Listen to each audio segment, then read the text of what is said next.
ladies and gentlemen. Please take your seats. My name is Jim Byron. I'm the president and CEO of the Richard Nixon Foundation, and welcome back to the Grand Strategy Summit for Day 2. I want to begin, though, by recognizing that today is Veterans Day, as well as the 40th anniversary of the dedication of the Vietnam Veterans Memorial on the National Mall. And we celebrate the service and remember the sacrifice of veterans all across our country today. In fact, at the Nixon Library in California, guests will be treated to an air show this afternoon, celebrating veterans in just a few matter of hours to thank our veterans for their service. I'd also like to welcome back the members of the boards of directors of the Richard Nixon Foundation who have joined us this morning, especially Tricia Nixon Cox, the eldest daughter of President and Mrs. Nixon, and her husband, Edward. Thank you, Tricia and Ed, for being here.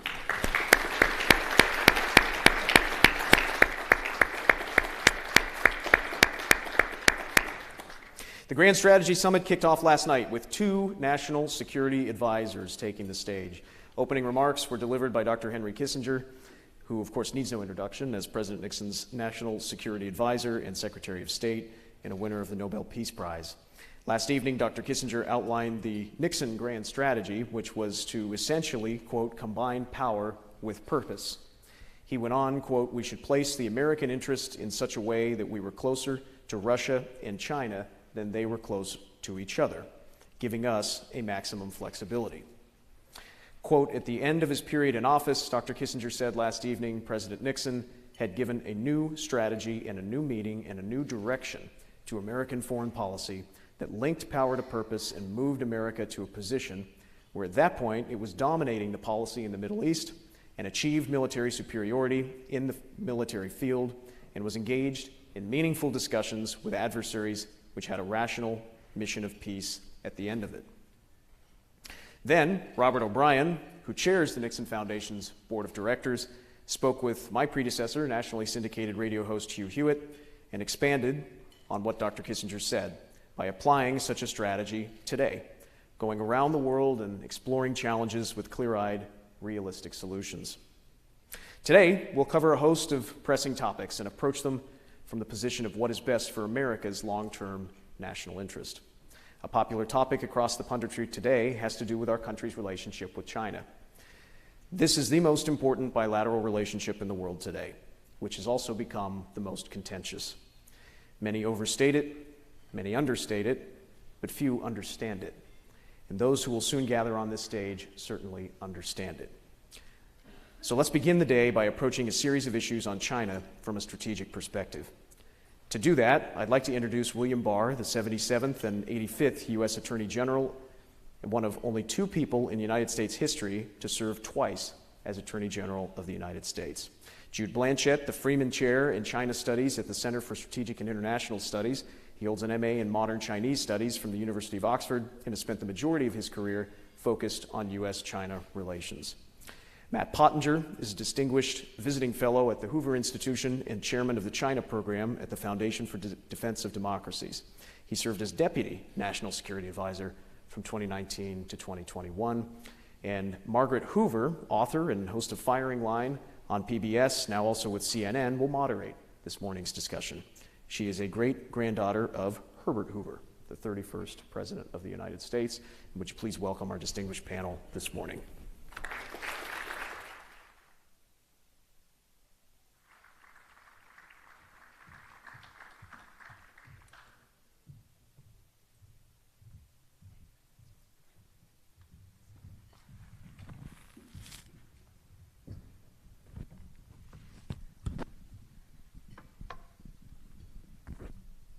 Good morning.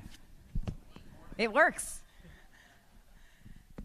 Welcome, Matt Pottinger, Attorney General Barr, Jude Blanchett, and thank you very much to the Nixon Presidential Foundation for having us here to have this really important discussion with incredibly well-informed experts, frankly, on this dynamic. I think the place to start is where we are right now and how we got here. When Xi Jinping came onto the international scene, about a decade ago, many in the West expected that he would be a reformer, he would hearken back to the Nixon days of the opening of China. New York Times columnist Nick Kristof even wrote in 2013 that Xi would, quote, spearhead a resurgence of economic reform and probably some political easing as well. Mao's body will be hauled out of Tiananmen Square on his watch, and Liu Xiaobo, the Nobel Prize-winning writer, will be released from prison. Here we are in 2022. Xi Jinping has secured an unprecedented third term as General Secretary of the ruling Communist Party, making him China's actually most powerful leader since Mao Zedong. This is not at all what the West had expected, so I thought maybe first we'll welcome you, Matt Pottinger. Can you, as the most recent appointee from the former administration who had your hands thick in China policy, tell us where we are right now? Sure, Margaret, great to see you. Happy Veterans Day. I'm up in Canada this morning, so it's Remembrance Day here. And it's great to be part of this seminar. I'm really thrilled to be a part of it. Look, a lot of people got Xi Jinping wrong. What's not excusable is still getting him wrong, and I think it's become really difficult to mistake any longer the nature of this leader and really the direction which he's steering China. We saw that at the once every 5 years party Congress that concluded last month. And at that party Congress, Xi Jinping really installed From his himself earliest days, Richard Nixon was an instinctive grand.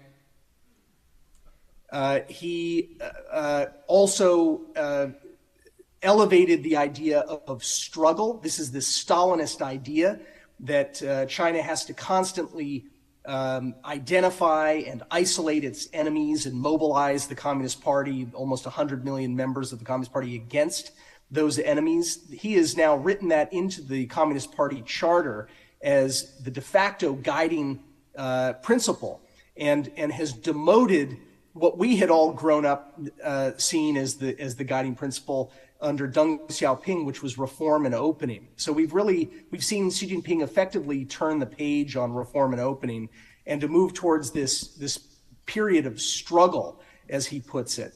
So Xi Jinping was really hiding in plain sight all along.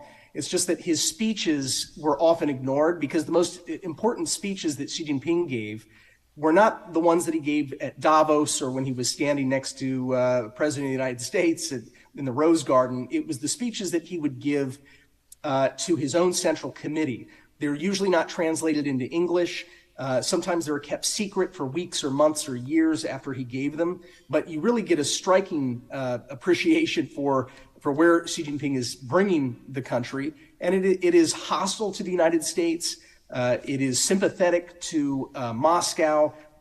He believes deeply that communism will prevail. It's very clear from his speeches that he thinks that capitalism will perish, and that a Chinese model of socialism will continue to spread around the world. So there's no more illusions anymore, I think, particularly after the striking events, which ended with his predecessor, Hu Jintao, being humiliated and wrenched out of his chair and walked off the stage. Xi Jinping has basically gotten rid of anyone who was competent in economics from the Politburo, and he has elevated leaders who are known primarily for their jobs in the security apparatus or in military industrial endeavors like launching rockets and things of that nature. So there's no one left that we thought, people that we thought only a decade ago would really be the future of China. Those people have been demoted and retired and literally walked off the stage. Thanks, Matt. Jude, would you like to add to that? Is there anything that Matt left out, or is there any color or nuance that you would offer? Maybe just for to enliven the conversation, we'll take let 100 flowers bloom. I'll take maybe just add on to what Matt said, and maybe but have a slightly different tack, which is, I think, as the Yiddish proverb goes, man has a plan and God laughs. I think Xi Jinping has a plan, and Matt laid it out, I think, very well. Xi Jinping is in power, but he's not in control. And I think that's what most dictators realize is as they try to steer countries in complex geopolitical environments, let alone steer a country the size of China with 1.4 billion people. We've seen over the past 10 years of Xi Jinping's time in power, aspiration crash into the rocks of reality.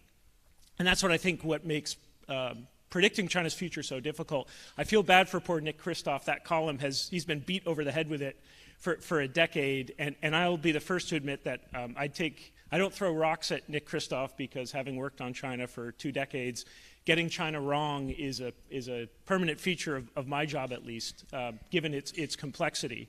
So maybe to just a few remarks to build on Matt, I think this is actually a moment where I'm less certain about China's future trajectory than ever.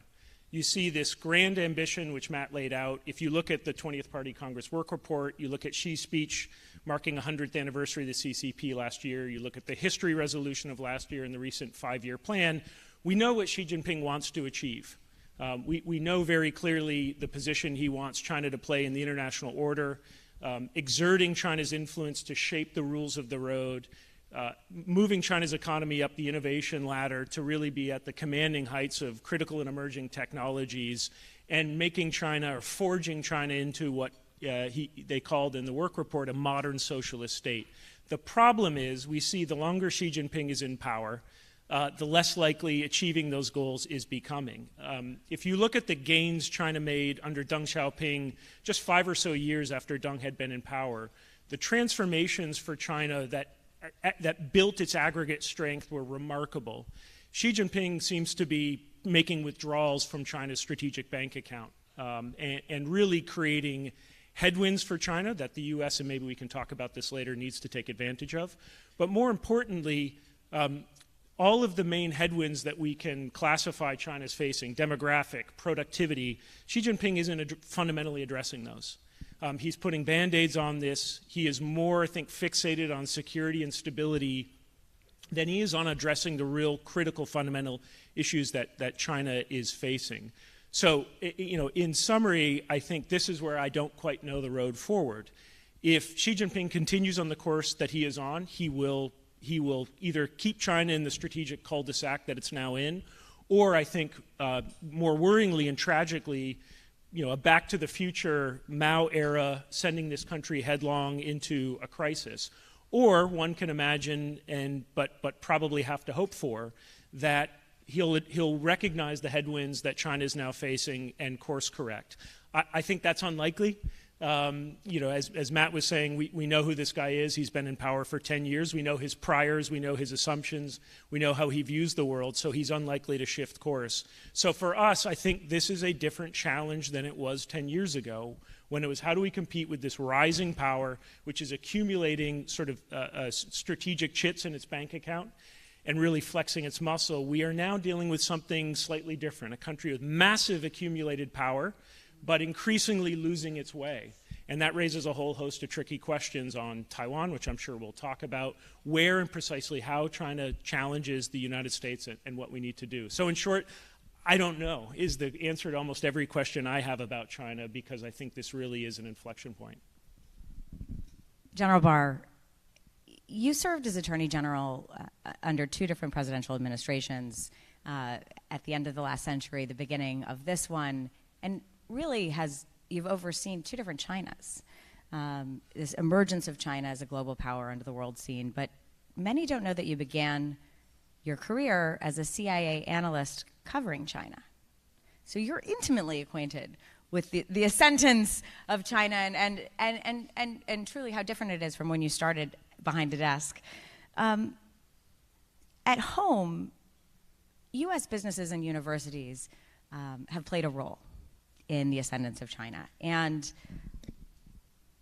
you gave some remarks at the Ford Presidential Library in July of 2020 where you pointed to the role that U.S. businesses have played. You said, over the years, corporations such as Google, Microsoft, Yahoo, and Apple have also shown themselves too willing to collaborate with the CCP. You cited the recent example at that time of Apple removing the news app Quartz from its App its app store in China after the Chinese government had complained about the coverage of Hong Kong democracy protests.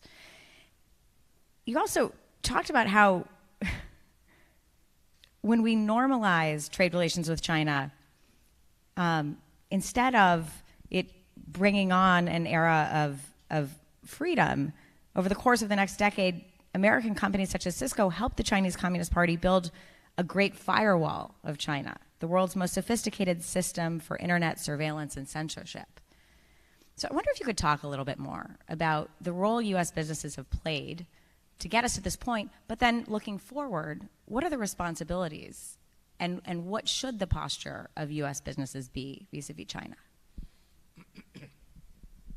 Well, I think the original idea of our China policy was probably sound when it was adopted, which was try to bring China into the economic structure of the world, and hopefully by participating in that, they would become stakeholders in a set of international norms, and gradually political reform would follow economic growth.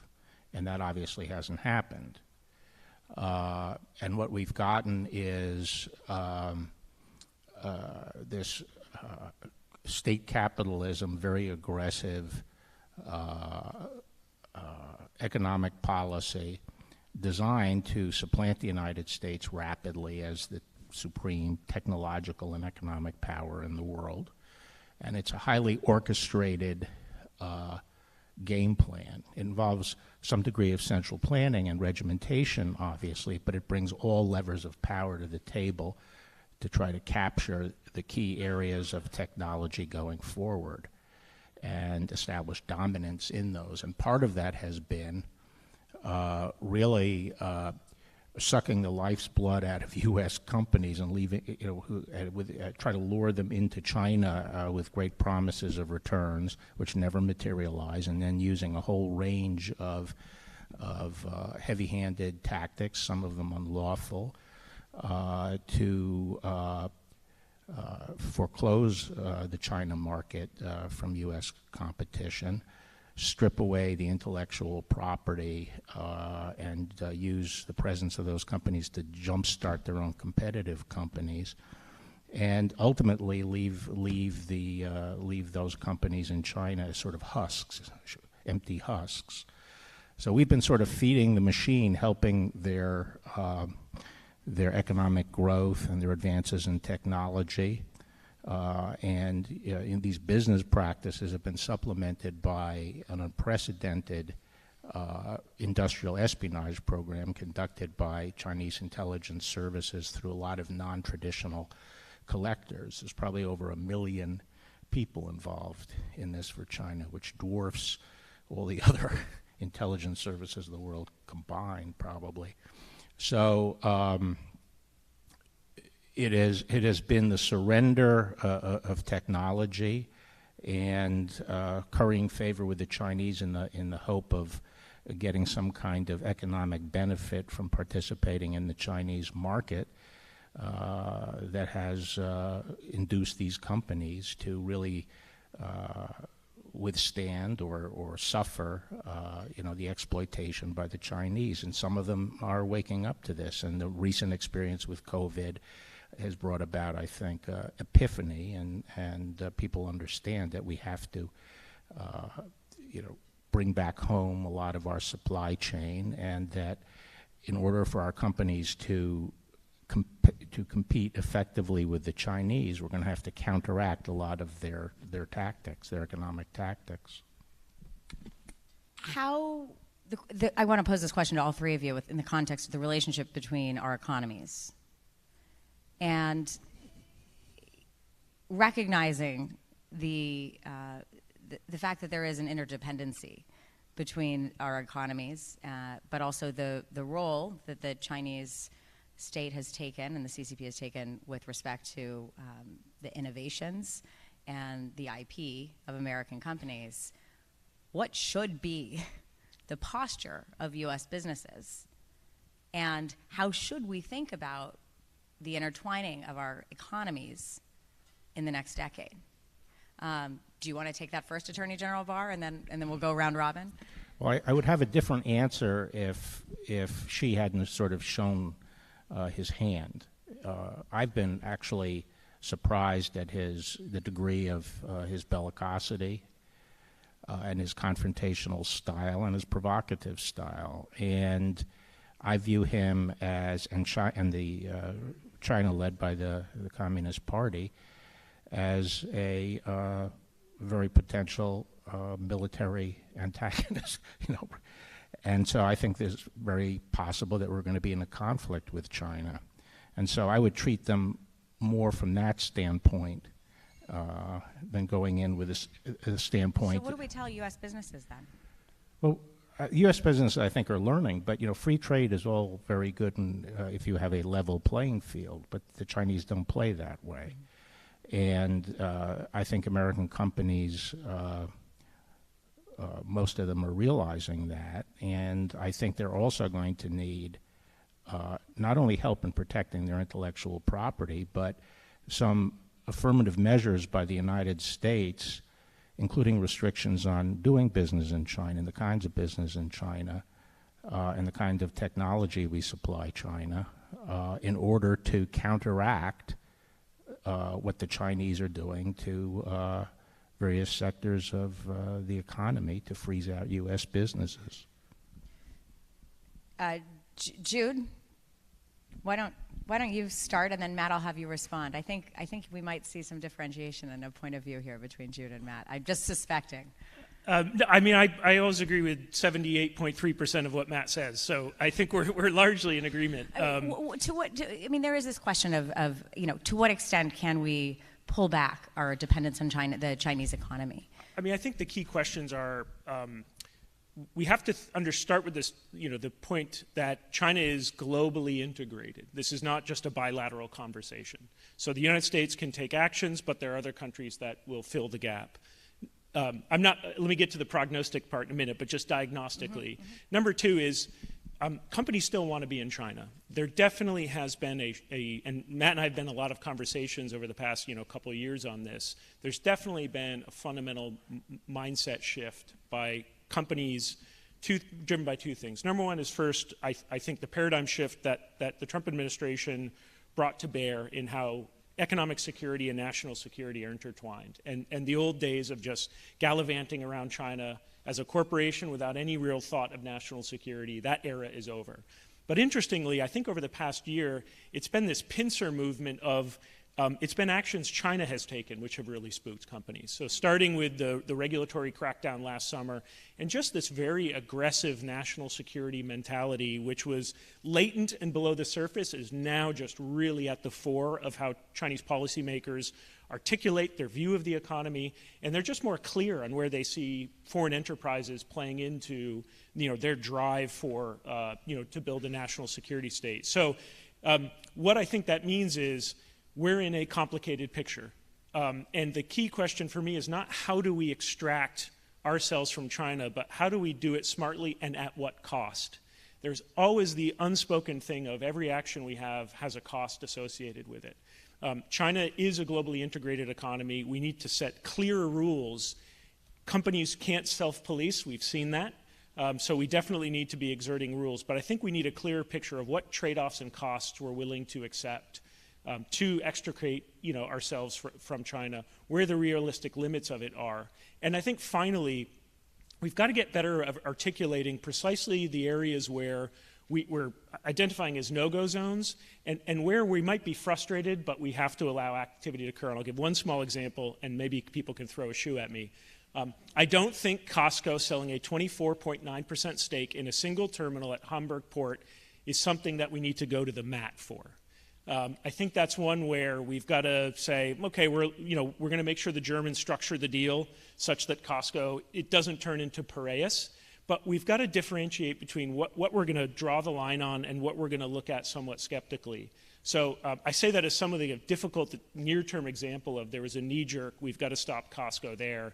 And I think that's one where we've got to say, we're going to watch it. It slightly agitates us, but we're going to let that go. Matt Pottinger, why don't you weigh in on this question about the interdependency of our economies and well, China? Jude is absolutely right that it's really Beijing's actions, Xi Jinping's actions, that have really spooked American and other businessmen in China, Chinese businessmen for that matter. And we have to recognize that this decoupling that's been taking place, it's been relatively orderly so far. It could accelerate, but the decoupling is really being driven by Beijing primarily. It is Xi Jinping is the protagonist in this whole evolution, and Xi Jinping has laid his cards on the table. He has said that he wants to ensure that China is self-sufficient, but he also wants to create what he calls the, quote, powerful countermeasure of making industrialized economies increasingly dependent on Chinese supply chains so that he can use them as coercive leverage like we've seen him use against Australia and against Sweden and other countries. So American businessmen have to recognize what the game is. The game is an attempt by Xi to accumulate coercive leverage over U.S. businesses and other foreign countries and their governments and economies, and act accordingly. That means that people have to hedge. It's not fun to have to uproot from what had been sort of this Valhalla for production. It was easy for many years to set up in China. You had everything you needed for a supply chain. There were whole cities that were devoted to just one industry. I mean, you'd have like a watchmaking city, everything you needed to make watches, everything you needed to make cell phones and smartphones. So companies are going to have to do some capital expenditure to build new supply chains so that they don't find themselves completely caught out and at the mercy of some of these policies that she's has been pursuing. Zero COVID, for example, or a decision suddenly he makes that he wants to punish a foreign government by cutting off imports from that country, or his common prosperity initiative, which is scaring the hell out of Chinese businessmen, so much so that anyone who can get a passport right now is relocating to Singapore and Sydney and cities in the United States. So the writing's on the wall. Those businesses that create hedges, that create alternative supply chains that they can shift to relatively rapidly, are going to be in a far better position when Xi Jinping continues to do what he does best, which is accumulate power and destroy value. The other piece of this, in the context of the U.S. role in partnership with China, has also been the role American universities have played, which you also spoke to Attorney General Barr in that 2020 speech that you gave at the Ford Presidential Library. What do we need to do? Are universities and businesses working together in conjunction with the United States government to protect the homeland from what's happening on universities? And I'll just remind the audience what Attorney General Barr said in 2020. You cited that the Chinese Communist Party has also seeks to infiltrate, censor, and co-opt American academic and research institutions. For example, dozens of American universities host Chinese government-funded Confucius Institutes, which have been accused of pressuring host universities to silence discussion or cancel events on topics considered controversial by Beijing. Universities must stand up for each other, refuse to let the CCP dictate research efforts, or suppress diverse voices, support colleagues and students who wish to speak their minds, and consider whether any sacrifice of academic integrity or freedom is worth the price of appeasing CCP demands. What do universities need to do, and what do we need to do to empower universities to work together against the backdrop of this new Chinese reality? Well, one of the things I was most stunned by when I returned to office after 28 years was the intensity of Chinese activity, intelligence activity and gathering here in the United States, specifically directed at cutting-edge technologies. And a lot of the fundamental R&D involved in those technologies is taking place in universities. And that is one of the primary targets of Chinese intelligence services. And it goes through non-traditional actors such as graduate students. And it also involves the recruiting of fuzzy-headed professors who believe that that academic freedom means that there should be no boundaries on, the fruits of scientific research, even when it's funded by the United States government. So, on the one hand, we have situations where key scientists at universities are getting funds from the United States, which requires them to promise they're not sharing their research with any other country, and also that they would disclose any relationship with a foreign entity. And we have situations where many of them have not done that. They have signed agreements with China and participated in the so-called talents program, which pays the professors substantial sums to get involved with sharing the research with China and helping the Chinese set up competing entities. And it also includes injecting graduate students into key research programs who then steal the information and send it back to China. I was surprised, no matter where I went in the country, if it had anything to do with one of the top 10 technologies that China is trying to become dominant in, the place was saturated with Chinese students, graduate students.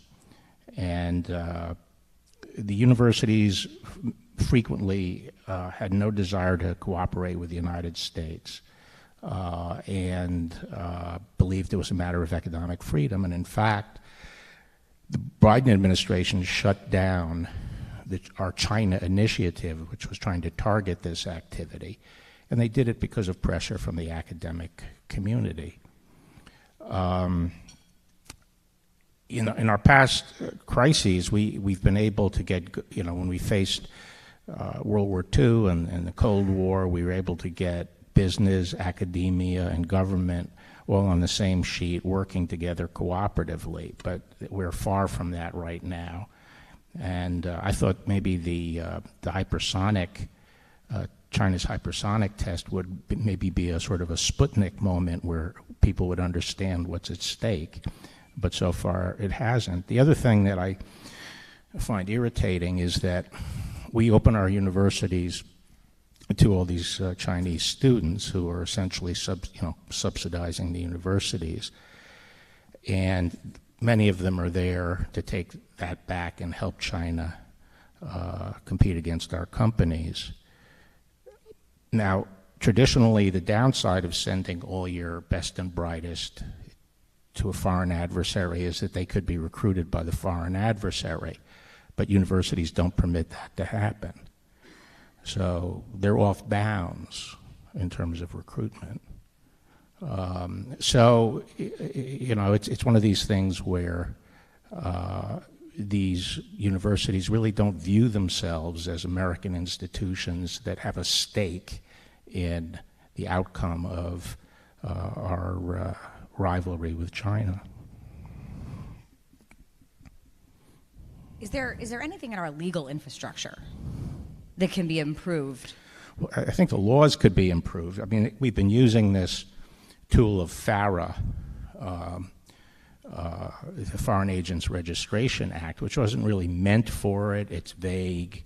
For the audience's benefit, it was passed in 1938 primarily to combat Nazi propaganda. Right. But you started using FARA to prosecute during your administration when you were Attorney General. Many cases have been brought recently, but they have not been able to be prosecuted. They've failed at court. Is it because the law needs to be strengthened? It's inadequate? Well, I think the law operates, and at first I didn't start using it. It was used before I arrived, but I continued to use it. It continued being used, yeah. And it really hadn't been used, really. I think Mueller brought fire case against Flynn, and those were one of the early uses of it.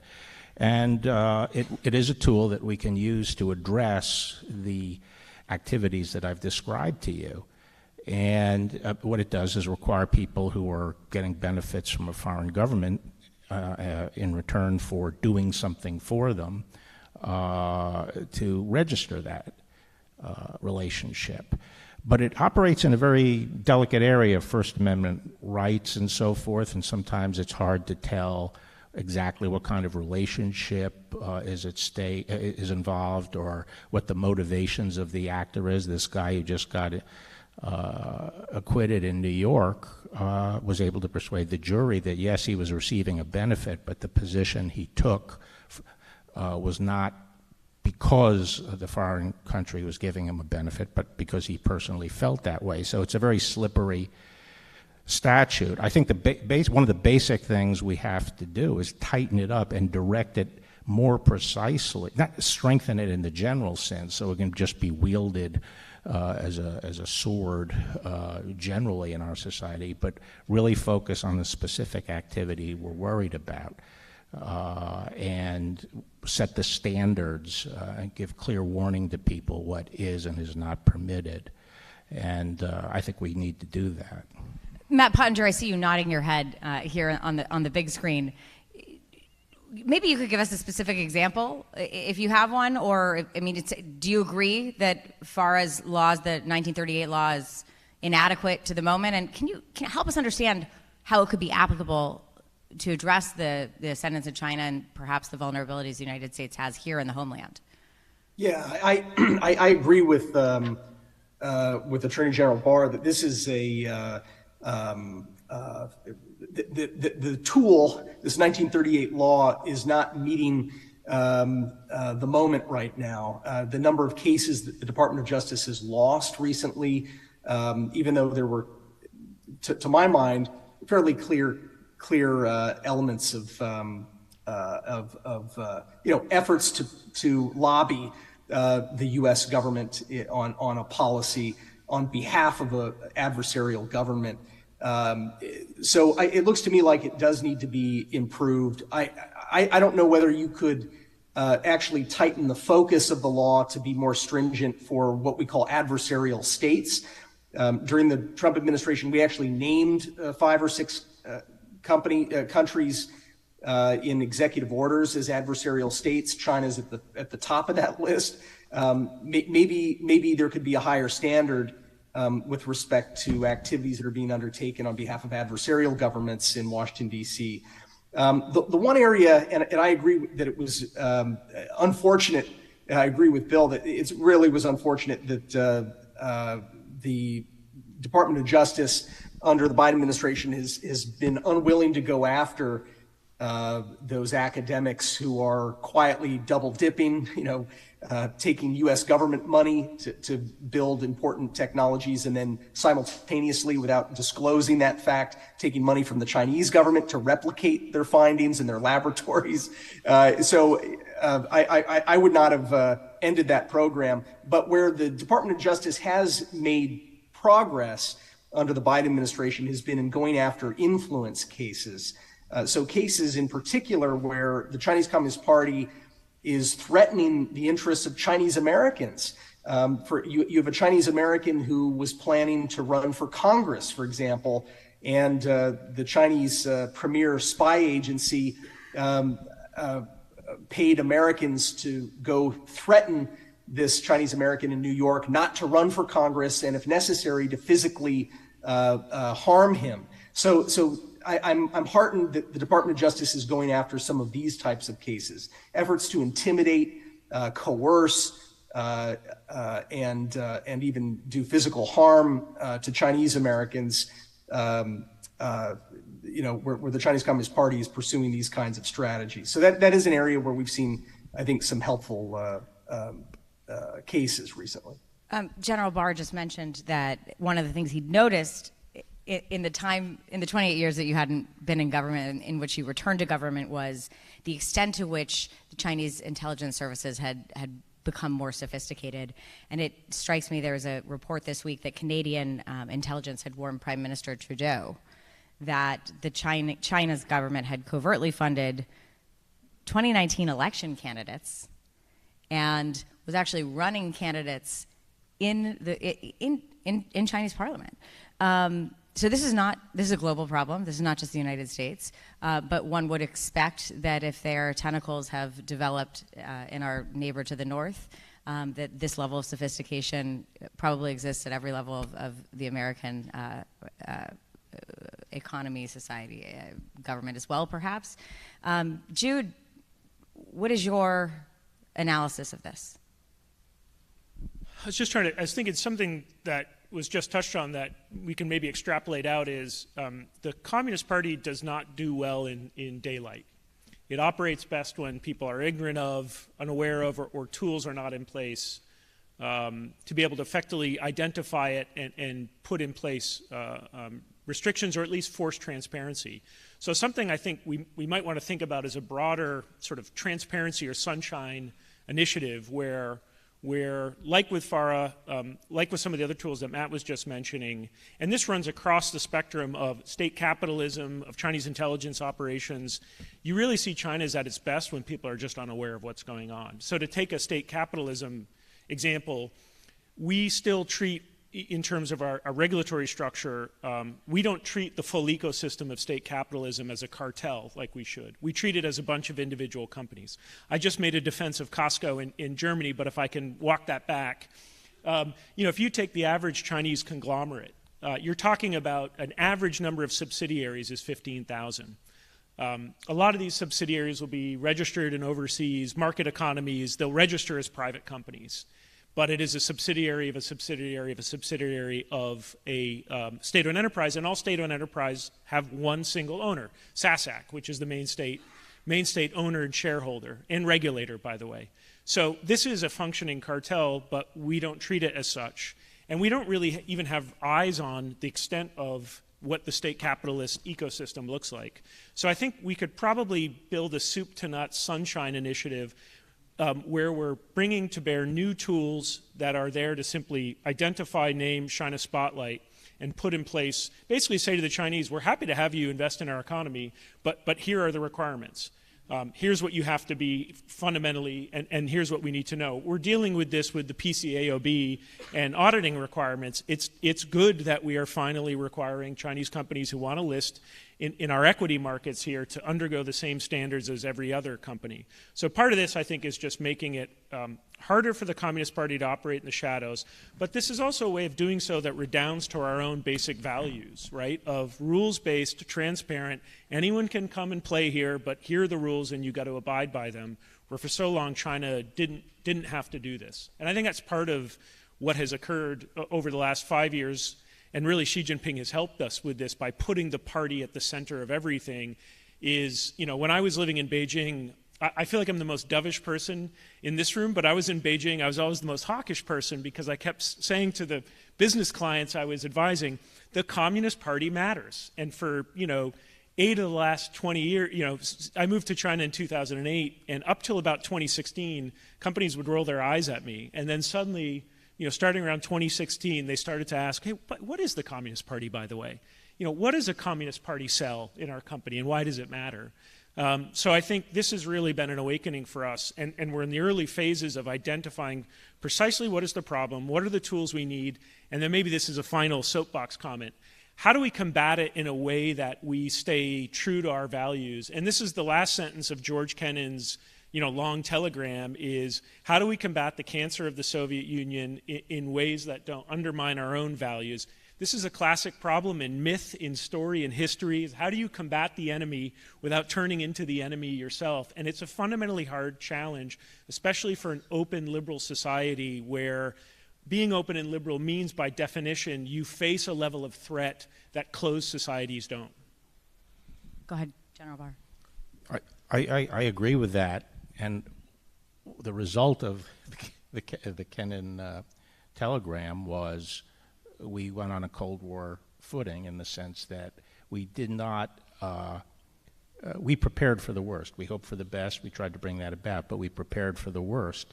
We were in their face with NATO. We invested in our military, and ultimately brought Russia to its knees because they couldn't keep up with us. We created a structure of alliances that were actually could go operational in an effective way. And that's what I think we have to do with China. I think the lesson of the Ukraine is that you can't leave the way toward a successful armed initiative by your adversary and leave that open and cost-free, and because they'll take it if they can. And so I think we have to focus on strengthening our military, a much more active intelligence program directed at China, and focus on important strategic relationships that will help us prevent China from dominating the Pacific. So AUKUS was a good start at that, but I think we have to expand that approach. And that also goes to this question of our economic policy. One thing I noticed in government was that a lot of our allies want us to be much more collaborative and strategic in how we approach China's technological threat. So on the 5G front, for example, we were very good at saying, no, no, no, no, you can't use Huawei. But what was our alternative? How can we get together with our allies and create an effective alternative to Huawei? There's no one in the United States that's working on that in the government. At least there wasn't when I was there, and I still don't think there is. And, you have people like the Australians and the Japanese and others saying, what do we do? What do you want us to, we need to rally around a game plan, and we're not doing that. So these are not just economic issues that apply to us. We also have to keep in mind our allies. You mentioned Ukraine. One of the aspects of the Chinese relationship that has come to the forefront against the backdrop of Putin's invasion of Ukraine is perhaps how she is thinking about Taiwan. Matt Pottinger, you've spent a lot of time, you recently returned from Taiwan, and you've spent a lot of time, frankly, talking to the Taiwanese government, the Republic of China, the Democratic China. What do the Taiwanese need to be doing for their own security? And what is your assessment of Xi's posture towards Taiwan in the current moment? Yeah, well, look, what Taiwan needs to do is rapidly train its not only its professional but relatively small active duty military, but also increase substantially in realism and in terms of the amount of time that people are spending in the reserve force, training them to fight, not only to prevent China from landing on beaches in Taiwan, but also to be able to fight for every city, every town, every farm, every mountaintop, as well, to demonstrate to China that Taiwan has the ability and the means to fight a very, very painful war that China would not be guaranteed of succeeding in.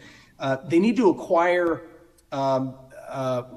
weapons, many of which they've actually purchased from us, but we've been unable to follow through and provide the weapons that Taiwan has purchased, because I think over the period of the 20 years of our war on terror, we dismantled really important parts of our military industrial complex, the parts that actually make advanced munitions, missiles, Stinger missiles, javelins, harpoon missiles that can threaten ships, harpoon missiles that can be launched from trucks, not just from surface vessels, LRASMs, these are missiles that can threaten Chinese ships that can be launched from American aircraft. All of these things we are behind on.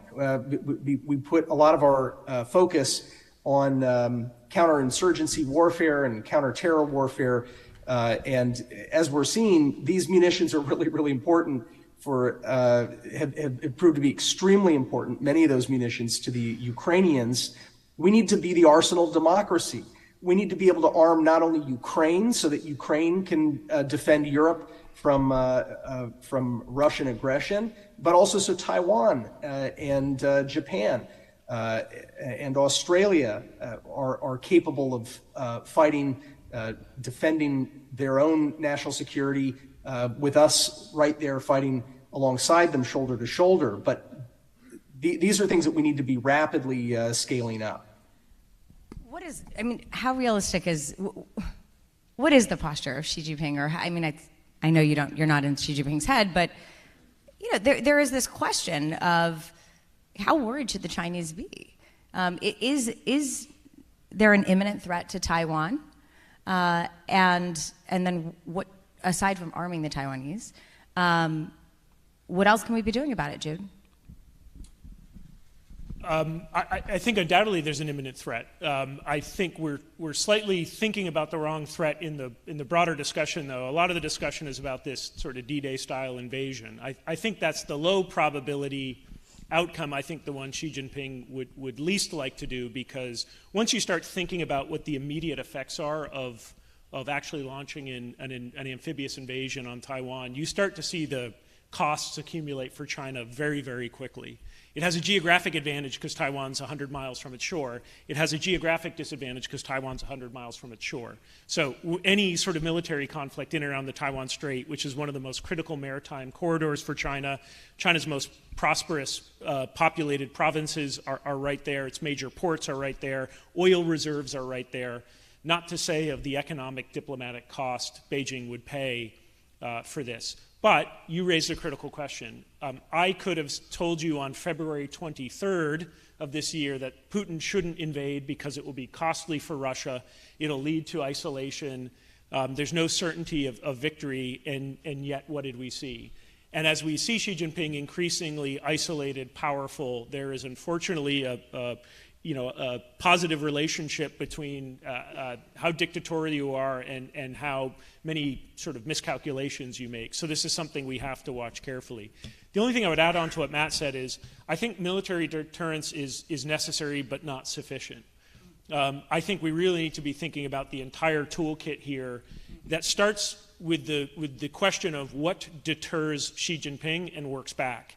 I think a credible military deterrent is, of course, the foundation of that, but we also need to be thinking ways that we signal realistic diplomatic, political, economic costs that China will pay, not just for an invasion, because again, I think that's the low probability, but for the fact that Taiwan is under attack right now. I mean, if you're, Matt heard this in Taipei, but if anyone who's visited there recently, the Taiwanese are dealing with massive amounts of cyber attacks, political subterfuge. We've got an election. We have an election on November 26, local elections in Taiwan. You can bet that the amount of misinformation, disinformation that's going to be directed by Beijing is going to be massive. We've got the presidential election in January 2024. That's going to be vital. So Taiwan is under attack now. And I think that what we need to be deterring them on is these lower level gray zone tactics. This is a bad analogy, but I think it's, if we're not deterring them now at this threshold, Beijing is going to be more emboldened by taking even more escalatory steps. And final comment, the equation we need to be solving for is Beijing's tactics, especially if we imagine there's a Speaker McCarthy visit to Taiwan in March or April. Beijing is going to do what it did after the Pelosi visit, but more. And its actions will be designed to show that the U.S. bark is not as big as its bite. And so we need to be thinking ahead about what are the actions Beijing is going to take precisely designed to undermine U.S. credibility. And like they did with the Pelosi visit, Beijing thinks it won that round, right? Because we did not really respond. And I'm not saying that was not the right call, but we did not really respond. And Chinese propaganda... Explain why they think they won. Chinese propaganda is saying, look, we conducted massive, unprecedented military exercises. We flew short-range ballistic missiles over Taiwan. We splashed missiles into Japan's EEZ. And guess what? The U.S. didn't do anything. So propaganda is directed to Chinese citizens saying, look how strong we are, where we, compared to 1995-96, the last Taiwan Straits crisis, where the PLA had to just sit there and watch the U.S. sort of flex its military muscle. Now we essentially stared down the U.S., and the propaganda directed at Taiwan is saying, you think these guys are going to be there for you? They weren't there for you then. And yet there was all this pressure on Nancy Pelosi not to go, but she went anyway. So. I don't want to get into the politics of should she or should she not. It's just a diagnostic comment of Beijing's view. We just did a track 2 with Beijing last week to talk about this again, and in their head, they came out of that round with a win because they showed that for all the tough talk in the United States. Is that tails I win, heads you lose? I mean, are they going to spin it as a win either way?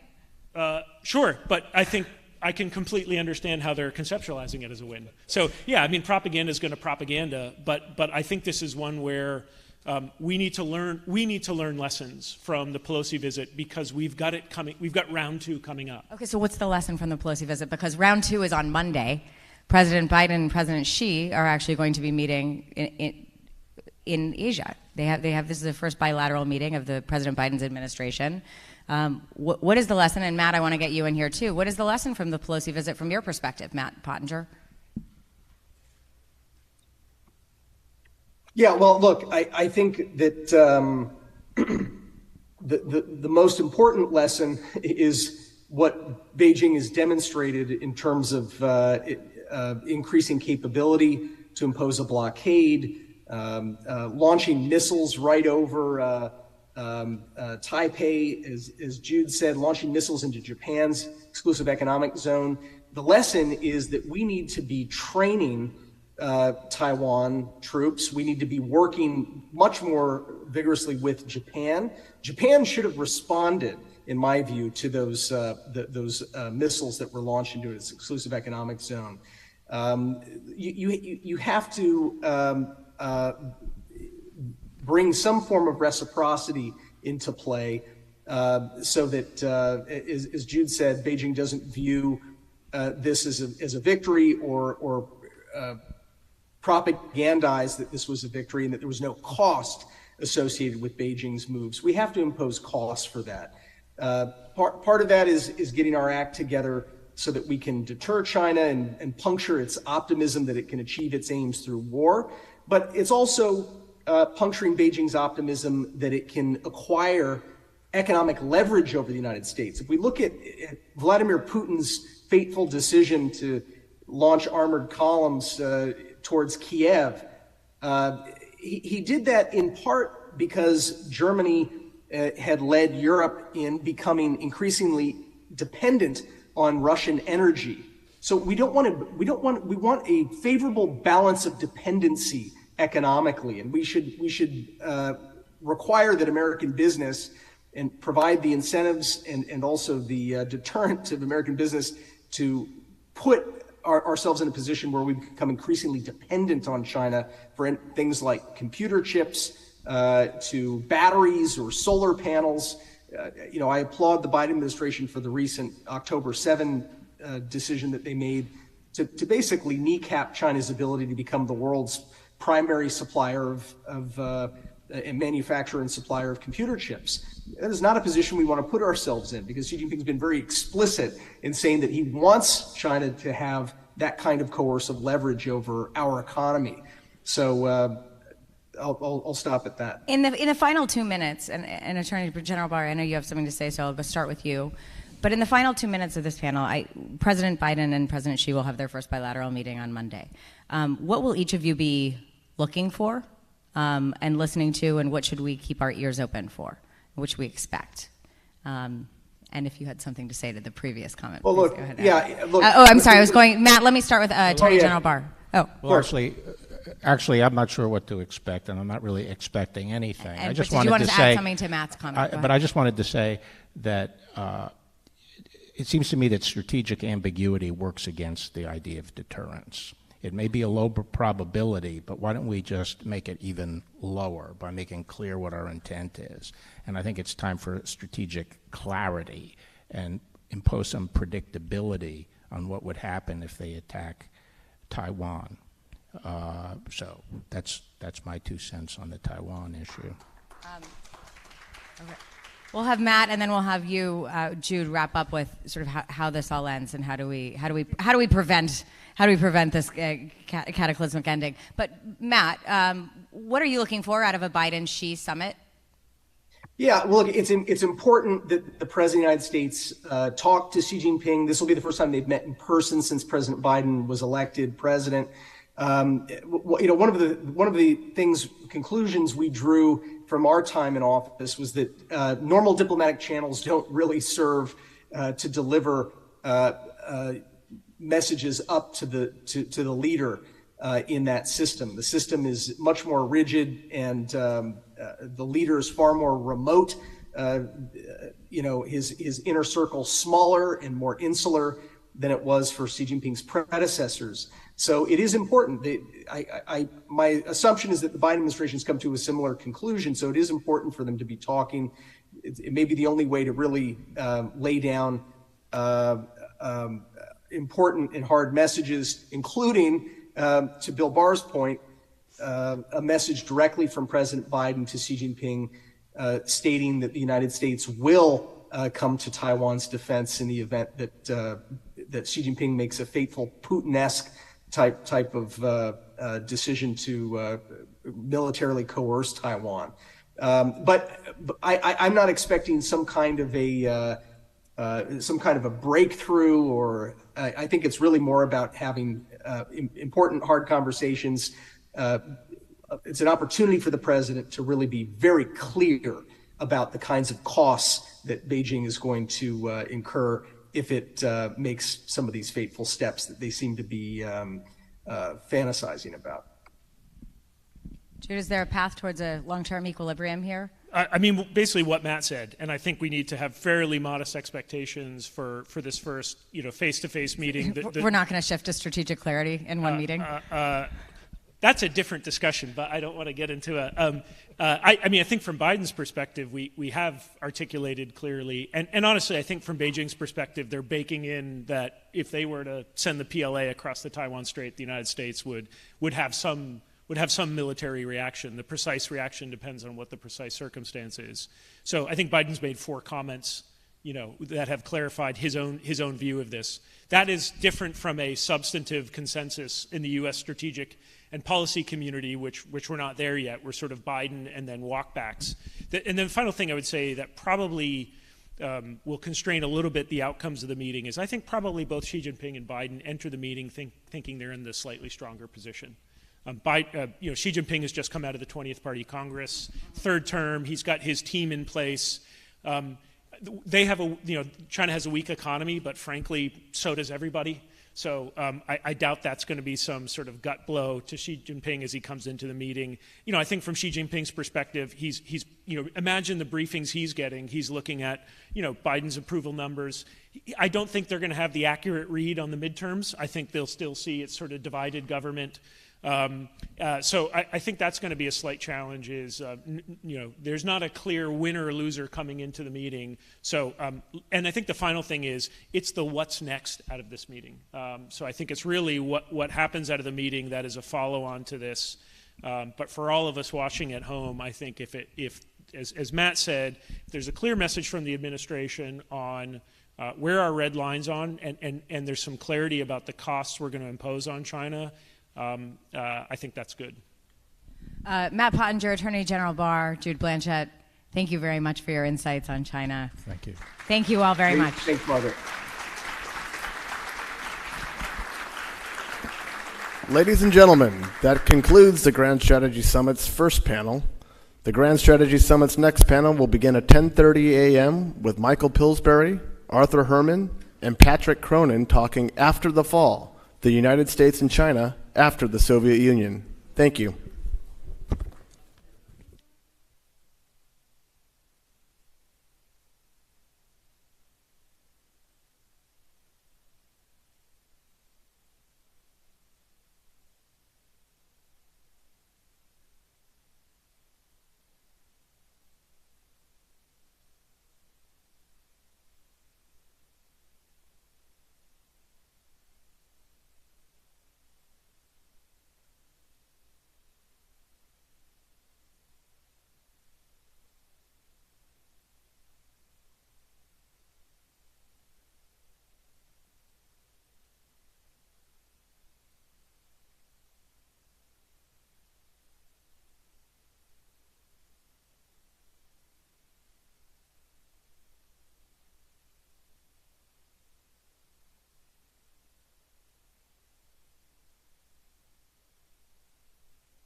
Ladies and gentlemen,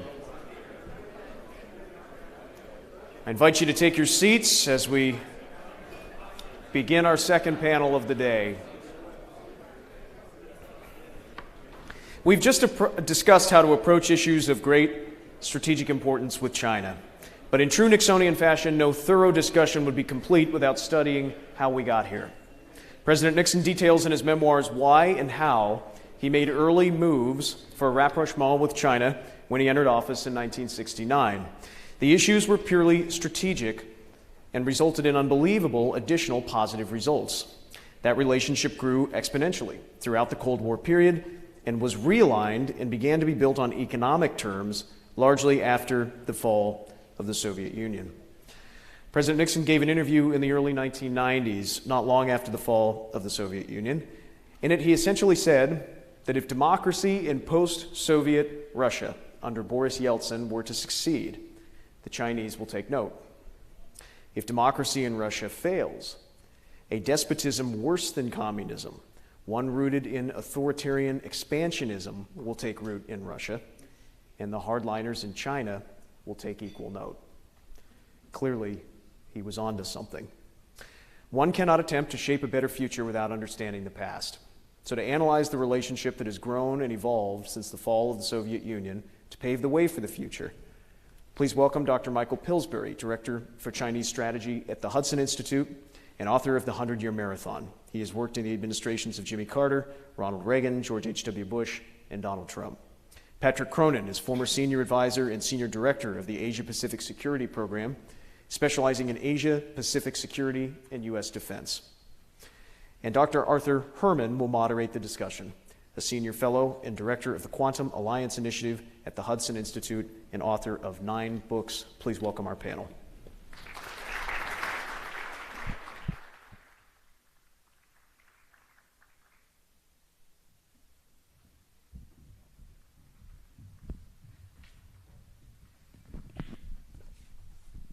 Hey, good morning.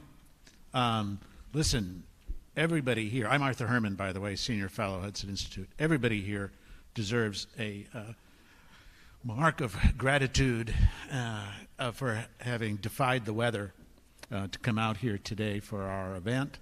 Obviously, your thirst for knowledge and insights is so fierce that you decided that even the downpour taking place in the D.C. streets was not going to keep you away from what was going to happen here and what's going to unfold. And if you wanted to see a display of the intellectual power of the Hudson Institute on China, we don't aim to disappoint. My colleagues and my panelists, Michael Pillsbury here in the center, longtime China hand, as they used to be called, author of the international bestseller, The 100-Year Marathon, which has been read and translated in Beijing and in the capitals around Asia and Europe as well. Patrick Cronin, Asia-Pacific Security Chair, who has traveled extensively around the region, South Asia and Southeast Asia, talking to security officials, defense officials, statesmen, economic experts. Patrick, I don't even know what your frequent flyer miles must look like at this point going forward. These are going to be, I think, 2 figures who are going to give you a lot of important insight into where an American grand strategy with regard to China should be headed. What are the main points? Where should the focus be? How do we understand what the roots of Chinese conduct in the world today are and how the U.S. needs to respond and what must be done in that direction? One of the things I also want to do as we get this panel started is to get us thinking about the role that President Richard Nixon played in the development of U.S.-China relations from its very beginning.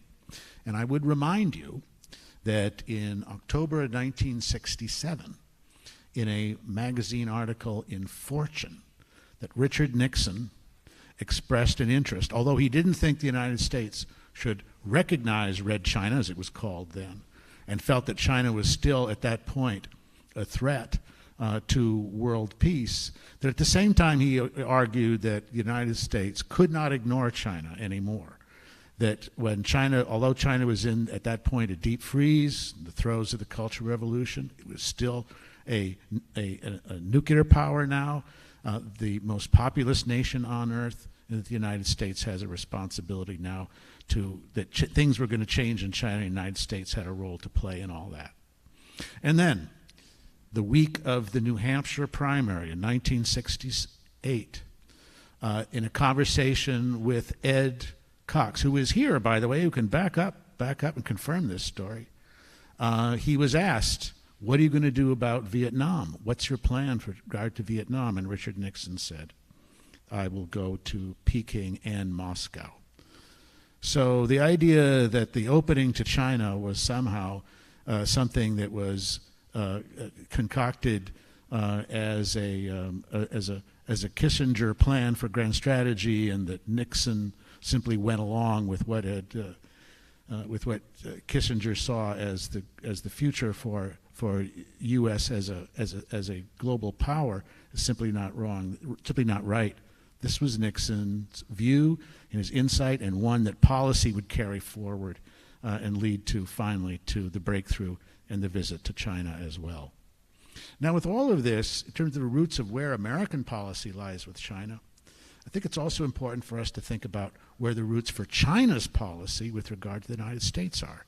And that's where I'm going to turn to our first panelist, to Michael, and ask him about this. You know, the paradigm always for a grand strategic approach to dealing with a principal antagonist has been the long telegram, George Kennan's long telegram about how to deal with the Soviet Union. And one of the most important aspects of that telegram, that long discussion that Kennan brought his expertise to bear with, was the idea that we also have to understand the historic roots of Soviet conduct, that this was not just simply the result of the impact of Marxist Leninism and Stalin's own ambitions in the growing tensions that would lead to the Cold War, but it was something that was also rooted in Russian history. From your perspective, as an historian, as someone who's been working on China and China's history for so long, how do we understand, how do you understand, how can you explain what the historic roots of China's conduct is right now in the world, and where President Xi and his policies are going to be headed? Well, this is a big debate going on among American policymakers and scholars. Whether China is motivated by Marxism-Leninism, which is the majority view, we're dealing with a communist power, and therefore specific things that have to do with how to stop a Marxist-Leninist power are all relevant to China.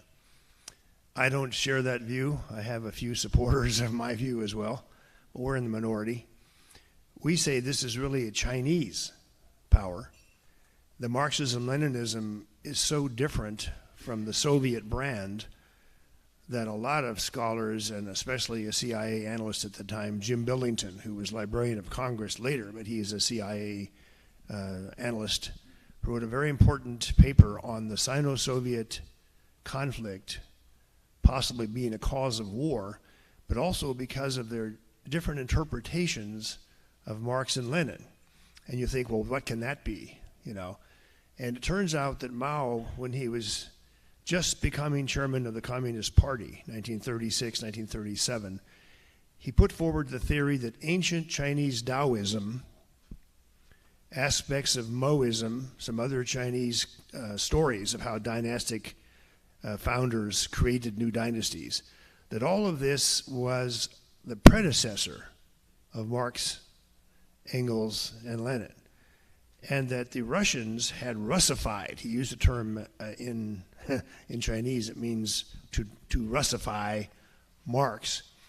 And he said, we are going to Sinify, Chinesify Marx, Lenin, and Engels. And he created something which is still alive in Xi Jinping's thought, which Xi Jinping brought up in his 2-hour speech at the 20th Congress. And that is a strange kind of dialectical materialism, which everybody who goes to the middle or higher ranks of the Communist Party in China has to learn what I'm about to say. Always seek out the principal contradiction, then try to exploit it. Because every contradiction will lead to a new set, and this is where the Taoism comes in. If you've seen that picture of the yin and yang, there's a little dot of the yin and a little dot inside the yang. This sounds like hippie, new thinking, bizarre attitudes. No, this is the core of Xi Jinping's thought. That if I can exploit the main contradiction of the time, almost like riding a wave in surfing, which Mao had never done and doesn't mention surfing, but it's this concept that Xi Jinping thought tells us what to do, and it's an action program. It's somewhat similar to George Kennan and the idea in the West of grand strategy, that you have to do something. You don't just say, the Soviet Union will collapse if we are resistant to it all around its periphery for 20 or 30 years. That was not what George Kennan did. He actually had specific items to form, and other people did too. He gets fired. It's very little known that we all worship George Kennan, the great grand strategy, a long telegram. He gets fired and replaced by his hardline deputy, Paul Nitze. He gets fired for some weird ideas he put forward that we need to neutralize Germany. Both Soviet and American troops need to pull out, and this neutralized Germany will be the core of the new Europe. No troops for NATO, and bring American troops home from Germany. So if someone tells you, George Kennan, the long telegram, it was referenced last night, you have to say, well, why was George Kennan fired then? Well, because he drew the wrong conclusion from his larger grand strategy diagnosis. And that's the problem we face today with China.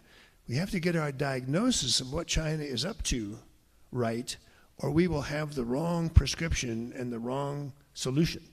So what I see being at this, as you alluded, for 200 years or more, the study of China, what I see is, this is where Attorney General Barr put it very well just now, I see a kind of sluggishness, a kind of paralysis in American policy toward China. Everybody agrees China is saying and doing bad things. Stealing technology, it's like a list of 20 things. The Chinese all know this. It's not a big surprise to them. Their attitude is, okay, so what are you going to do about it? And so far, it's almost nothing. They were scared of the black list, the entity list at Commerce Department. 300 companies were put on the list. No American can deal or sell anything to these companies. But then Commerce announced, well, there'll be exceptions. You get a license if you come in and ask for it. And the vast majority of companies that asked got the exception. So Chinese are not stupid. They see things being done for effect, for the American domestic politics, for whatever purpose.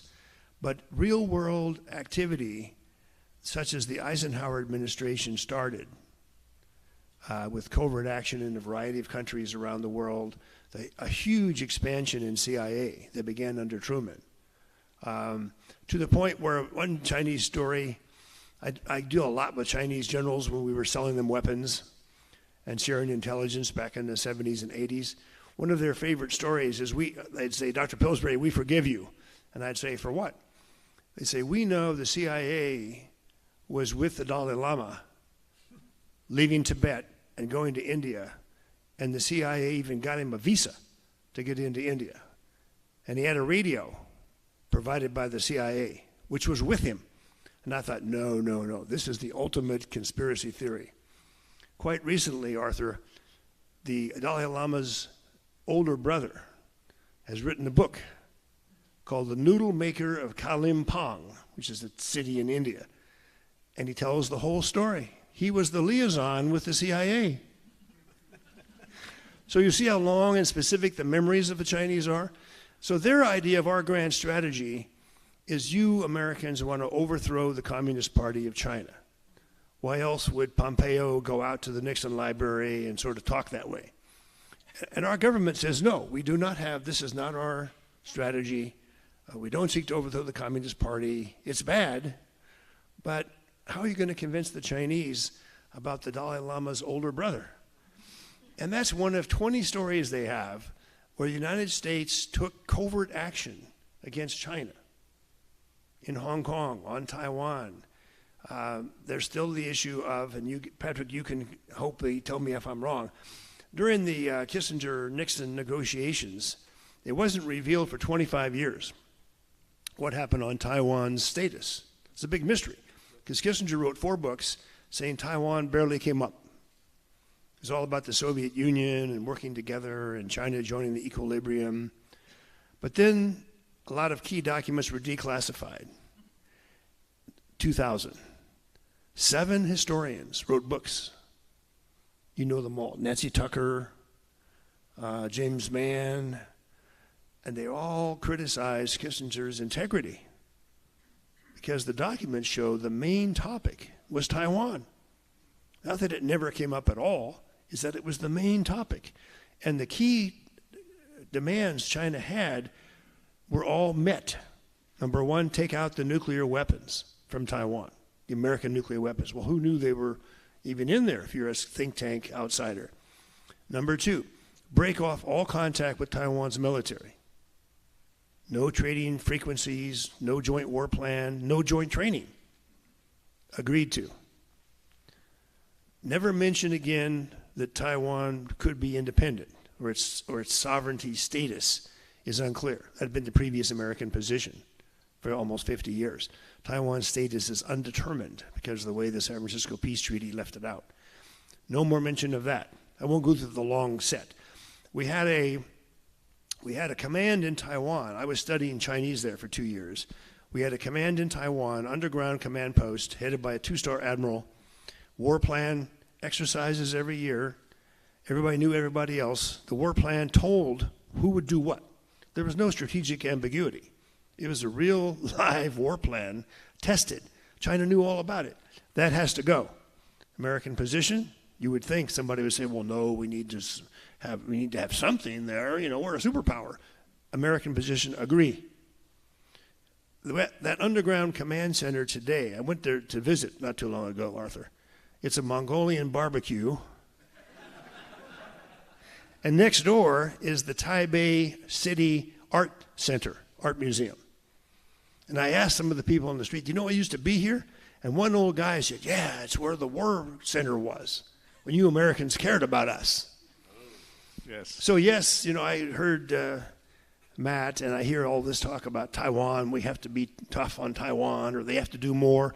All this goes back to the 70s, and it's grand strategy. The decision was made.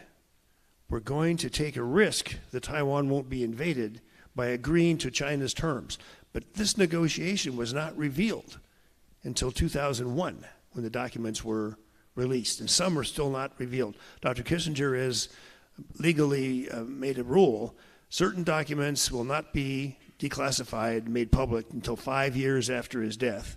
And the second set of documents will not be declassified for 25 years after his death. So I'm too old, but Patrick hopefully will be looking into.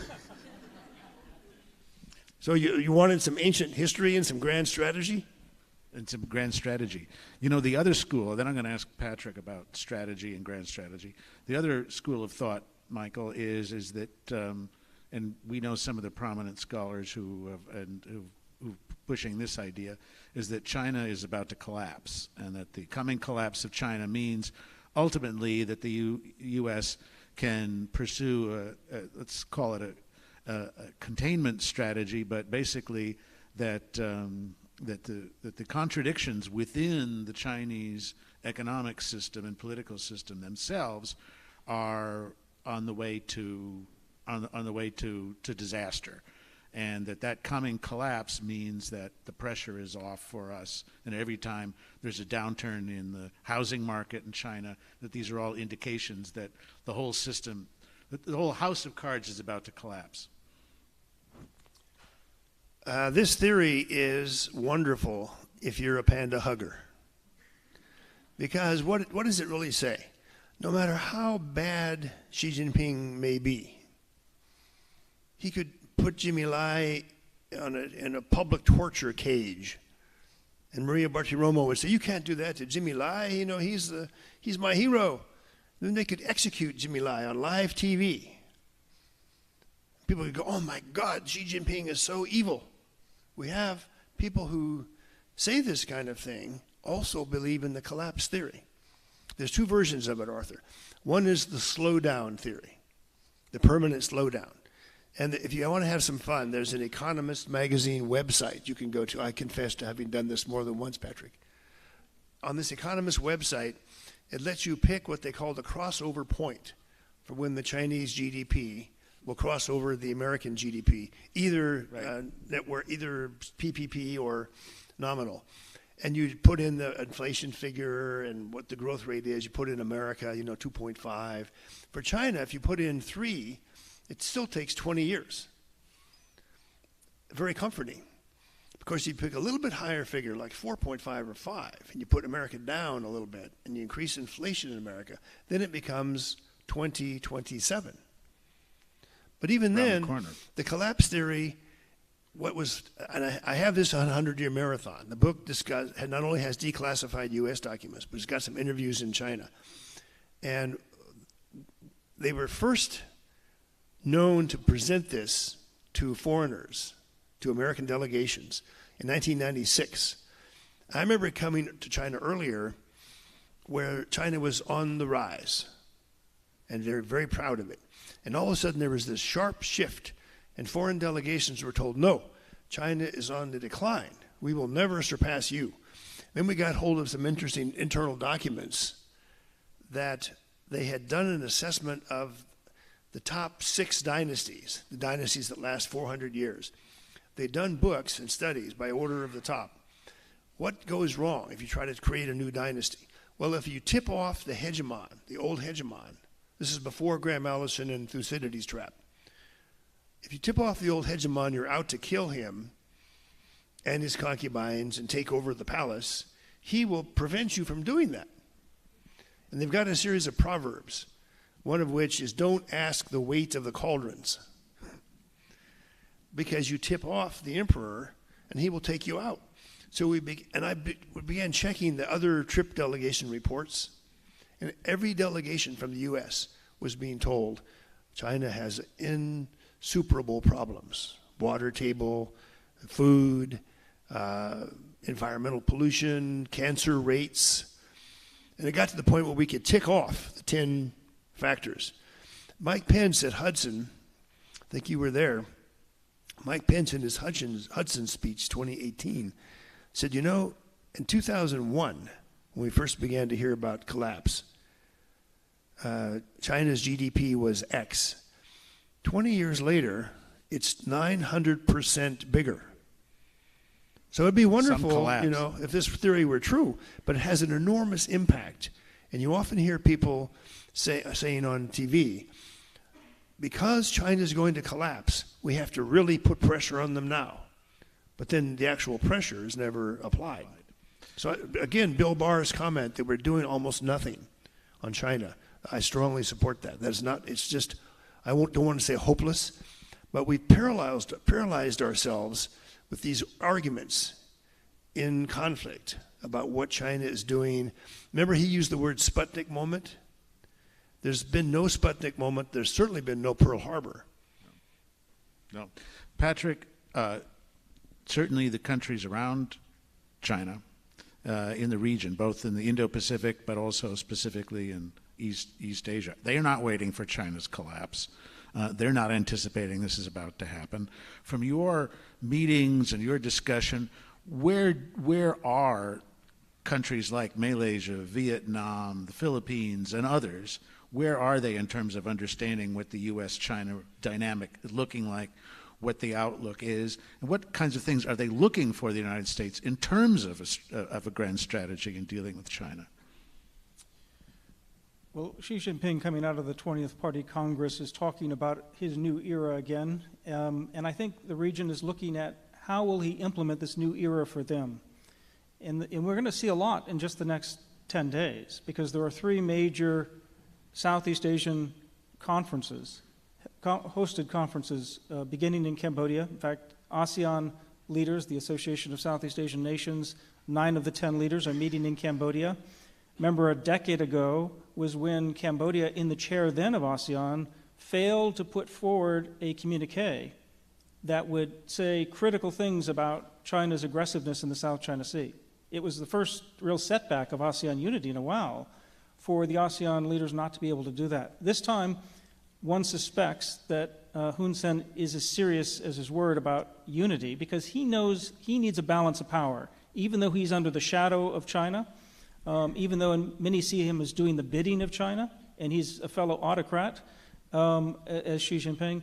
Nonetheless, he wants a balance of power. So the fact that President Biden, who having hosted Hun Sen at the White House in the past year, will now be meeting with him in a bilateral meeting is a sign that behind the scenes, where we don't find out the record until much afterward, there's a lot of discussion going on about can we settle the rules of the road of the South China Sea conflict. China pushing for a surprise agreement, and the United States making sure that we block it, reminding them that if you don't remain unified in Southeast Asia against this kind of assertiveness, against China's vision of great rejuvenation and what that really implies for your neighbors, then you're going to regret it. And Southeast Asia is nervous about it. So on the surface, it will be all peace. Beneath the surface, there will be a lot of angst about what China's doing.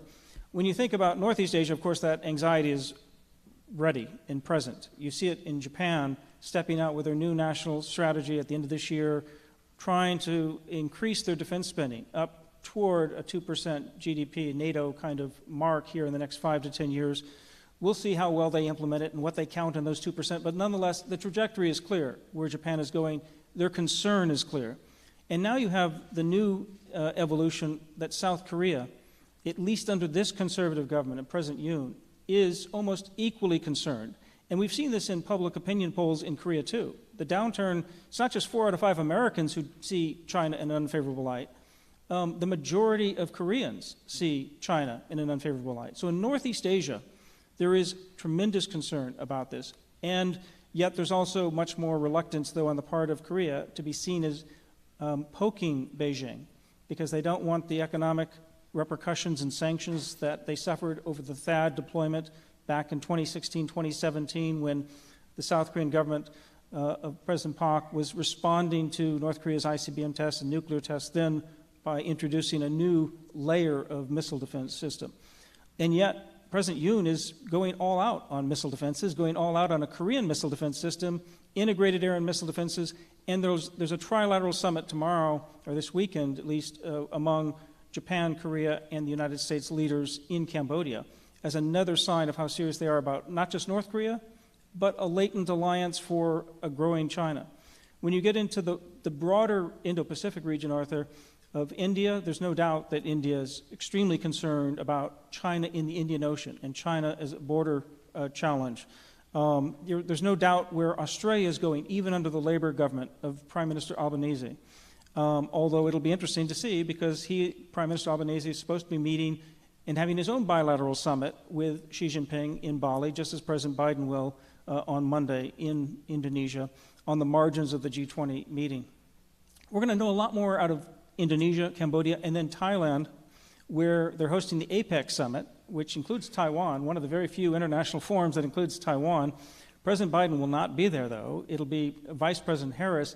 And there, one expects, in the gamesmanship of geopolitical tussle that's going on between China and the United States, China's likely to put forward more of their economic packages in that APEC setting because they know the United States comes with relatively empty pockets in terms of new initiatives, in terms of what we're able to do. We're currently focused on an Indo-Pacific economic framework that has more to do about the digital trading rules than it does trade. And they know there's political gridlock, frankly, in the United States on both parties on being able to move smartly on things like the Trans-Pacific Partnership, which we pulled out in the last administration, and there's no sign that we're going back into that kind of trading rules. So this is taking it from the kind of what are the drivers of China's grand strategy that Michael so eloquently put forward, because I think he's right. Marxism, Leninism, or even ancient China, there's no one explanation. It is a uniquely Chinese long evolution of what's been developing here. I think you never did, though, say, Michael, what you thought China was seeking. I take them at their word in terms of the Great Rejuvenation. I mean, I think they are telling us what they want. They're not telling us how they're going to get it exactly. They're keeping all their options open. As you say, they like to exploit those contradictions. And this is one of the points I'll make relating that to Southeast Asia right now and relating it to the Taiwan crisis question. If the United States only emphasizes military deterrence, and if you look at the new national military strategy, there are three key levers they're pulling on, right? Which is we're going to have a denial strategy. We're going to try to have basically the hardware to stop them from invading Taiwan. We're going to a short, sharp lunge at Taiwan. Secondly, we're going to be able to impose costs so that the risk-reward ratio continues to be in the risk category. That's hard, it's subjective, but that's what they're trying to do. And then thirdly, they're trying to make our very vulnerable networks, think cyber, think quantum in the future, all very vulnerable. They're trying to make resilient those, starting with semiconductor chips in Taiwan. So those are three things they're trying to do. That's a good strategy, but the seems very over subtle. It seems very over subtle.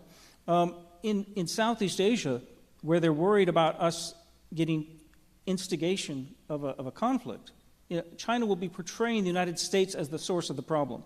So this is where you get into the psychological warfare and the information warfare game with China, and they will want to portray us. That's why it's so important for the United States to invest heavily in a strong military. And Nixon and Kissinger knew this well, that you need to have primacy, or at least as strong a military as you can, but then make sure you've got all the tools that you're using in a strategy.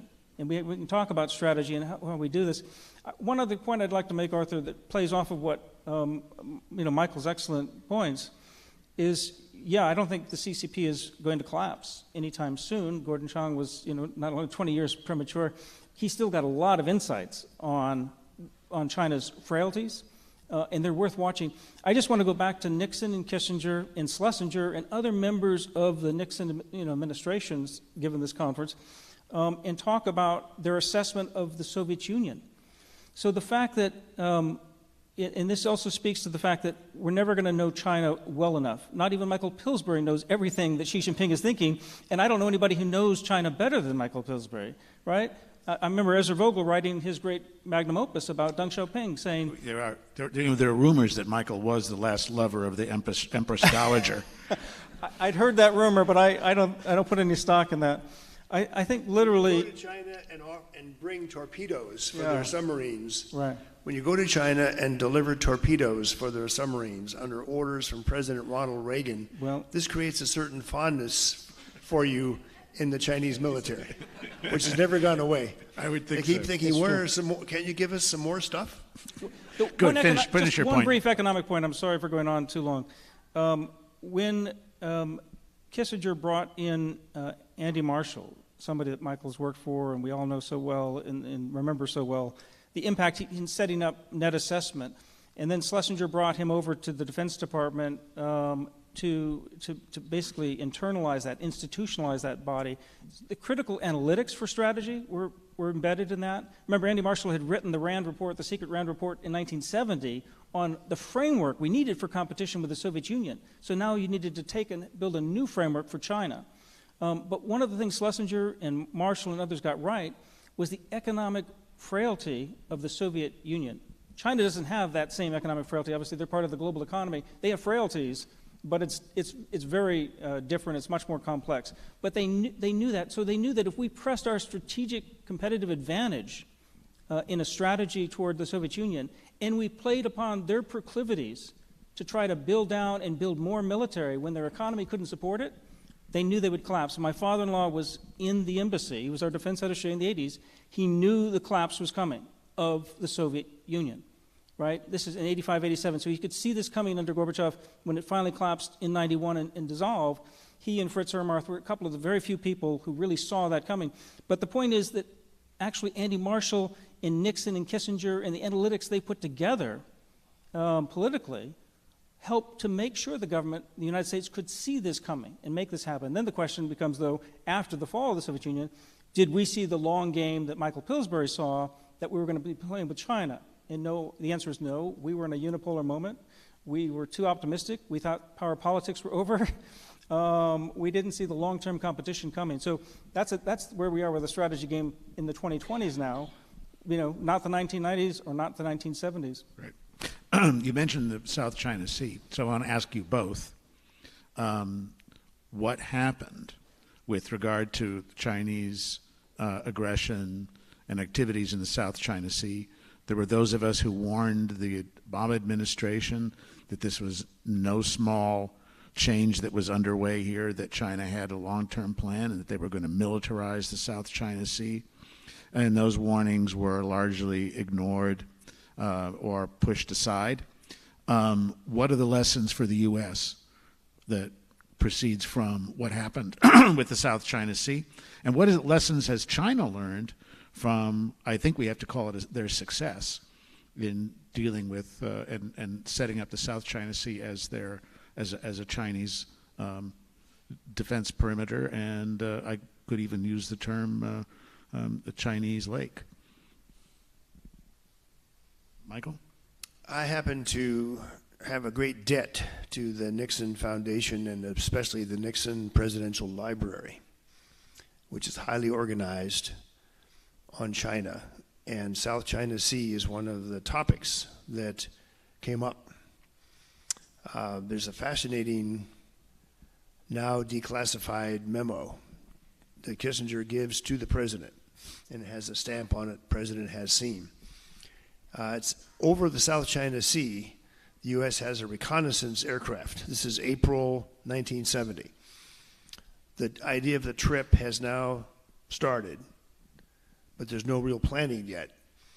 And the intelligence community is told to give us details, not high-level stuff, but specific details about Chinese behavior toward our assets.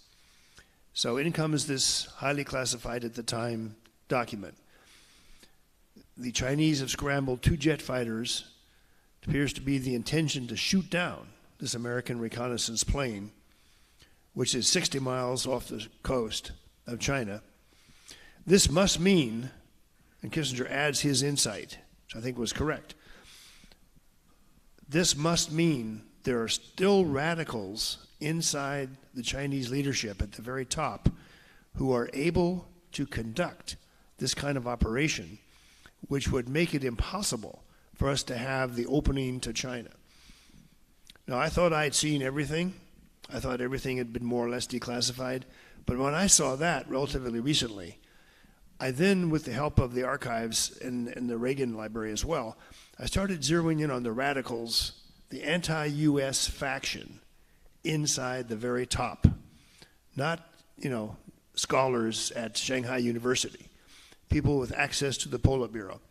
And it turns out there's a treasure trove of material that all along the way, Nixon and Kissinger, and then later on Jimmy Carter and Reagan, they're warned. There are these sensitive points that for whatever reason, China may even use force to protect its interests. We've got to be careful about these points, unless we really want to have the South China Sea for ourselves, which nobody did. So when you raise one particular geographical area, it just reminds me of this Sensitive Nerves project Andy Marshall and I undertook to do a classified warning memo on these are the things you would not think, you an American president would not think this would be important. But the Chinese do think it, and here's the intelligence that shows what they do about it. And I think we scared ourselves with this memo, because we began to realize a bigger problem is misperceptions between the two sides. That we tend to assume the Chinese are pretty much like us. And when there were 700 Pizza Huts opened and 1,500 Kentucky Fried Chickens opened and more than 2,500 McDonald's opened, who cannot think, well, the Chinese must be just like us. They love fast food. Then the PLA adopted American-style uniforms instead of the old Soviet style or the guerrilla warfare uniform. So this, to me, the South China Sea is a dangerous topic, in part because of the misperceptions. And I drilled down on this one time at a conference with some Chinese leaders. I said, what is the big deal about the South China Sea? I didn't was speaking Mandarin. Comes across quite more sophisticated.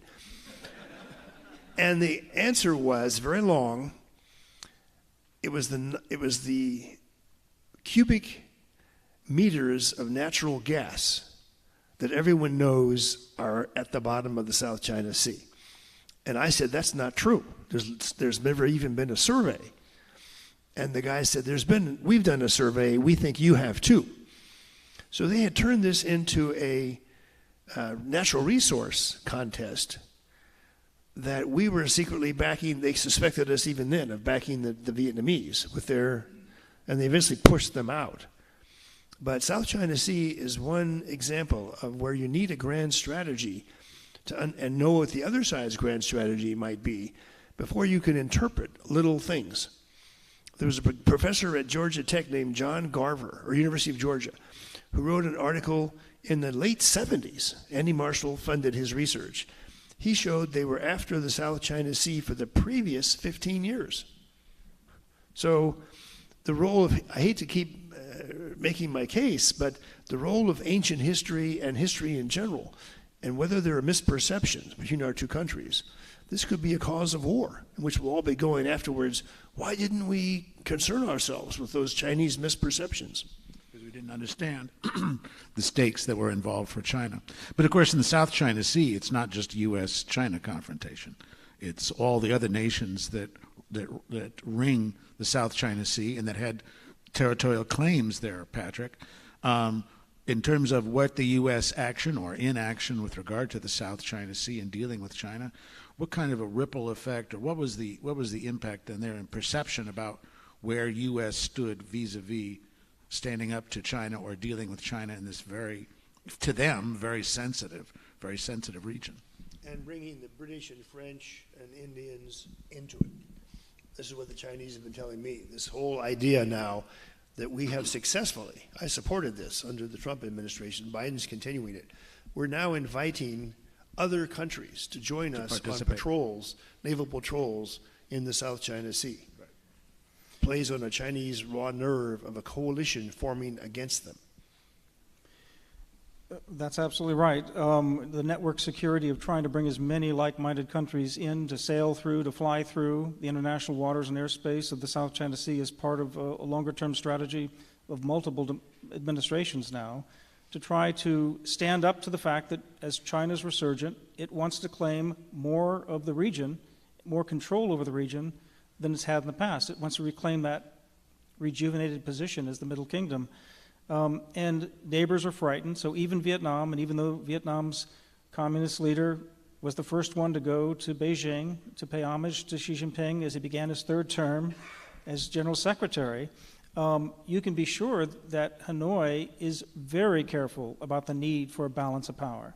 And they'll be playing out this next week in Vietnam, their latest South China Sea Conference, which continues to grow support internationally from European countries, not just from allies and partners in the Indo-Pacific, for the United States, on how to maintain that deterrence and stability and build up Vietnamese capacity. The Philippines, under President Marcos, has been a surprise in terms of moving away from Duterte, his predecessor, not sharply to alienate China, but clearly in terms of trying to now implement the Enhanced Defense Cooperation Agreement that will allow the United States to pre-position in northern Luzon, which is over the Bashi Channel, which is the critical southern entry potentially to a Taiwan scenario. And Japan, our key ally in Northeast Asia, is right at the front of helping to build up the Philippines and build up Vietnam. Indonesia, which is the biggest Southeast Asian country, and wants to be its own, wants to be a leader of its own of the global South, nonetheless is very worried about the Tuna Islands and the fact that the Chinese have effectively made Indonesia a claimant state. I mean, it's not a claimant state to the South China Sea dispute proper, but by talking about the waters that China control within their 9-dash line, they have made it essentially a claimant state, and Indonesia's worried. Malaysia continues to be worried, but they've got both challenging politics and they're China's biggest trade partner in Southeast Asia, so that keeps them very muted, even though behind the scenes they continue to be very cautious and worried about it. I think the South China Sea is, as Michael has just pointed out, we have to have a strategy for dealing with China and recognize that South China Sea is still just going to be one of the geographical crossing points.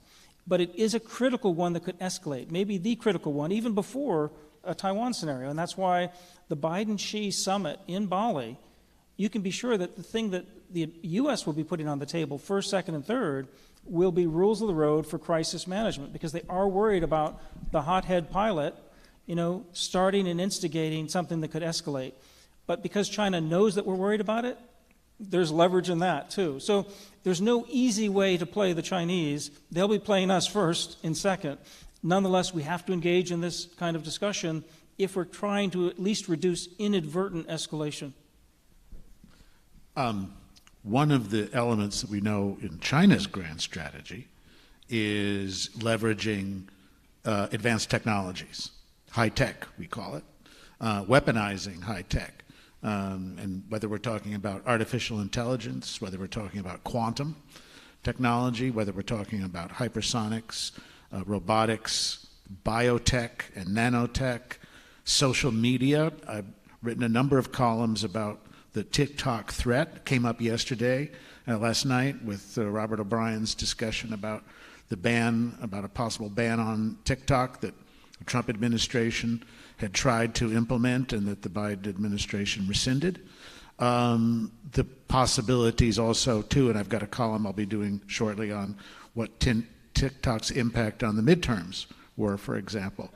All of these questions come up. So my question for you, Patrick, is you've studied China's strategy with regard to, we think about, they call it, we can just find it as the information domain, which is more than just cybersecurity or more about just the mechanics by which we communicate in the World Wide Web and in advanced electronics, but that it's a much broader strategy that includes information as well as cyber.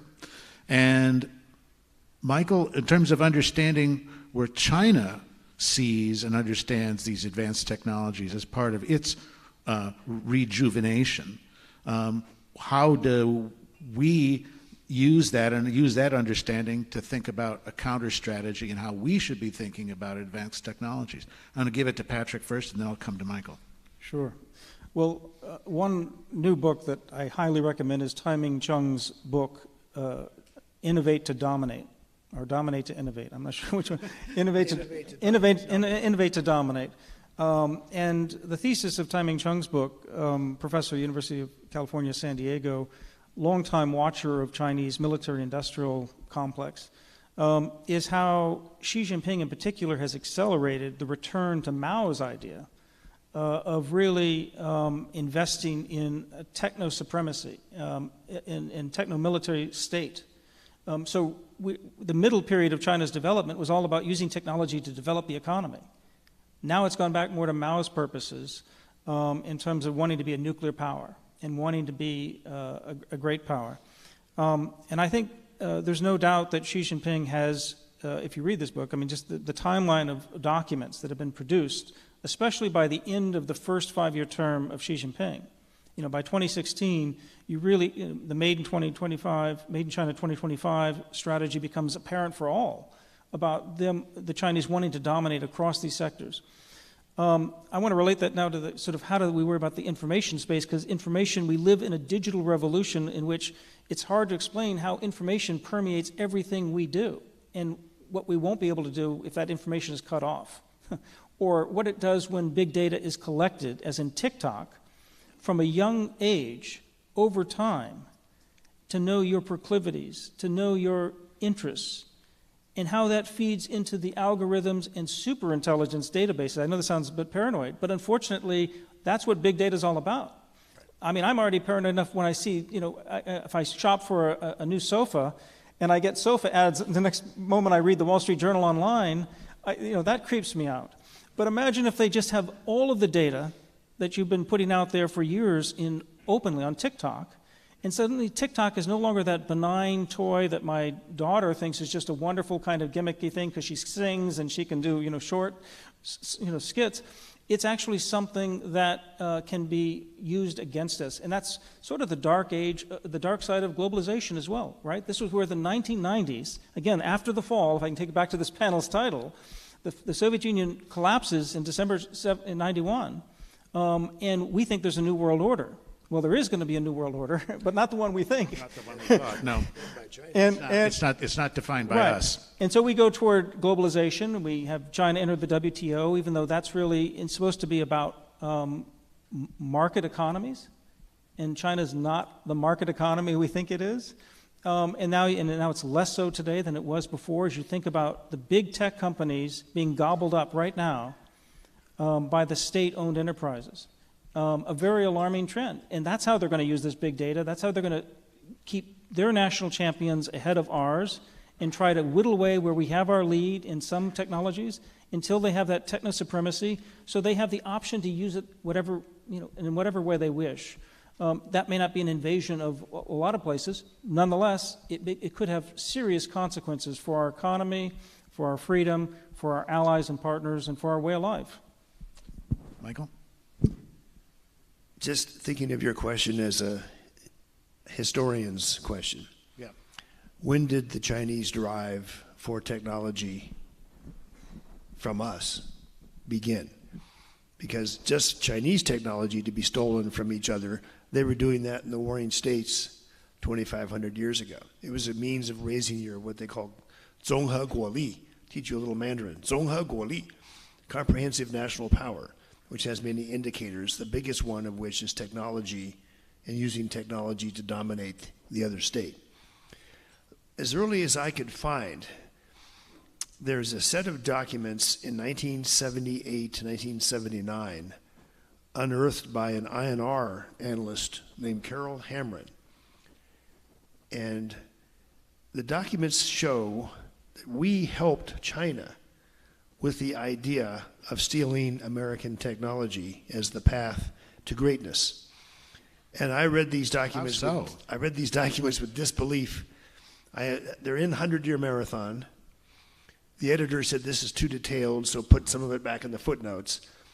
But there was something called the China 2000 study, 22 years in the future, in 78. And they brought in the World Bank. They brought in a professor from MIT. They brought in some equations. There'd been a study for Jimmy Carter of America in 2000, and including the technological pathway forward for America. So the same people who did that study got hired by the Chinese, and then China did its own classified separate study of Chinese officials only. And this is the moment when 100-year marathon begins.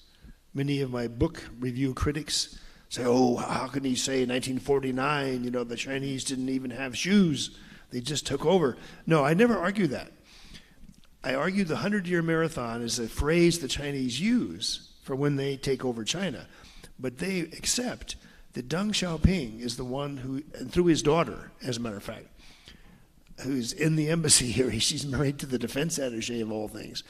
So they bring this back to Beijing. They start this study. And it causes Deng Xiaoping to claim he has made a major contribution, just like Stalin and Mao and Lenin, to Marxism-Leninism thinking. This is like the Nobel Prize and the Academy Awards all put together. If you make a major contribution to Marxism-Leninism. What was it? The role of science and technology is the most important in national comprehensive power. This is Deng Xiaoping. Yes. So they began to build the infrastructure in the early 80s. And they had a specific program. They had a set of ministries that were involved. And we knew all this. It's in the Reagan Library. You would think the Americans would say, you can't, steal our technology and become greater than we. We're Americans. We want to put up with that. No. There's a huge file. We reached out to the Chinese team. We said, you need some World Bank economists to help you. You're going to have to create a Ministry of Science and Technology. We will set up a National Science Foundation office in Beijing. And if you sign this agreement, we will transfer all new American scientific discoveries to you for free, for world peace and the goodness of mankind. And the Chinese were a little skeptical, like there must be some trick. No, there wasn't. And it got even more impressive after that when our side, the Reagan administration, reviewed what Nixon and Kissinger had done, which was impressive, and some of it's still classified, and how we helped them with deterrence against the Soviet Union. I helped write a memo. This is declassified now, thank God. I wrote a memo which became the basis of Kissinger meeting with the Chinese military, November '73. You have too many bombers all on one airbase. You need to be able to scatter them when you get tactical warning. We will hook up, this is Kissinger talking now, to the head of the Chinese military. We will hook up our satellites in space so we can provide you early warning within minutes that a Soviet attack is coming, and you can disperse your bombers from your airfield, and then you'll survive. And that's just the beginning of the conversation. So we got deeply involved in military technology, not just civilian. That is strange enough. But then we start saying, you know, your MiG-23, this actually happened. I was in the meeting. Your MiG-23 fighter bombers don't have enough radar accuracy to shoot down a Soviet backfire. That'll be the main kind of attack the Soviets will launch. If you send your MiG-23s, 50 of them, to Long Island, we will upgrade them all so they can shoot down. Now, what would the Chinese say? Of course. Then the torpedoes. Then counter-battery radar that they could put on the Vietnam border, see where the Vietnamese artillery was coming in, and fire back and kill the Vietnamese artillery crew before the shell landed in China. Yes, we sold them a bunch of those. And U.S. Army teams to go in and teach them how to use it to be able to beat the Vietnamese. Pretty long list. I haven't even finished. So this story of, you often hear it today, how outrageous, how dare the Chinese steal our technology. We opened the door. We opened the door. And we still won't close it now. This is one of the problems President Trump had. President Trump thought, his advisors, including myself, we thought if we put the tariffs on at a high enough level, Bob Lighthizer paragraph for technology theft, there'll be kind of a court system in China to prosecute technology theft and make people pay fines, and Western companies can sue. Chinese agreed to that after a lot of back and forth. They agreed. Now they won't implement it. And on one trip with Susan, I asked them what would be the maximum punishment. Suppose you steal something really important from an American company, and you get caught, and the jury says you're guilty. They said, well, the maximum punishment will be $5,000 fine. So this is our puny efforts so far, other than getting upset that they're stealing our technology. Not a great deterrent. Speaking of deterrence. Do you like my historical stories? Very much. They illuminate a lot, and they help give us the idea that, again, that this relationship between U.S. and China is kind of shrouded in a certain ambiguity. On the one hand, in the context of the Cold War, in the context of the Vietnam War, that the opening to China and reaching out to find a way to develop a strategy of triangulation between Beijing, Moscow, and Washington made a good deal of sense. And it was a way in which to gain control of a situation in which the global order was severely threatened, and the domestic order here in the United States was. But that by making that series of decisions, we also left hostages to fortune that would come, or checks that would come due later on, and that we would have to deal with, and that succeeding administrations would have to deal with decades later. You know, I often think about this. The relationship between the United States and China today is almost like the parable of Dr. Frankenstein, isn't it? Of Dr. Frankenstein, who wants to give life, right, to rediscover the principles of life, and who has found this lifeless body in which he's installed a brain and he's restored a nervous system and so on, and that this is this great work for humanity that he's carried out, bringing China into the family of nations again, making it part of international community, sharing our technology, including our military technology, joining the WTO, and that what he expects then is that he will have created this great partner, a servant, right, for humanity.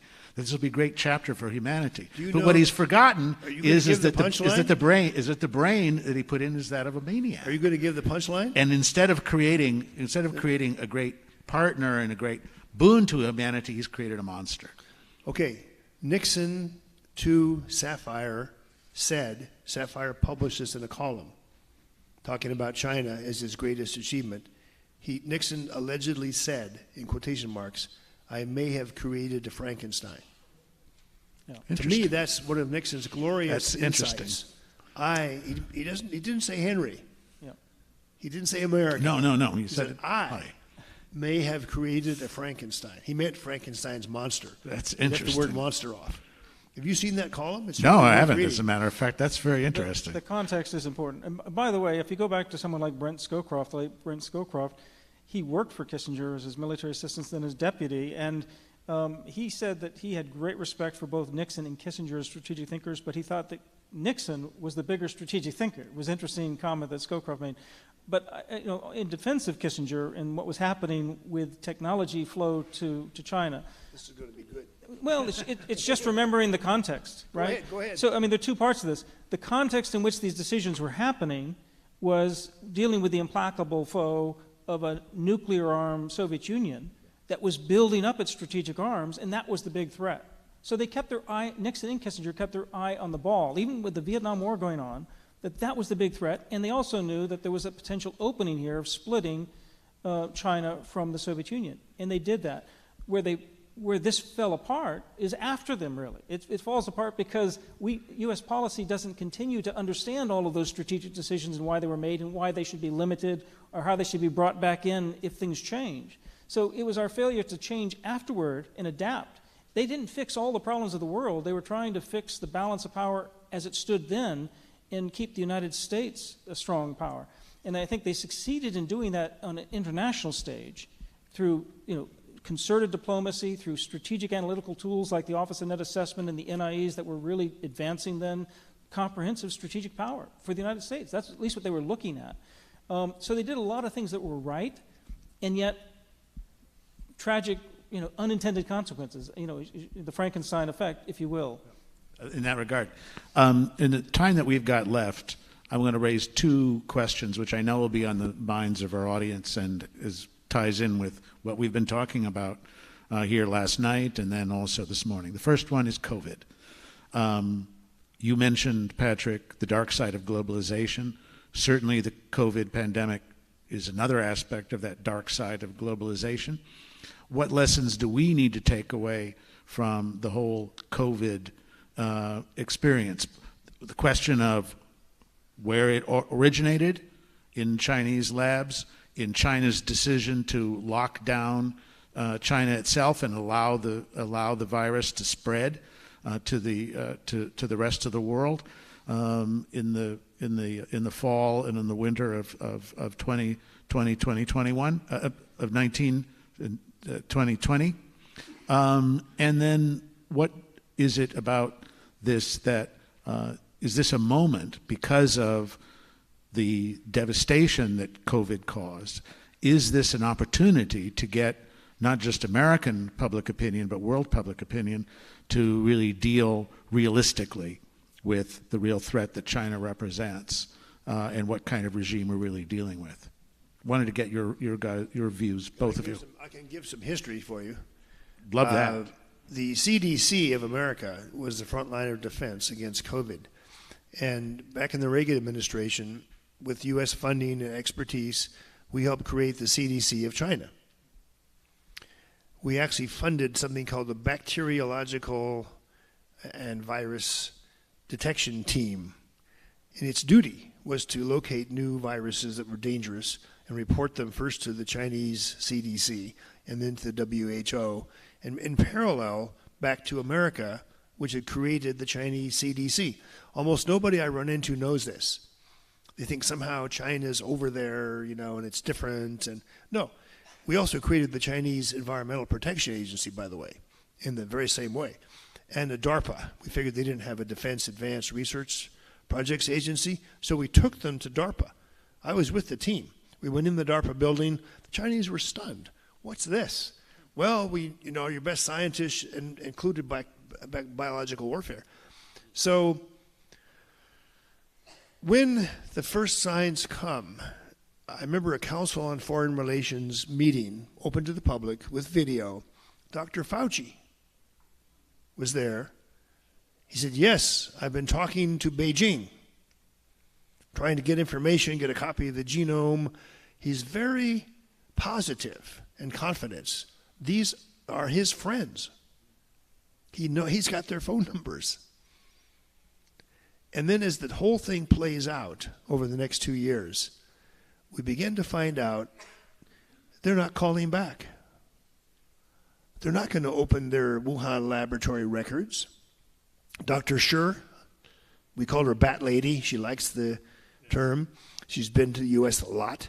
Dr. Scher tells a story that goes online around the world. A mysterious person comes to her on New Year's Eve and says, could you please check this virus sample against your Wuhan laboratory library of viruses? Now, I didn't know that there were libraries of lethal viruses in the level 4 lab, but there are. Turns out we do it. You're allowed under the Biological Weapons Convention to keep a sample of these things. We're paying for this. And Dr. Scher tells the reporter, thank God, she didn't quite use that phrase in Mandarin, but she's very relieved. The virus that the mysterious person got her to examine, the COVID virus, was not among her samples in her library. So China's hands were clean. Now that's as far as we've ever gotten to some sort of responsive comment. So American leverage on something as important as this is not very high. So what's our leverage going to be on, please come to the nuclear arms talks in Vienna? President Trump invited them to come to Vienna. We put out these Russian flags. Russians agreed with us, by the way. Bring China to the nuclear arms control talks. Date was set. Russian flag, Chinese flag, American flag. Chinese at the last minute, sorry, we're not coming. We have no leverage to get them into arms control talks. This came up with Biden's press conference 2 days ago. And in fact, we just announced, the Biden Nuclear Posture Review just announced, indirectly, we're going to guarantee China's second strike and not build missile defenses or other means to neutralize the Chinese nuclear forces. That's a huge present we just gave them. Now, what did we get in return exactly? Nada. So President Biden at his press conference said he believes China should engage in strategic stability talks, and they should come to arms control talks. But my fear is that's going to go the same direction the request for the COVID notes at the Wuhan laboratory. It's just going to be ignored. We are not a powerful, dominant country that can order China around. The Chinese will tell you with great pleasure. No, and it seems that our attitude is let bygones be bygones. Let's move on. Patrick? Well, I mean, picking up on that, because we don't have that kind of leverage, we have to be very careful how we use our accusations against China. It doesn't mean we shouldn't make them, especially if we're trying to ferret out the truth and force them in an uncomfortable position that they're covering something up. But we do have to recognize, just as the consulate in Manchester in the UK, when they beat up that Chinese national, they brought him in and they beat him up, and then they defended it by saying, but he insulted our leader. I mean, it's like the cult of personality in China these days with Xi Jinping has gone back, above Mao. And it's just a reminder that if you're going to challenge China on something that is so sensitive as to where this virus came from, and you don't have the hard evidence, be prepared for a harsh reaction. This is where Prime Minister Albanese, as he goes to a summit, he's trying to lift the $13 billion trade ban that China imposed because they had the courage to call for an independent inquiry into the COVID-19 origins. That was the right thing to do. That's what we do in the Enlightenment. We try to investigate and ferret out the facts and make transparency and figure it out. And the Chinese, the fact that they weren't willing to go along with this speaks volumes. So we don't know the hard evidence, we can't prove it, but they're telling us, in effect, you will not be able to see our secrets. We're not going to share them with you, and we're not going to tell you about this. The implications for this get more dire when you think about where biotechnology is heading, and it's heading fast. I mean, that's the scary part. Just as you're looking at quantum in so much detail, the biotech world is going to transform the rest of this century. And so COVID will look like, toys, just child's play compared to the kind of threats that could disseminate in the future. So we have to make sure we're working with like-minded countries on critical biotechnology, and then we have to engage China on areas where we think there's an obvious common interest. Because if it's in their common interest, they'll talk about it. But if we think we're going to impose on something on them to agree because it's the right thing to do, because it's part of what liberal democracies do, they're not going to do it. So we have to be realistic about what we can engage China on. Yep. And increase our leverage. Increase our leverage. Find ways to increase our leverage. No, I agree with Patrick. I think COVID is going to turn out to be the biplane era in terms of what biotech is going to be bringing us. We've got about 3 minutes left. Is it okay to ask you both to provide some sound bites? What's going to happen with regard to Taiwan? What's your view on where this U.S.-China relations is headed on Taiwan?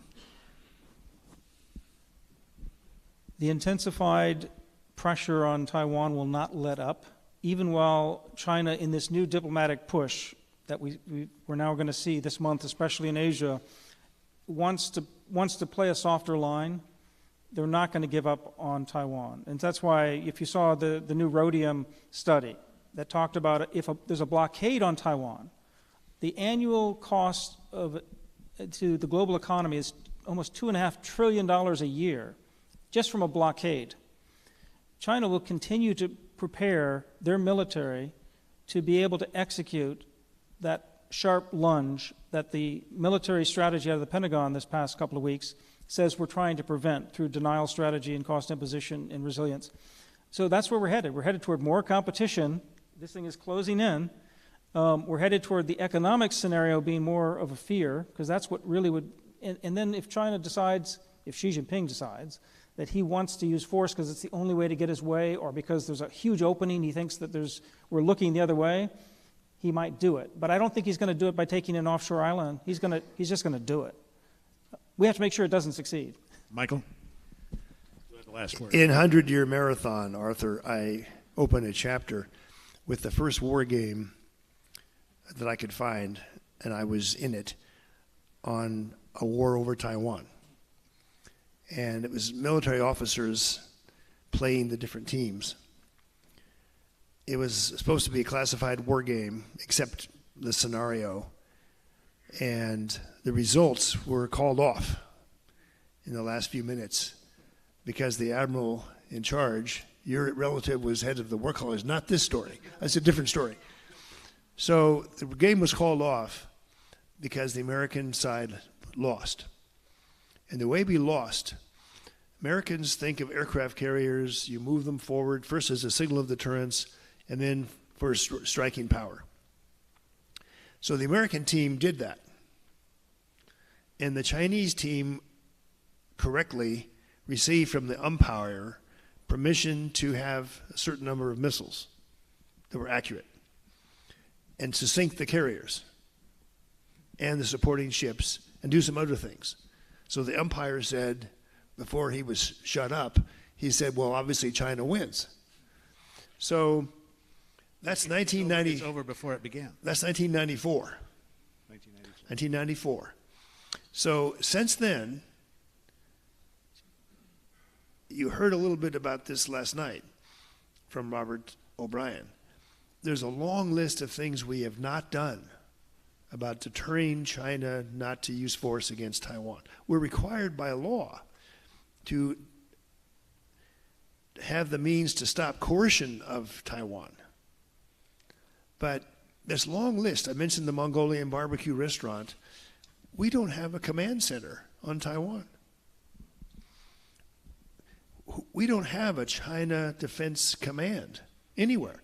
It's sort of subsumed under Pacific Command or AA. But if you're a PLA general and they do this, you go to Honolulu, where's your Chinese defense team? I want to meet them, see if they know how powerful we are. We don't have a Chinese defense team. So there's quite a long list of things we are not doing, and my fingers are crossed that by not provoking Beijing over the arrangements agreed to by Nixon and Kissinger, we will still have peace. But as Susan can tell you, I have increasing doubts about this as the number of exercises China surrounds Taiwan with bombers, including the last one. As they do more and more and more, is our answer to send Nancy Pelosi? I don't think that deters China. In fact, it seems to stir them up. So one thing President Trump did, which was secret at the time, and then it was leaked to the Wall Street Journal, and then Taiwan's president confirmed it. It's an idea that Rich Colby and others have had. Taiwan needs some kind of resistance in case we can't get there in time and the Chinese invasion gets started. And who does that in our system? Well, the Green Berets, the Special Forces in Fort Bragg. So I and others talked to the Special Forces. What can you do? Sir, it's our specialty. So President Trump approved a small Special Forces Green Beret team going to Taiwan with the theory that we would not tell anybody, but China would learn about it. It's the first American military deployment to Taiwan since Kissinger and Nixon pulled the nuclear weapons out and all the troops. And I believe the Chinese noticed that. They didn't need the Wall Street Journal to tell them what had happened. And I believe that's when this process started, that you see now in the Chinese media, that America is destroying the one China policy. And we've done other things since then. But if Nixon were alive today, I think he would have doubts about this. Do we really want to have a regular NATO-style defense in Asia, which some people are calling for? We need to have alliances and NATO and, have deployments on Taiwan. There's a logic to doing that. It's European-style logic. My forces are bigger than your forces, you better not attack. But that's not how the Chinese see strategy. They see indirection, deception, messages being sent back channel. And my fear is that right now, and we'll learn about this if Biden releases any of his talk with Xi Jinping on Monday, I think Xi Jinping is going to warn him. It's not going to be Biden saying, don't steal our technology and close those Confucius Institutes. No, Xi Jinping is going to say, you don't seem to understand.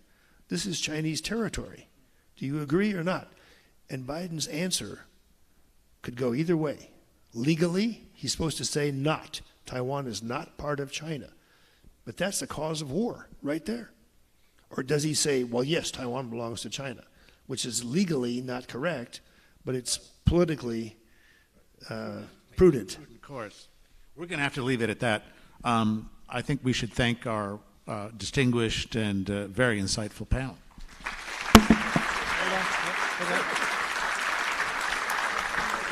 Ladies and gentlemen, that concludes the Grand Strategy Summit's second panel, and we now invite you to enjoy the buffet lunch set out in the hallway. Our special guest at lunch will be Speaker Newt Gingrich, who will be on stage here in the ballroom beginning at 12:30 p.m. Please enjoy lunch.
Welcome back, ladies and gentlemen. I invite you to take your seats. This conference is called the Grand Strategy Summit for a reason. President Nixon was the ultimate grand strategist, marrying strategic purpose with power to yield significant positive results. We want to show you a brief film that gives an overview of how President Nixon approached foreign policy. This video is narrated by Ambassador Robert O'Brien, who served as the 27th National Security Advisor and was recently elected Chairman of the Board of Directors of the Richard Nixon Foundation. The voice that you are about to hear is that of Ambassador O'Brien.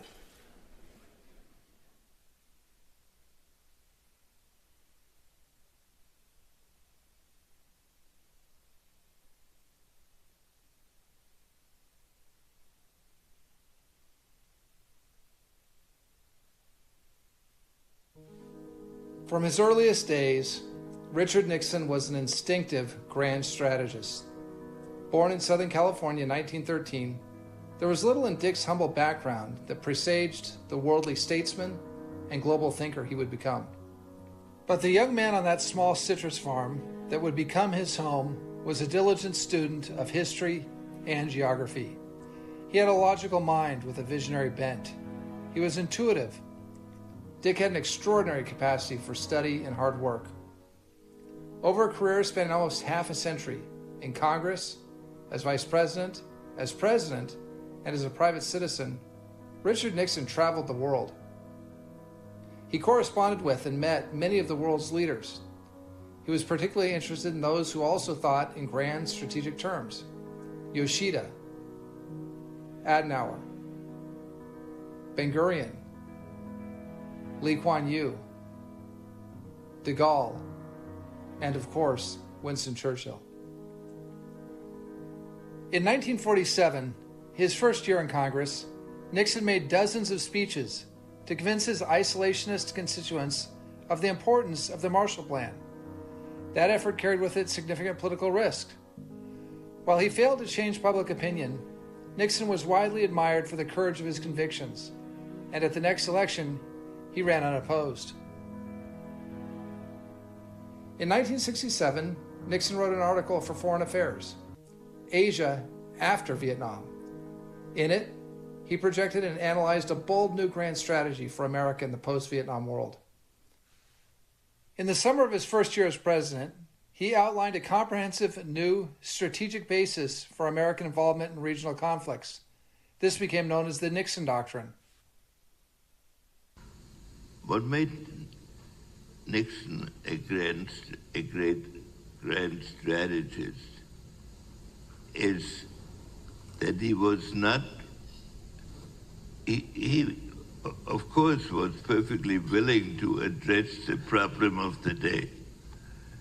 But what occupied him most in the conversations that he and I conducted practically every day on what was supposed to go on was the definition of how we could be both strong and visionary. Too often our domestic debate is conducted as a debate between people who want to do away with weapons and others who think you can do everything with weapons. And Nixon's great strength was his determination to link the two together. In fact, he sent in the third or fourth week of his administration, he sent out a memorandum to all departments concerned with foreign policy to tell them he wanted to link the various objectives almost like an artistic measure. In 1972, his transformational trip to China and his groundbreaking trip to the Soviet Union opened new strategic vistas for American foreign policy. In October 1973, Nixon saved Israel during the Yom Kippur War and he checked Soviet expansion in the region. The next year, he became the first American president to visit Israel, Egypt, Saudi Arabia, Syria, Jordan, making possible a new footing for U.S. policy in the Middle East. During the last 2 decades of his life, Richard Nixon traveled and spoke and wrote, urging the importance of grand strategic thinking for American foreign policy. In his last 8 years alone, he wrote 4 books describing and refining his strategic vision. In 1985, 18 years after writing Asia After Vietnam, Nixon looked back in strategic terms. It's true that dominoes, when we normally play the game, one falls and the others fall in order. But when we speak of dominoes internationally, when a domino falls in one part of the world, it affects, through reverberation, dominoes in other parts of the world as well. Let me put it more precisely. In addition to Cambodia and Laos, which have fallen, we have a situation where, as a result of what happened in Vietnam, the American defeat there and withdrawal, the victory by the communists, that the Soviet Union was emboldened, and the United States, in terms of its policies, was discouraged. And around the world, in Angola, Mozambique, Ethiopia, Nicaragua, the dominoes fell. And I say that was a direct result of the failure in Vietnam. In 1992, Nixon's analysis of the strategic situation in the new post-communist Russia was prophetic. Well, Russia at the present time is at a crossroads. It is often said that the Cold War is over and that the West has won it. That's only half true, because what has happened is that the communists have been defeated, but the ideas of freedom now are on trial. If they don't work, there will be a reversion to not communism, which has failed, but what I call a new despotism, which would pose a mortal danger to the rest of the world, because it would be infected with the virus of Russian imperialism, which of course has been a characteristic of Russian foreign policy for centuries. In 1993, he analyzed Asia after the Cold War. The 80-year-old elder statesman traveled to Russia and met with President Clinton on his return. He also visited Ukraine, Poland, the Czech Republic, Japan, Korea, and China that year. At the beginning of 1994, Nixon returned to Moscow. Back home, he made a long private and personal report to President Clinton. He gave a general description of the situation in a New York Times op-ed. Sadly, less than a month later, he was gone.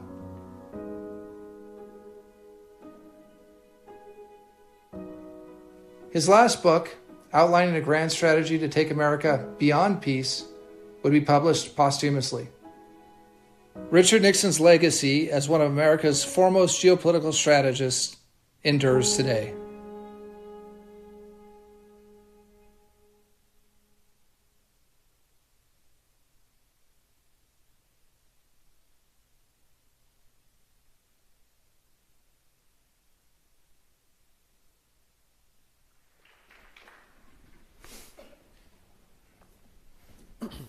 I'm often asked, what would President Nixon do about this issue or that problem? Well, who better to attempt to answer that than Newt Gingrich, who served as the Speaker of the U.S. House of Representatives. He formed the contract with America to propel the Republican wave in 1994, and as an historian in his own right and the author of a staggering 41 books, he is a master of marrying politics with history to enable a better understanding of both. He is joined today by Ambassador Callista Gingrich, who of course served as the U.S. Ambassador to the Holy See, and thank you for being here with us, Madam Ambassador. He's a great friend of the Nixon Foundation, and please join me in welcoming Speaker Newt Gingrich.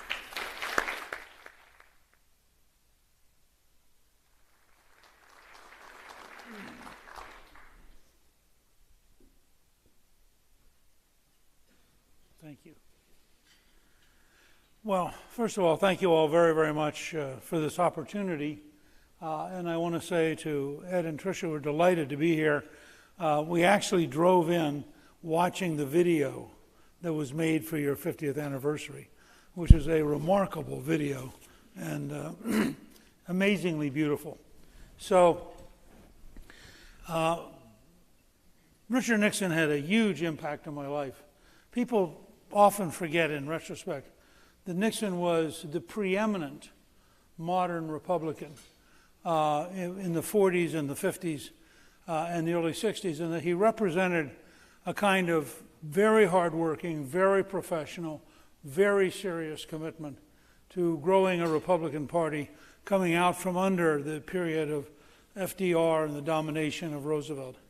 I had the great opportunity to go and visit with him several times when we were trying to think through how to become a majority. And he said two things that profoundly affected us and that were clearly part of how we were able to put the whole majority together. First, he said that the House Republicans are boring. This was in the early 80s. And he said, and I can't quite imitate his voice, but you can hear it in your head. He said, they have always been boring. When I was there in 1946, they were boring. And if you intend to create a majority, you have got to learn to be interesting. And he said, I recommend that you get a group together that decide to work on being interesting and that meet regularly. And in many ways, the Conservative Opportunity Society came out of that very experience. The other thing which he had said to Guy Vanderjack, who at that time was a congressman from Michigan and chairman of the Congressional Campaign Committee, and he repeated to me was, as long as you are hidden away in the political news, you cannot reach enough people to create a majority. And therefore, you have to find a way to become dynamic enough and exciting enough that you break through in the news media. And I thought about that advice the week before the 1994 election, when in fact we had the cover of both Time and Newsweek. And to show you how little things change, the title of both covers was Angry White Men, because that's the only way the media could deal with it. I later continued his advice of getting in the news media, because about a month later, Time had me as Scrooge holding Tiny Tim's broken crutch. It wasn't enough that I stole the crutch. It was a broken crutch, and it was entitled, How Mean Will Gingrich's America Be to the Poor? And the following week, Newsweek had me as a Dr. Seuss figure entitled The Grinch That Stole Christmas. Now, one of the things I think I'd learned from the many years of studying Nixon was that, in fact, the average American could see through the news media. And so what people got out of those two covers was, oh, Gingrich wants to reform welfare, which was like a 90% issue. So actually, ironically, neither Time nor Newsweek hurt us. They actually helped us by communicating that. I also have to say, for a long time, I was amazed. He came down to speak to the House Republicans at one point, and he had this knack of taking you around the world. And it was astonishing. And I saw him do it 2 or 3 times, and I finally realized all it meant was that he was really good at geography. Because once you had the map in your head, you could start in Japan and go through Korea to China, and the map would lead you through the whole conversation. But to the average listener, it seemed so amazing that he knew all these things. Well, he did know all these things, but he was able to organize them without any notes because he was simply relying on the map.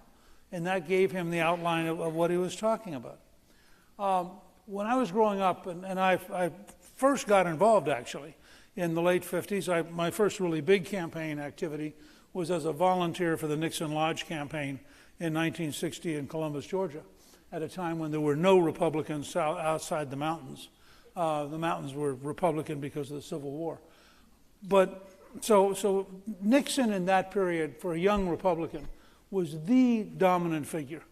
He was hardworking, he was intelligent, he had thought enormously, again, while we're going to talk about grand strategy internationally, he had thought very long and hard about the necessary politics of becoming a majority and working our way out from under the Rooseveltian majority. And so I read his speeches, I read books about him, I watched him, And I would say, in terms of the confusion about this week's election, that the number one advice I have for all of you is to remember Nixon's own career. 1952, he almost gets kicked off the ticket and saves himself with a brilliant nationwide televised speech, later known as the Checkers speech, because the high point emotionally was talking about his dog, Checkers. He then ends up in a very difficult, challenging situation with Nelson Rockefeller in 1959 and 1960, gets to be the nominee. He then, in what's one of the longest nights of my political career, loses the presidency by an extraordinarily narrow margin, and I personally think that both Illinois and Texas were stolen. Then he comes back to run for governor, and the people of California figure out that, in fact, he's a national figure. He's not he's not focused on California. He's focused on international relations and on the things you do at a national level. So he loses to Pat Brown and has the famous press conference in which he says, "You're not going to have Richard Nixon to kick around anymore." He then leaves, goes to New York. Everybody sort of assumes he's out of politics, but he's not out of politics because of his just unbelievable work ethic. He's out there campaigning. He's the one senior Republican who stays with Goldwater and supports Goldwater, which leads the conservative wing of the party to be grateful to him. He comes back and campaigns tirelessly in 1966. David Broder wrote a book on the 66 campaign and just points out how many hours a day Nixon put in to crisscrossing the country, helping candidates, getting on the telephone. Then he wins the nomination in 68. And in a very narrow race, beats Hubert Humphrey. And 4 years later wins one of the largest majorities in American history, carries all but one state, and then the tragedy of Watergate occurs. Well, if you think about that, I'm just suggesting to you, this process goes on. This is not a Polaroid camera. This is a motion picture. And things will continue to evolve and continue to change. And Richard Nixon did a great deal to make this a much better world. Now, I think if you're going to talk about grand strategy, you're going to talk about foreign policy, and I was delighted that the video you showed included Henry Kissinger. Clist and I both are very fond of Henry and spent a good bit of time with him. And he just wrote a great new book called Leadership, which I recommend to all of you. And the chapter on Nixon is remarkable.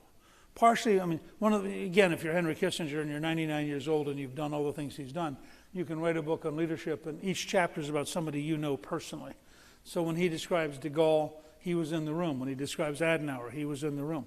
But his chapter on Nixon, who of course he knew intimately and worked with intimately, I think was very relevant to this conversation and to the whole notion of a grand strategy summit.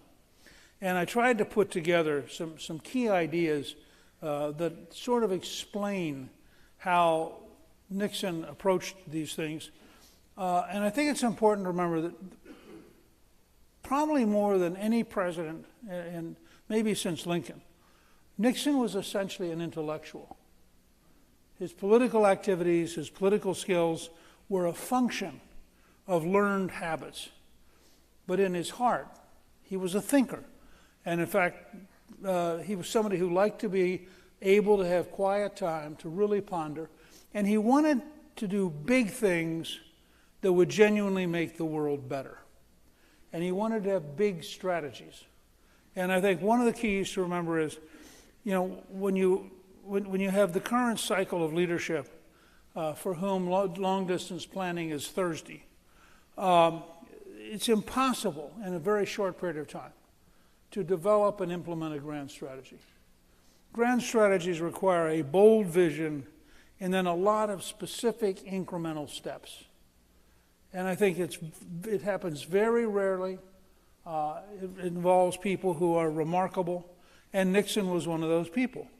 And he had thought about it a long time. He thought about it, I think, before World War II when he was becoming a lawyer and studying history. He thought about it while he was serving in the military during the war. He thought about it as a junior congressman. And if you go back and you look at his work, he was very methodically committed to a sophisticated anti-communism, which required us to develop NATO, for example, required us to have a Marshall Plan, Well, these were not, these were not the automatic right-wing things to do. And so Nixon is constantly bridging the views of people back home with what he thinks is the historic necessity. And I would argue that one of the things Nixon did that is really underreported and misunderstood is he understood that power in the end comes from the American people. And so he spent a lot of his time communicating and building a solid majority, both within the Republican Party and then ultimately in 1972 in the country at large.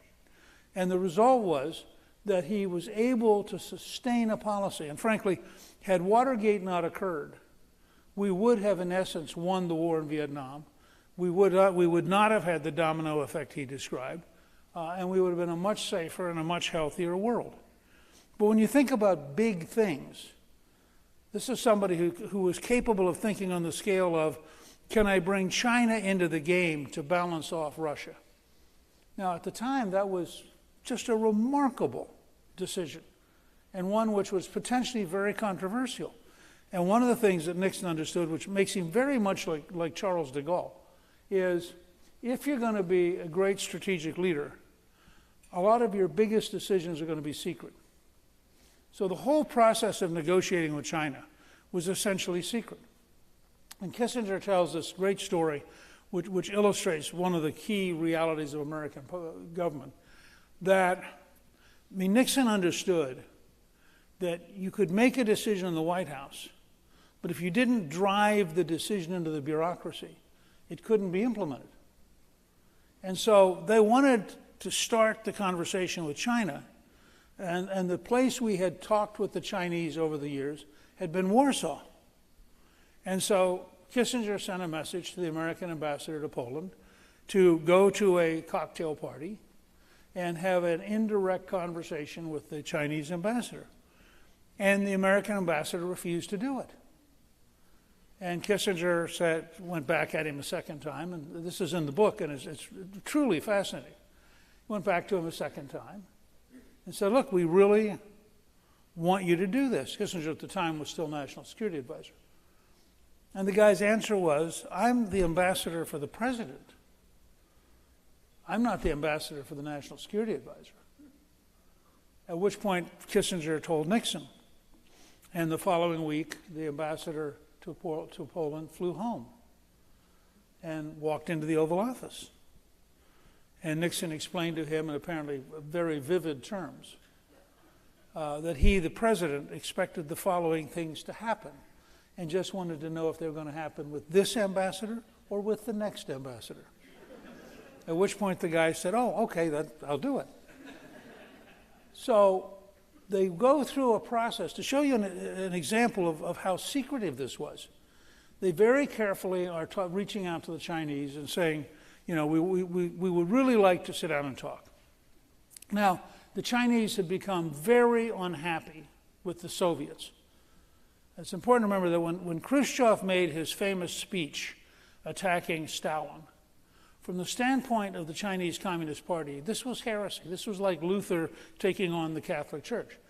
The Chinese Communist Party, even to this day, loves Stalin and loves Lenin. And that's the nature of the Chinese Communist Party, which was founded by a group of people in Paris.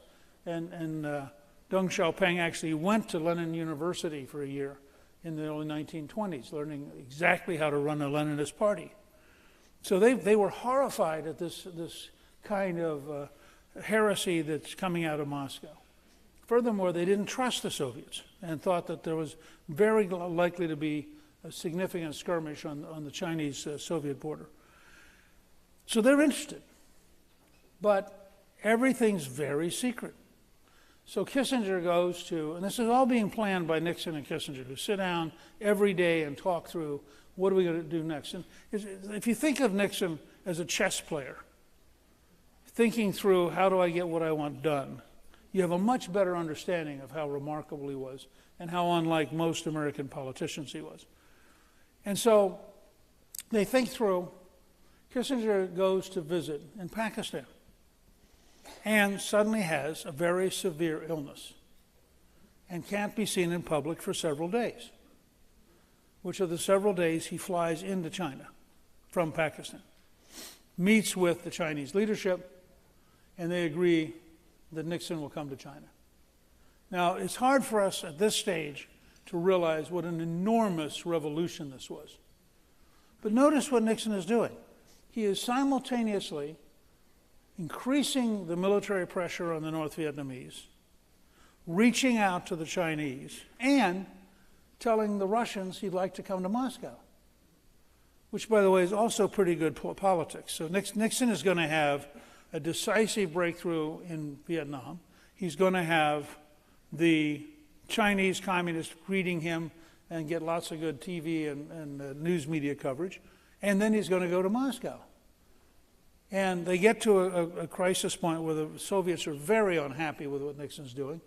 And basically, and this is, again, typical of Nixon and Kissinger, they basically say, look, if you don't want us to come, we don't have to come.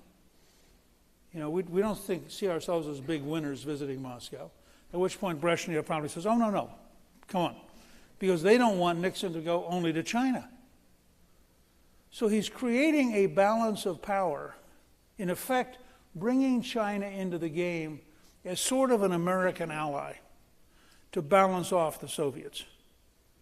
Now, this is grand strategy. This is thinking ahead. At the same time, there are key moments where Nixon has enormous courage and where he does things that people might have thought were a sign of unpredictability, but in fact, they were done to drive home certain messages. So, for example, he deliberately went into Cambodia in what was called the Parrot's Beak to destroy the logistics system that the North Vietnamese had built in Cambodia, because he wanted to send the signal that he was prepared to be ruthless and he was prepared to change the rules of the game if that's what it took. And when the North Vietnamese broke their word, Nixon launched the most severe bombing campaign of the entire Vietnam War, and within a matter of days, the North Vietnamese were saying, okay, we want to talk, we get it, because Nixon was prepared to do whatever it took to get their attention. When the Soviets are backing Syria and Egypt against Israel, and the Israelis literally are running out of ammunition and potentially running out of aircraft, Nixon, first of all, opens up the lines against the wishes of the Pentagon, sends American equipment in considerable quantity and flies them in. And at the same time, when they get to a real crisis with Kissinger and Nixon working together, they go to DEFCON 3, which is one step short of being prepared to go to war, to send a signal to the Soviets that the United States is going to stand up to them and that they cannot send Soviet forces into the Middle East. If you look at the Middle East under Johnson and the Middle East by the end of Nixon's time, it is amazing how much it has changed. The Soviets have been kicked out. You now have the Egyptians beginning to move towards recognizing Israel. You have a dramatically safer and more secure Israel, and you have American relationships based on strength. One of the things I think the American foreign policy establishment never quite understands is that in places like the Middle East, strength matters. If they think you're serious and they think you're real and they think you're reliable, you can get all sorts of things done. If they think you're weak, or they think you're confused, or they think you're unreliable, you can't get anything done. And it's not about personality. It's about a perception of your willingness in the real world to do the things that really matter. So I think there's a lot to be learned from Nixon. The challenge is finding leaders who are capable of this kind of systematic long-term planning and who are capable of thinking at this level. You know, one of the reasons when I read Kissinger's new book on leadership, one of the things that really leaped out at me was, you know, you get very few people of this caliber. I mean, Lee Kuan Yew is extraordinary, and you saw the picture of Nixon with a much younger Lee Kuan Yew. Kissinger once had me out to his farm when Lee Kuan Yew was visiting, and I said to him, why were you able to be so successful in creating modern Singapore? And he said, well, you know, I was in Britain as a graduate student during Clement Attlee, and the Socialist Party. And every time I got to a major decision in Singapore, I would ask myself, what would the Labour Party have done? I would then do exactly the opposite. And it worked every single time. But somebody like Lee Kuan Yew is extraordinary. You look around the third world, and the number of people who bring you modernization with freedom is very, very few. You look at de Gaulle, who is extraordinary. These are people, you know, the difference between the France of Macron and the France of de Gaulle is astonishing. And one would have to ask whether or not a de Gaulle could function in modern France, because he was such a nationalist. He was so willing to be responsible, to take deep positions, to be unpopular if necessary. And he was capable of thinking strategically. And I think this is the sort of thing that we have a deep lack of, I think, at two levels in this country right now. We have an inability among people who do thinking to actually think seriously and to actually deal with the real world as it exists. We have a huge foreign policy establishment that insists on living in a fantasy world. And therefore, they do things that don't work. I tell people one of the greatest problems with the modern foreign policy establishment is that they saw The Lion King and they thought it was a documentary. And so, you know, they think lions and zebras dance and sing together. And we keep, in a Nixonian tradition, we keep trying to say to them, no, you know, lions actually eat zebras. And their answer is, I mean, you go talk to the current Secretary of State. I mean, their answer would be, no, didn't you see the movie? And so they consistently can't. This is why you end up with things like Afghanistan, because they just lied to themselves. But they didn't know they were lying to themselves. They took all the data and they ran it through this thing that said the world's really safe, the Taliban are really good guys, you know, we can really be partners. One of the keys to Nixon, I think both domestically and in national security, was a really intense willingness to focus on the facts. Remember, he's taking a Republican Party which had been historically in a deep minority status, with the singular exception of Eisenhower, who was a national hero. The party's natural position is being in the minority, and had been since 1932. And Nixon is calmly and methodically thinking through strategies that grow a much bigger party. And Pat Buchanan writes about this in several books on I think one of them is called Nixon's Wars. And the whole process of how do you put together the 1972 coalition? How do you suddenly grow a party which I believe, in the absence of Watergate, Nixon would have been extraordinarily successful and would in fact have created a majority party in the 70s. And the country would have been dramatically better off. It's truly one of the great tragedies, and I think one which the left willfully created because from their perspective, Nixon was such an enormous danger and such an enormous threat to their what had seemed like a permanent majority. The other part of that, I think, is it's very hard for the current generation, when you look back at Nixon's long career, to understand how bitterly the establishment hated him because he proved that Alger Hiss was a communist. And it just literally tore apart the fabric of the establishment because Alger Hiss was their guy. And even if he was a communist, he was an elegant communist. And he came from the right school and the right family, and it was just wrong to expose him. Now we know now, because after the fall of the Soviet Union, we got access for a brief period to their archives, and it turns out that at Yalta, Alger Hiss actually goes to Stalin's railroad car at 3 o'clock in the morning and is given the highest civilian decoration that you can get. But the fact, and this is an important thing to remember about the left-wing establishment, which has been true consistently all the way back to the 1930s, when the New York Times won a Pulitzer Prize for a reporter in Moscow who was methodically lying about the Ukrainian famine. The left consistently tries to destroy people who don't share its fantasies. Because if we get into a conversation in which it's legitimate to describe the truth, the left will lose. And so what Nixon did, more than any other politician of his period, I mean, McCarthy was noisier and made a lot more charges, but McCarthy wasn't a serious person. McCarthy was just a really good demagogue. Nixon was a serious person who proved again and again, as he did in the brief period when he was out of public life and serving as a lawyer in New York and winning Supreme Court cases. Nixon was really a good lawyer and really a good student, and he was really smart. That made him extraordinarily dangerous to the left.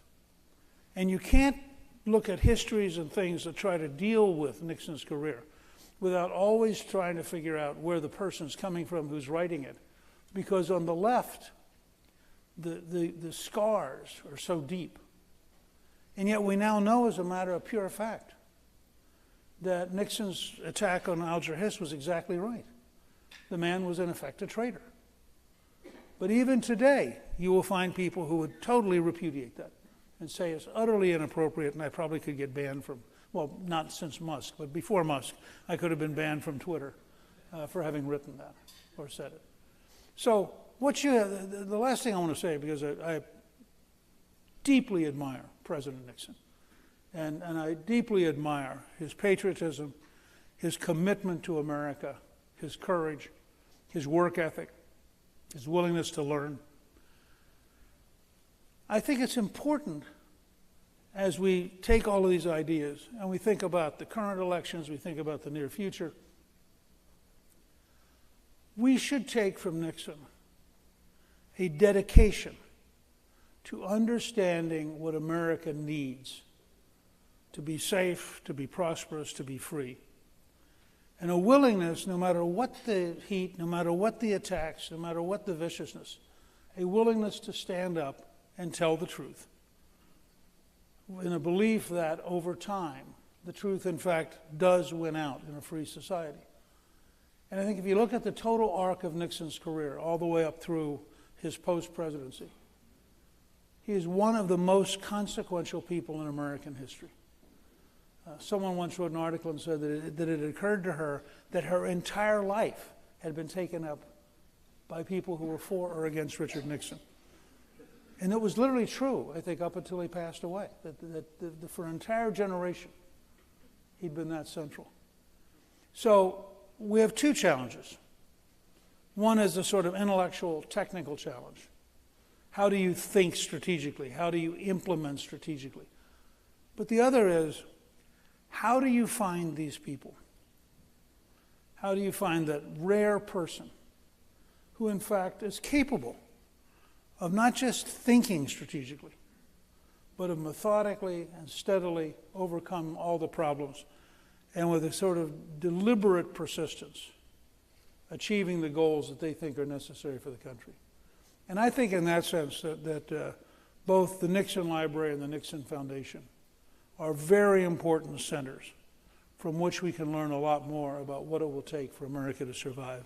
And I can tell you for both Clist and me how honored we are to have been allowed to come here and to be part of this very first Grand Strategy Summit, and how much we think that this is really important for the country's future. Learning from the people who have done it is one of the real keys to being successful, getting the next generation to do it. And in that sense, I think the foundation and the library play a very key role in America's future. Thank you very, very much. Ladies and gentlemen, Speaker Newt Gingrich.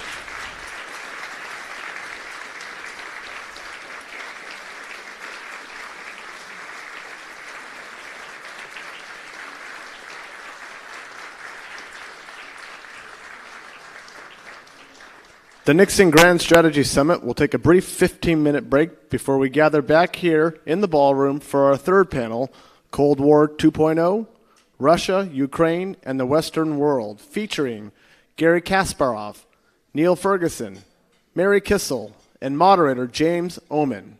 See you all at 1:15 p.m.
Ladies and gentlemen, I invite you to take your seats as we begin our third panel.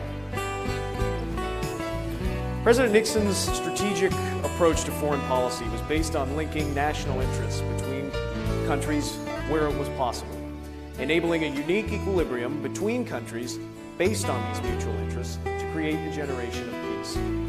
Keeping that in mind, let's move from our discussion of China to the discussion of Russia and the Western world.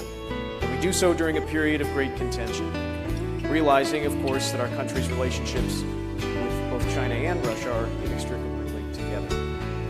For a discussion of the long view of Russia's future relationship with the Western world, please welcome Mary Kissel, Executive Vice President of Stevens Incorporated and a former senior advisor to Secretary of State Mike Pompeo.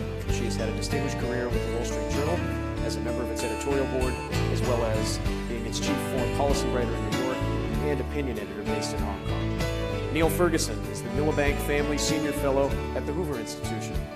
He's the author of 16 books, including Kissinger, The Idealist, and his work on Kissinger, Volume 2. Garry Kasparov is a Russian pro-democracy leader, global human rights activist, business speaker and author, and former world chess champion. And this morning's discussion, I should say this afternoon's discussion, will be moderated by James Hohmann, who writes an opinion column for the Washington Post and is a lecturer at Stanford University. Would you please welcome our panel?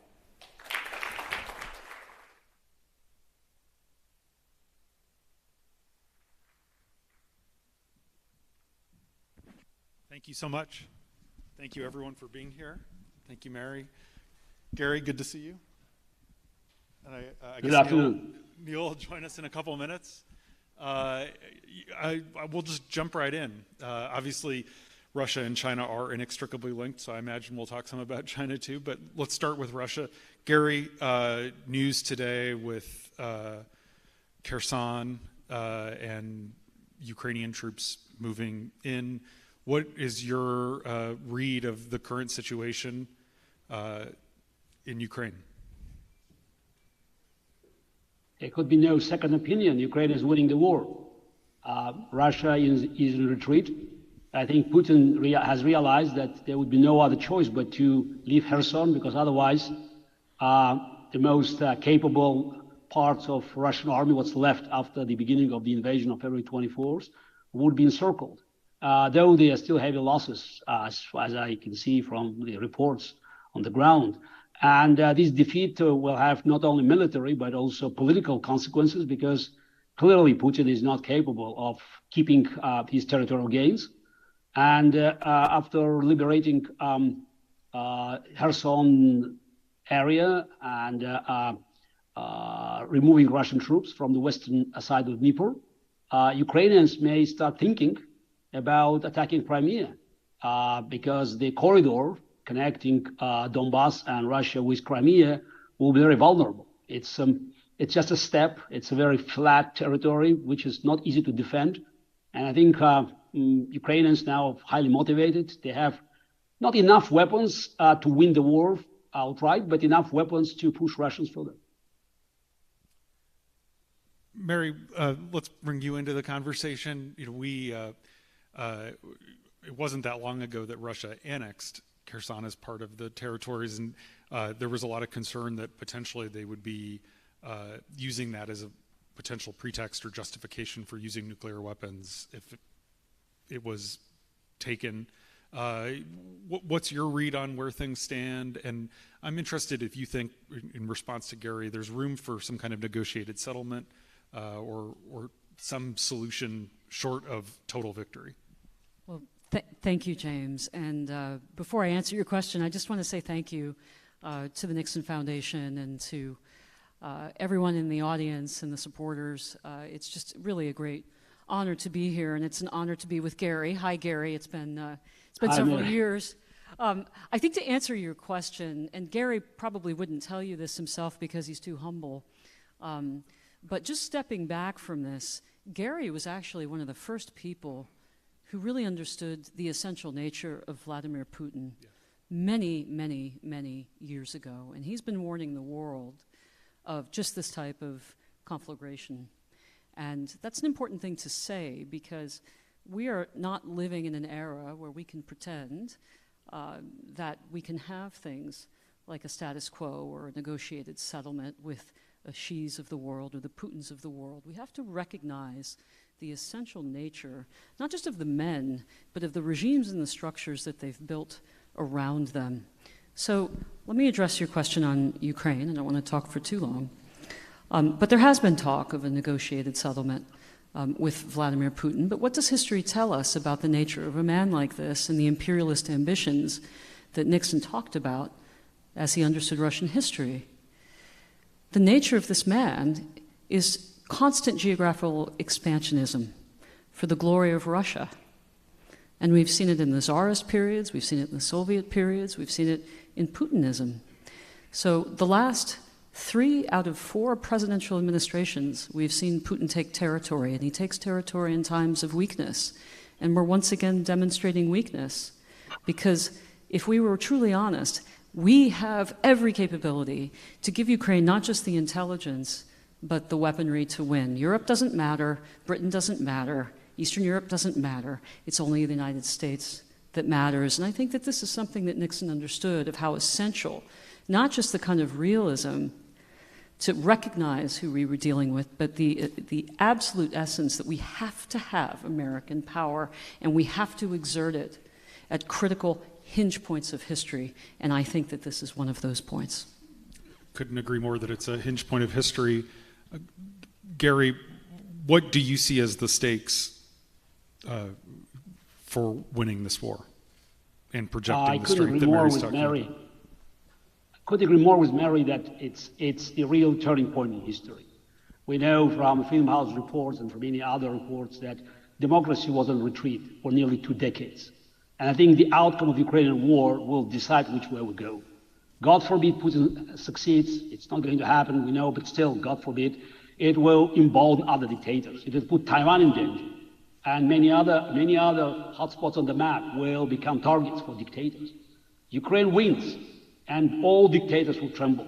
From North Korea to Nicaragua, from Belarus to Zimbabwe, I expect to see the rise of freedom movements. I'm sure what's happening in Iran now, it's a direct result of Ukrainians' victories, even temporarily now, but they still send the messages like the wind of freedom that is blowing in every direction. And also, I think it's very important now not to hear those who are still arguing for negotiated settlement or negotiated outcome. There's only one way to end this war, is for Ukraine to be liberated, 100% liberated, Russia to be forced to pay reparations, and war criminals brought to justice. Where I do not agree with Mary, it's about the role of European nations. Of course, America can and must play a decisive role in arming Ukraine and guaranteeing its military superiority.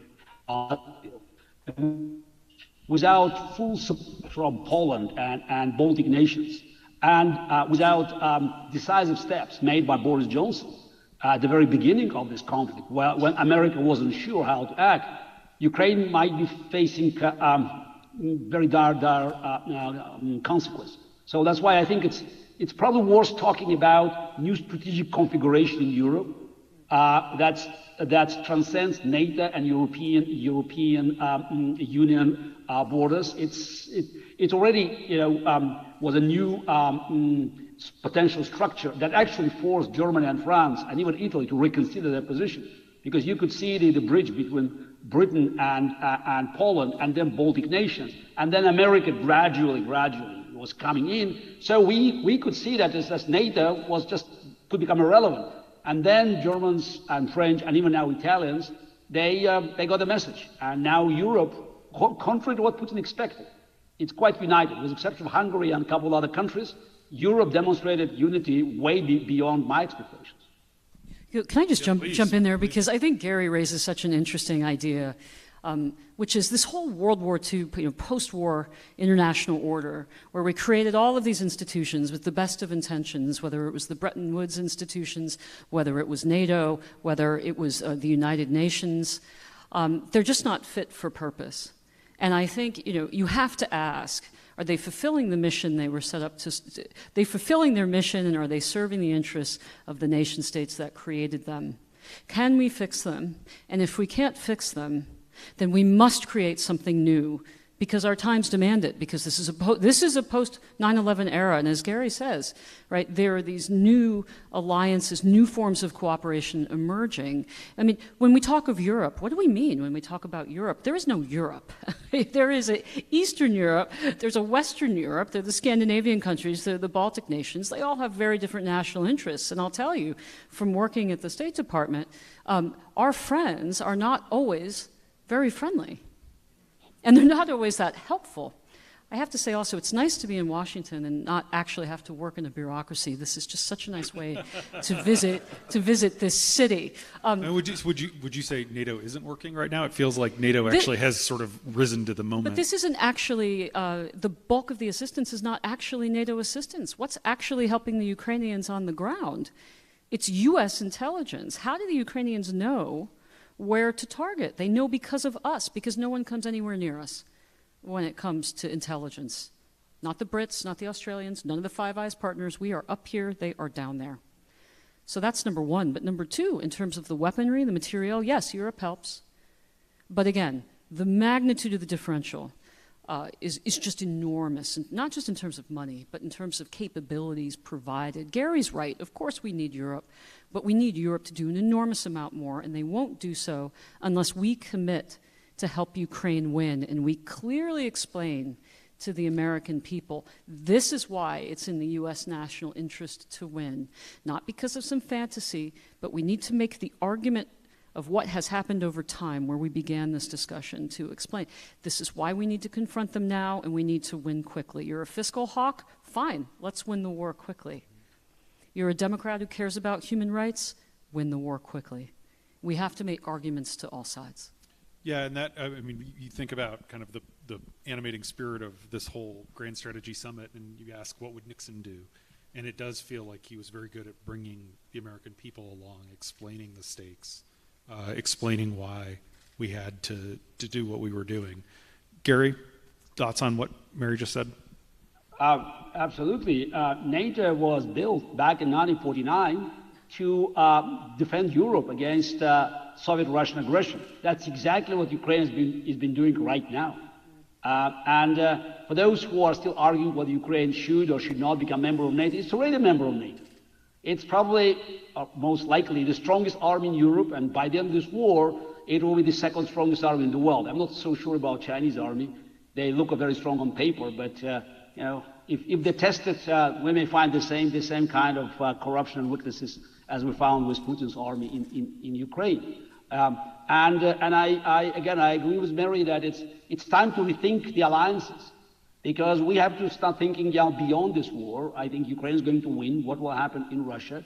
But Ukraine's victory is in American national interest. It's about security, because again, God forbid, Putin had won the war, so succeeded, taking over Kyiv in 3 days. How much time would it take for China to decide that America was so weak and to have a shot on Taiwan? I believe that Ukrainian heroism and Volodymyr Zelensky leadership protected Taiwan for years to come. So that's why it's time to actually demonstrate that dictators, they are no longer calling the shots. And I think that Putin's alliances that he built around the world will crumble, because he looks weak. China now is sitting on a fence, not offering Putin any real assistance, because Putin is losing the war. I want to ask about, I mean, these middle countries, it's been frustrating, disappointing to watch the Indias, those countries that are taking Russian oil, that aren't really supporting the Ukrainians. How do we deal with that in this sort of Cold War 2.0 that we're talking about? I just get the small questions. Well, I think it's clear not just that we're in the post 9/11 era, but as you say, we have a free world alliance that share our values, and nations that aren't free do also belong to that bloc. Nations like Vietnam and others, nations that don't share our values and want to destroy us. China is the Irans, the North Koreas of the world. And then you're right, we have these neutral nations in the middle, so-called neutral nations. But we've seen this before in the non-aligned movement in the 60s. It's nothing new. I think the question becomes, how do we incent those nations to come to our side? Because we don't want to play the same kind of game that our enemies play. That's not the source of our strength. The source of our strength is not state-led investment in a kind of Belt and Road initiative. The source of our strength is the fact that nations around the world want American companies to come in, to invest, to build their infrastructure, to send their kids to be educated here, et cetera.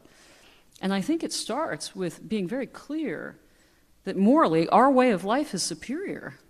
We cannot be afraid to say that.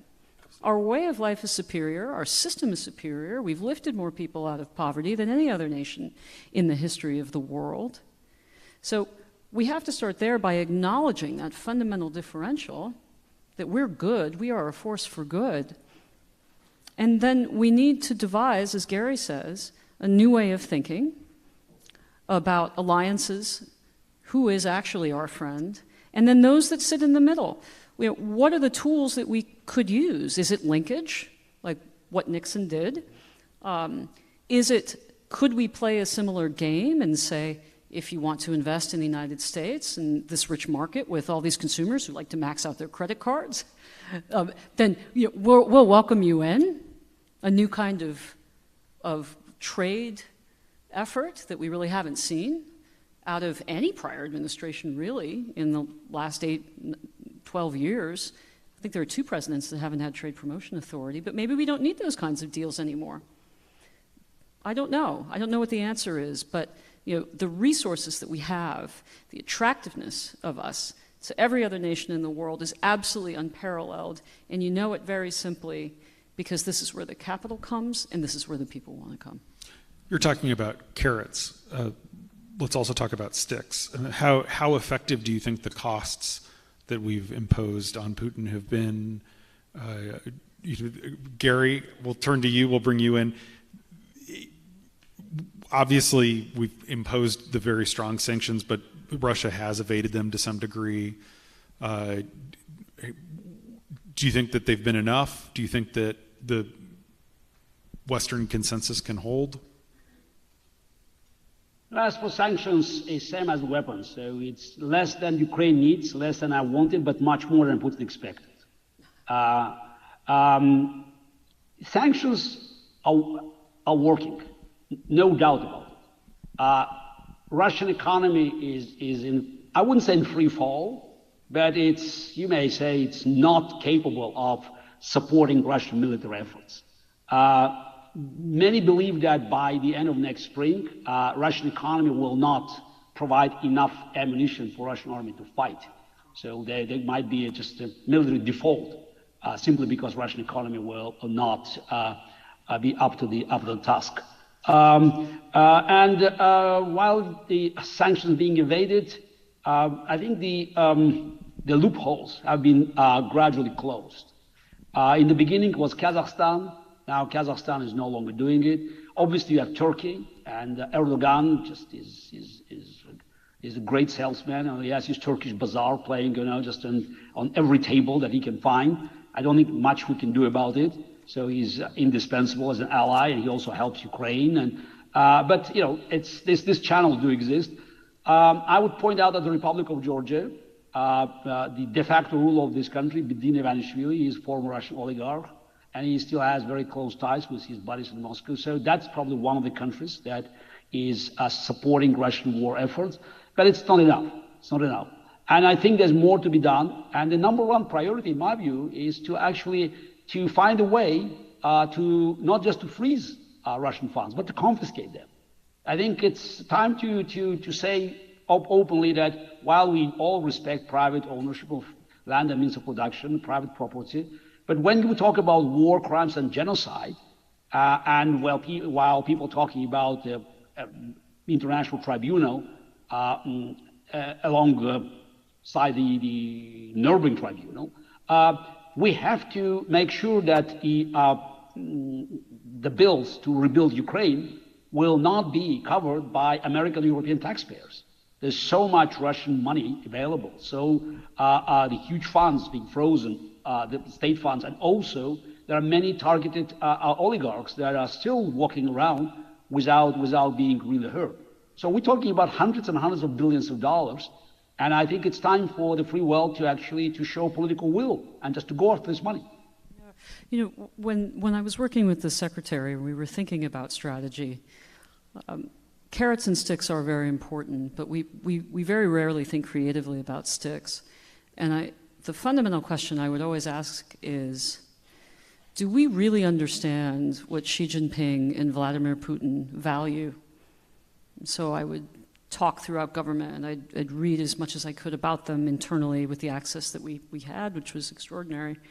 And it's actually very simple, and it's very common among these types of guys. They want power, obviously, and they value money, and they value the security of their family. And we have lost our ability to be ruthless about these things.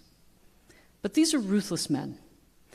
And to some extent, we have to regain that sense. So let's take the power aspect of it. We should be flooding Russia right now with information and photographs and videos about all of his properties around the world and the lavish lifestyle. We should be saying and posting, this is where the kids are. This is where the mistresses are. Here's where the boats are. And if you used a tactical nuclear weapon, not only will we nuke you, we'll go after all of these other things that you value. And we need to be very clear about that. And that sounds very harsh, and it sounds very mean. But the reality is that we live in a mean Machiavellian world. We may not like that, but we do. And I think what we've lost sight of is that these guys fight to win because they know the only way for a sustainable peace and to get the things that they want is they win, we lose. Well, we need to flip that around like Reagan wins. We win, they lose. So whether it's flooding Russia with all kinds of fact and truth in the way that we did during the Soviet period, whether it's figuring out what they value and threatening it or outright taking it, as Gary says, these are things that we have to start contemplating because this is not a game.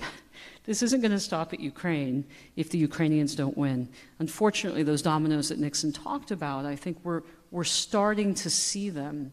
Afghanistan, Iranian attacks in the Middle East. I mean, missiles are being sent into the Gulf toward UAE. We're lucky that an American or Americans haven't been killed en masse in Iraq or Saudi Arabia with the attacks in the civilian airports, or Syria for that matter. There have been multiple attacks against our troops in Syria just in these last weeks. So, you know, it's time for us, I think, to harden our approach, not to abandon carrots, but to realize that we need to just not use old tools like sanctions, but we need to revisit the kinds of tools that worked in the past in the Soviet era and in other eras. We have to get tougher. Gary? Yeah, just following up to what Mary said, it's a grand strategy summit. And overall, it's about strategy. If you have strategy, you can choose your tactical tools, speak as a chess player. But if you have no strategy, you are poised to be reactive, not proactive. And I think the biggest problem now is that since the end of the Cold War, America lost its strategic vision. From Harry Truman to Ronald Reagan, it was a consistent policy. Yes, some deviations, Democrats, Republicans, but we all knew, I grew up in this world, on the other side of Iron Curtain, in the Soviet Union. America was there. Love it, hate it, America was there. America was a dominant factor and the leader and defender of the free world. Since 1991, 1992, after the end of the Cold War, the era of the end of history, as we all remember, the best-selling book of 1992 of Francis Fukuyama. So America, it's no longer America as factor, but it's more like, you know, who runs America. It goes from one president to another. It's more like a pendulum. And every moment America shows weakness, dictators, they capitalize on it. There's no vacuum. The idea that you can walk away and no longer be a world policeman, it's ridiculous, because if you leave a country, you leave a region, somebody else gets in. And we know exactly who gets in. China, Russia, Al-Qaeda, ISIS, Iran. So all the facts, terrorist dictators, they will capitalize on it. And it's not accidental. Putin's annexation of Crimea followed Obama's weakness in Syria, this infamous red line. So that was a test. And Putin's aggression this year, I believe, was a result of America's shameful stampede from Afghanistan. So the moment America shows weakness, look, it happens. It's not I say, you say, she says. It's about the facts. And it's amazing that very often we are still debating it as if we don't have enough information to take it as axiom. You don't have to prove it. Well, that's why we've got to win in Ukraine, to not project more weakness. The sticks that you're talking about, how do we push and use those sticks without cutting Russia off entirely, where there's no engagement and they're not dependent on us anymore, whether it's buying their oil or having any engagement at all? Where do you draw that line? Well, I think the American foreign policy establishment, or the blob, or whatever you want to call it, is prone to something called strategic narcissism, where they say, well, everything depends on what we do. But the reality is, Putin also decides what he wants and what he's going to do. The Chinese decide what they want and what we're going to do. We have to drive and incent the outcomes that we want, and we have to, as Gary says, have a vision for what that is. This administration is not going to use sticks. I'll give you one example. It's not maybe widely discussed or talked about, but it's a fact, and I think there's enough publicly available information out there to say it. Cuba is the source of pretty much all of our problems in our own backyard. Maduro would not be in power without his Cuban protective detail. All of the leftist revolutions in South America and Central America have been Cuban supported. Right at the beginning of the Biden administration, the Cubans got out on the streets. And with just a little bit of help, we could have solved not just the problem that we have in Cuba by just simply enabling these people to communicate with one another. We could have solved our Venezuela problem. We could have solved our Bolivia problem. You name the problem, and it would be so much more manageable, if not solved. That's the kind of, right? And that would have been obvious if you had had a strategic vision for a free and open Western Hemisphere, which we don't have. But that was a missed opportunity. And that told me immediately when I saw that, okay, these guys aren't thinking longer term. They're not thinking past the immediate crisis, and they're thinking through a domestic political lens. Is this going to appeal to my base at home? Not, is this right for America? Or in 5, 10, 20 years, how will this help us create a world that makes America safer and us more prosperous? Look at the Iran nuclear talks, right? They pursued that until it was so embarrassing that even Democrats on Capitol Hill didn't support it. Look at the constant talk and call for cooperation with Communist China.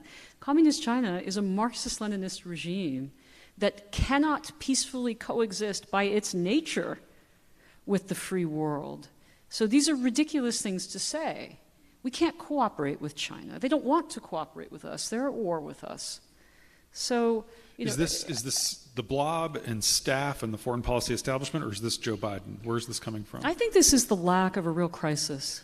I fear that it's going to take a war for the country to wake up. Although I have to say, who would have thought 5 years ago that on Capitol Hill we would have had bipartisan consensus that Iran, China, and Russia and their interests are all opposed to the United States? It would have been totally unthinkable. So the reality of the world is starting to change the political dynamics in Washington, and that's a good thing. It's also changing in the country. That's a very good thing. It just, unfortunately, hasn't changed fully in this executive branch, and specifically in the office of the president, because it doesn't matter if you have hawks or realists, so-called realists, Nixonian realists in the administration, and there are some guys and gals right now in the National Security Council who are deeply concerned, and unfortunately they don't set the direction of national policy. That's the president. So it's either going to take a true crisis or it's going to take just time for this national grassroots consensus that we saw from the American people that's starting to consolidate in Congress, for us to really pursue that at the highest level where it matters, which is at the White House. You're more optimistic about the consensus than I am. I don't. I think there were exit polls this week that showed that like a third think we're doing too much to support Ukraine, a third think we're not doing enough, and a third think it's just the right amount. It would be nice if that sunk in with with more of the American people. I'm not usually called an optimist, so that's a good thing. Gary? Yeah, but by the way, exactly, you said one third, which means 2/3 they are willing to support Ukraine. It's nearly That's 70%. a glass 2/3 full exactly. perspective. Unless my math is wrong. So and I think it's what's important. I think that the only issue where you have bipartisan support in America today, giving Ukraine what it needs to win the war.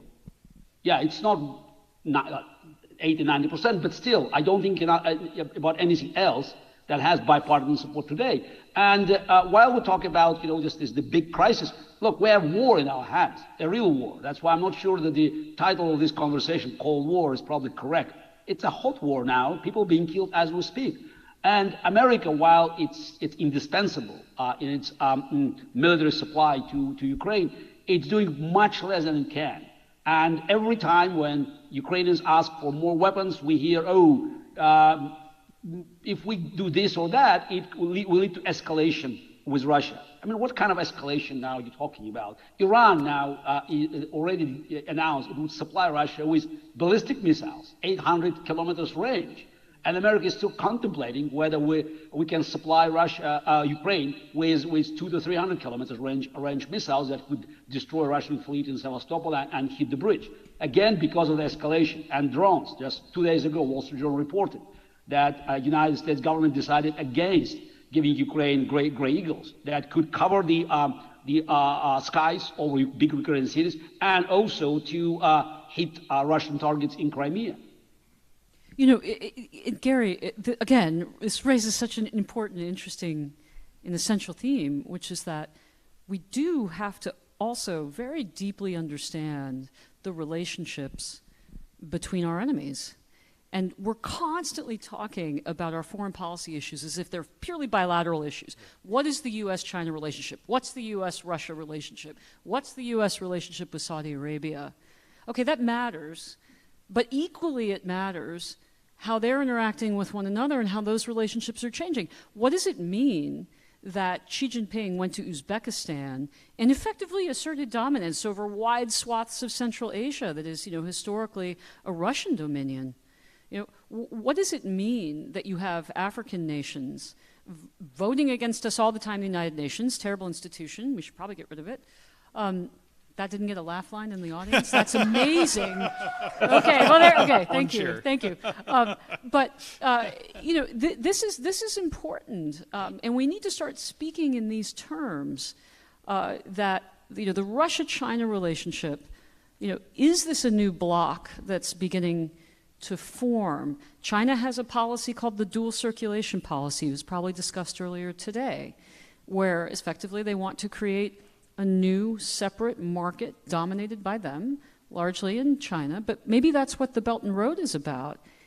They're anticipating the day that all U.S. investment pulls out of China or is kicked out of China, and then they'll have Russia to sell to, and the Middle East, and the Belt and Road countries around the world, right? We have these kinds of relationships just as equally as our positive relationships with our allies and our positive, institutional arrangements. These are all things that we need to be thinking about and discussing, debating now. And obviously, this was the great insight behind Nixon opening China.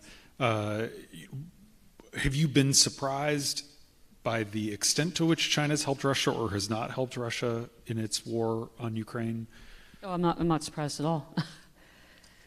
I mean, you saw cooperation in the Shanghai Cooperation Organization. That's many years back. People kind of laughed at it. They said, they can't really build NATO. They've never really historically liked each other. They fought border wars, et cetera. Clearly they can't be friends. But again, we have to understand how they think. The United States, having a friend like Australia and that kind of a close relationship, is in many ways different than a friendship that China would seek. China would say, well, is it benefiting the Chinese Communist Party? Because that's their only goal. Yes? Okay, we'll do it. We don't have to have the trivialities of human rights and value discussions and all of that. If it serves our national interest, we'll do it. And perhaps that's the key, is coming back and asking that core question more honestly and more often. Is it in the U.S. national interest, and what is the U.S. national interest? And that's really not, Jake Sullivan does talk about this a lot. I think he has the right answer. He just doesn't have the right instincts of how to get there, which is to protect and defend the United States, make the world safe for us and our way of life. Gary? I'm not sure I agree about China. Buying Russian oil at great discount, it's not helping. It's business. As for help, I don't think China is doing anything that could tilt the balance in Russia's favor. Moreover, I think Xi Jinping demonstrated his true feelings about Putin. It's probably a political verdict. When Putin turned 70 on October 7th, he has not sent a telegram. Ignored Putin.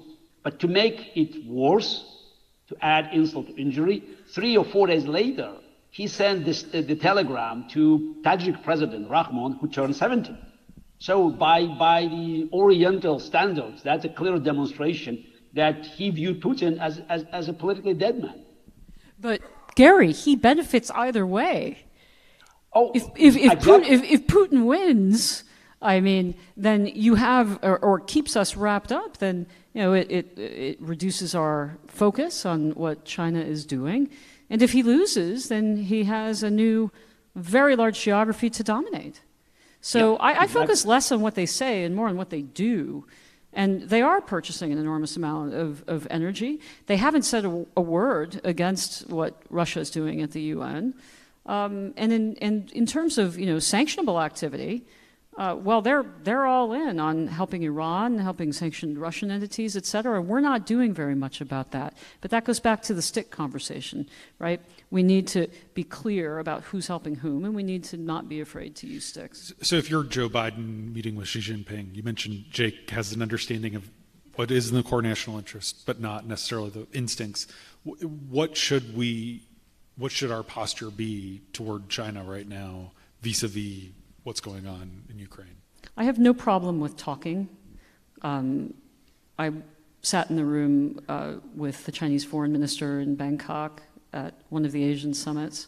In fact, I sat in front of, it was 4 sides and 4 sides, and all men, and I sat in front of one of the junior guys, and he wouldn't look at me for the entire hour and a half that we were in the room. He just kept his head down. And they sat and they read talking points. So there was no conversation. It was like you were back in the Soviet era, right?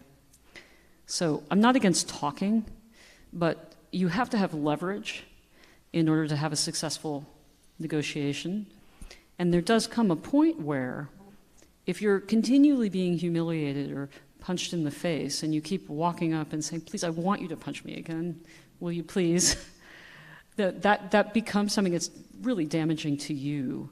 So I don't see the point in sitting down between those two leaders and having a discussion. And we don't know, by the way, what they're going to talk about. Maybe they're talking about, China's nuclear activity that we don't like. But I haven't seen the utility of talking to a Chinese side, which is only going to recite talking points, and then during the day work to undermine our interests here at home and abroad. And it looks like we have Neil Ferguson who's joined us. Can you hear me? I see you. I can, under somewhat difficult circumstances. I'm doing my best here. Well, we're glad to have you. In an Austin Airport American Airlines lounge. There are worse places in the world, but...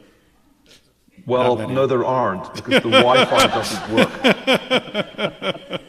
I had to pay to get in because I didn't have the right status. And now I'm having to tether with my phone. And so everything sucks. We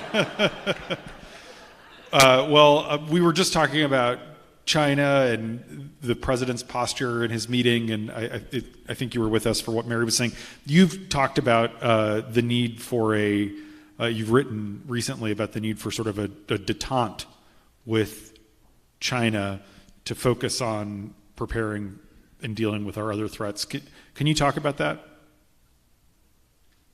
Well, at the risk of annoying Mary and Gary, and perhaps everybody in the audience, let me try to pick up where I think they left off. I heard little fragments as I was running around the airport. The way I think about our situation today is that we're in Cold War II, and this time China is the principal antagonist. It's taken the place of the Soviet Union. It's an ideological Cold War. It's technological. It's geopolitical. It's all that we remember from the Cold War, but with the difference that the Chinese economy is much bigger than the Soviet economy ever was. And in many ways, we're in a relatively weaker state. Think only of the enormous debt that we've accumulated relative to the Cold War era. And my view is that we would be in considerable difficulty if we found ourselves simultaneously in crises in Europe. We already are engaged in a proxy war there against Russia, which is in itself a proxy for China, and in the Middle East, where I think Iran's aggression is likely to spill over into attacks on Saudi in the near future, and in the Far East. And my view is that our collision course that we've embarked on with the People's Republic of China over Taiwan is ill-timed. This is not a good time for us to engage in brinkmanship and rerun the Cuban Missile Crisis over Taiwan, call it the Taiwan semiconductor crisis. This is not to say that we should appease China. Détente was not really about appeasing the Soviet Union, though it was sometimes presented as such. It's more a matter of buying time, because time is not on China's side, and it is ultimately on the side of the West. The thing to avoid is a simultaneous showdown in three theaters, which it's clear that the US military is not equipped to handle. I'll make one final point. We have, I think, meaningfully changed our stance on Taiwan in recent years. This is true of both the Trump and Biden administrations. One can't claim that it's entirely the Chinese that have deviated from the status quo. I don't think that's credible.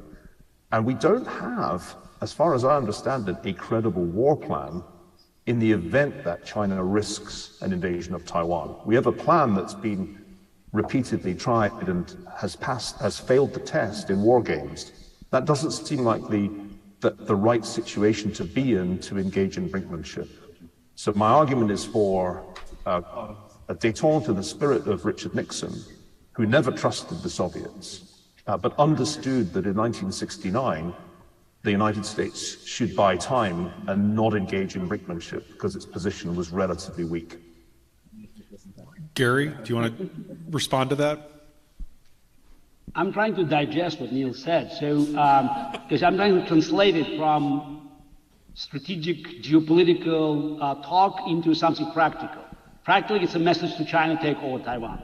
That's what I heard. Maybe I wasn't. Maybe I missed something.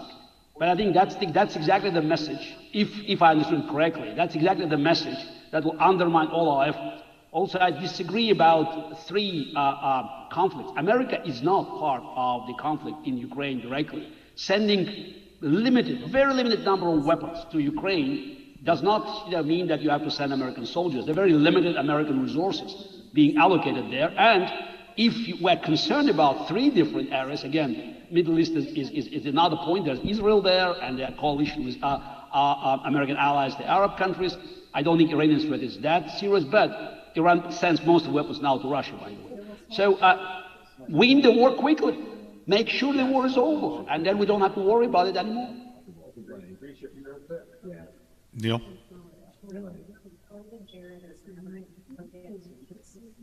Well, no, that's not what I'm saying, Gary, and with your perfect command of English, you know that's not what I said.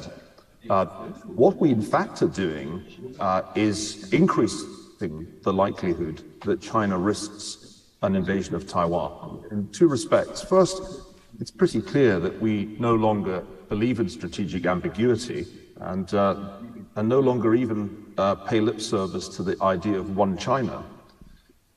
So the 50-year agreement to disagree on Taiwan that goes back to 1972 seems largely at an end. That's certainly how the Chinese see it. We treat Taiwan as an independent country de facto, certainly. That was how Nancy Pelosi appeared to treat it on her recent visit. And we've also, I think, increased the incentive for China to act by cutting off or proposing to cut China off from the most sophisticated semiconductors and the machinery needed to make them, which is the effect of the recent Commerce Department orders. If you can't access the most sophisticated semiconductors, 92% of which are made in Taiwan, then your incentive to uphold the status quo is actually reduced. So I think our present course, Gary, actually increases the probability of a Chinese attack on Taiwan. And that's a very let's bring Mary in. Road to go down. Is strategic ambiguity still Sure. So, Neil, it's great to see you.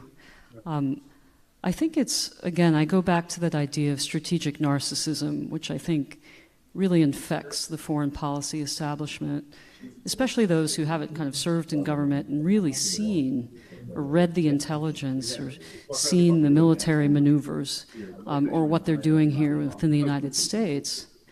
And it's important that we not implicitly excuse unprovoked aggression. The United States did not implement a Commerce Department ban on exports to Huawei in the last administration or the new order in this administration, which was quite expanded, just because we felt like provoking a conflict. We did that because we recognized that the Communist Party was engaging in widespread data collection to build a military and military capabilities to effectively not just subjugate their own population through crimes against humanity, genocide, Orwellian state, surveillance state, the likes of which we've never seen, which, by the way, they sell to our allies in other democracies, not just to other repressive regimes. But that they were actively developing capabilities, including a nuclear program, which we have no visibility into, that is only aimed at us. And so when we say, when you hear someone say, well, Pelosi's trip was provocative, that's actually United Front CCP propaganda. There have been multiple delegations that went to Taiwan where Xi Jinping's regime said absolutely nothing.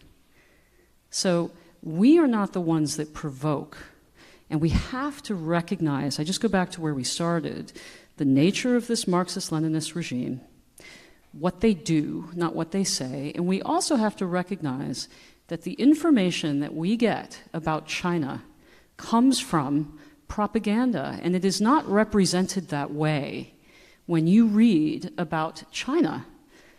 The US media has very close partnerships and takes money from that regime. I saw this when I was in the administration. We started to declare foreign missions of Chinese propaganda outlets here in the United States, and the big US media outlets flipped out. They said, you're going to get us kicked out of China. And in fact, some of them were kicked out of China. We didn't do that. The Chinese did that. But why were they mad? Because they wanted those partnerships, they wanted that money, they wanted access to that market, they wanted money. But we don't talk about the information out of China like we did with Pravda. Why don't we treat it like Pravda? That's what it is. And you always have to think about that when you're hearing these kinds of arguments and when you're reading that news in the newspaper. Mary, can I just be clear? This is the Richard Nixon Foundation Grand Strategy Summit, because I think I may have dialed into the William F. Buckley Grand Strategy Summit by mistake. The kind of arguments that you're making would, I think, have sounded strange, or at least would have struck Richard Nixon as naive. It's not that I have any illusions about the CCP, nor am I in any way aligned with the New York Times. On the contrary, I understand precisely how dangerous the CCP is. The point is that what we can't risk is a confrontation over Taiwan that we are not militarily prepared to win. And I think, Mary, you know as well as anybody, better than me, as I haven't had the privilege to serve in government, that we don't have a credible plan to respond if China risks an amphibious landing. I don't think we even have a credible plan to respond if there's a blockade. Richard Nixon had no illusions about communism, not Soviet communism, not Chinese communism. But he did understand when the United States was in a relatively weak position, which it was when he became president in 1969. Whoever becomes president in 2025 is going to inherit quite a strategically weak position from the Biden administration, for reasons I think you and I would agree with. And that's why it's important not to get into the situation where we're suddenly fighting fires on 2 or 3 fronts. I want the war in Ukraine to be over soon with the Ukrainian victory. If I was clever enough to do Zoom backgrounds, I could do one that would be as yellow and blue as yours, Gary. On the other hand, we have to recognize that it might not be as easy as all that to end this war. President Zelensky said the other day he would negotiate, but not with Putin, and only if there was an agreement on reparations to Ukraine and war crimes trials of Russians. That doesn't look like a starting point for meaningful negotiations with the Russian government. So let's just be clear.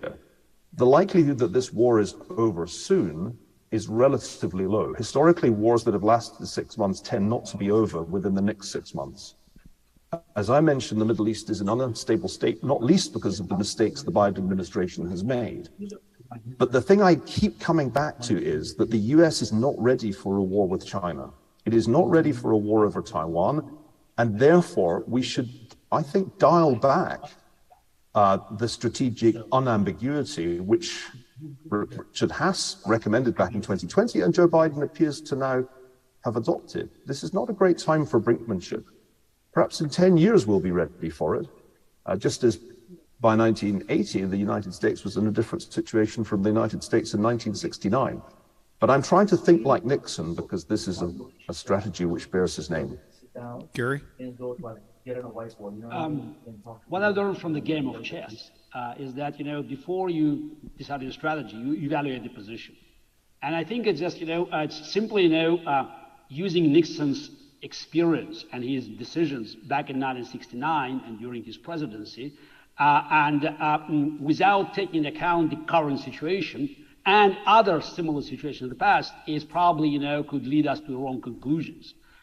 We already talked with Mary that it's about political will.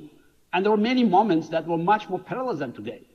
In January 1943, correct me if I'm wrong, you're a historian, FDR and following by Winston Churchill, declared that the war will end not with negotiations, but with unconditional surrender. And what I know that in January 1943, Wehrmacht and Nazi Germany was far more formidable opponent than many others in history, and definitely more than Putin's Russia today. You can say, okay, it's nuclear weapons, but that's a separate conversation. In 1948, Harry Truman, against the advice of Pentagon and many of his administration, said, we shall stay, period. And he faced not Vladimir Putin, but Joseph Stalin. I'm not even talking about 1962. 1968, America was, here I agree with you, in a very weak position. Vietnam War. And America was divided so badly. Look, 1968 elections, just it's a country split in the middle. And America's political stock in the world was very, very low. But in 1980, imagine Jimmy Carter in the office. I don't think America was in a very good position. Inflation was very high. It took political will of Ronald Reagan, who was harshly criticized for saying such outrageous things like evil empire. People laughed at him when he said, Mr. Gorbachev, tear down this wall. You remember that. I do remember that. I was 24 when he said it. So he was damn right. It's about political will. And now I strongly disagree that America is in a weak position. The free world was never in such a comfortable position, having overwhelming military, political, and more important, psychological advantage. We won the Cold War, and that's very different. In 1969, nobody knew the outcome of this battle. Many people look at the Soviet Union not just as a formidable enemy of the United States, but a potential winner by historical standards. Now we know it's over. Soviet Union and communist ideology lost badly. And now, while China looks formidable, but it's inherently weak. At the end of the day, China gave us virus. America came up with a vaccine. and everybody knows that. So I disagree that we should play from the position of weakness. It's very much our decision, it's political will. It's whether we have our resolve to fight back, because we are strong now. Yeah. I also just to follow up on Gary's point about the state of communist China today. I think we tend to overestimate the strength of these regimes. Yeah. I mean, you can't imagine how corrupt communist China is from top to bottom. I mean, every Chinese person, if they were honest with you, would agree. There's a fabulous book, by the way, that just came out titled Red Roulette by Desmond Shum, who worked and profited from this regime. And it's actually the first account in English from someone who operated at the highest levels of the regime, doing business there, explaining just how corrupt it is. And these guys screw up all the time. I mean, Gary, of course, mentioned the virus and the manhandled lockdowns, but, we also don't talk about the infrastructure that they build that crumbles, the fact that their property market is in free fall, that they constantly have bank defaults. In fact, I remember when I was, living and working in Hong Kong, they had massive bank defaults. They set up a company to clean up the bad debt, and then that company went out and turned itself into a conglomerate, and they went bankrupt, and then they had to be cleaned up. So, they are in many respects, yes, they're wealthier than they were, but the Communist Party has held China back. It hasn't lifted it up. China today should look like Taiwan. It's not what China's created. It's the fact that they've held it back so much. And, whether it's IT, the innovation is in the United States. They have to steal it from us to get it. That's why they're so upset about the chips. Whether it's, as I said, the financial markets and the weakness there, the fact that they don't have any corrective mechanisms, they don't have any feedback loops. There aren't any independent boards of directors or NGOs or activists or shareholder groups, telling their companies what they're doing wrong. It's inherently weak. Now, Neil may be right. Neil may be absolutely right. If a war started tomorrow, we'd all be dead. Goodbye, sayonara. I don't believe it. I think I land down where Gary lands. They haven't fought a war in hundreds of years, a real war. And I think they are inherently weak, a la the Soviet Union. And that's why I fall down on being tougher, not weaker, right now.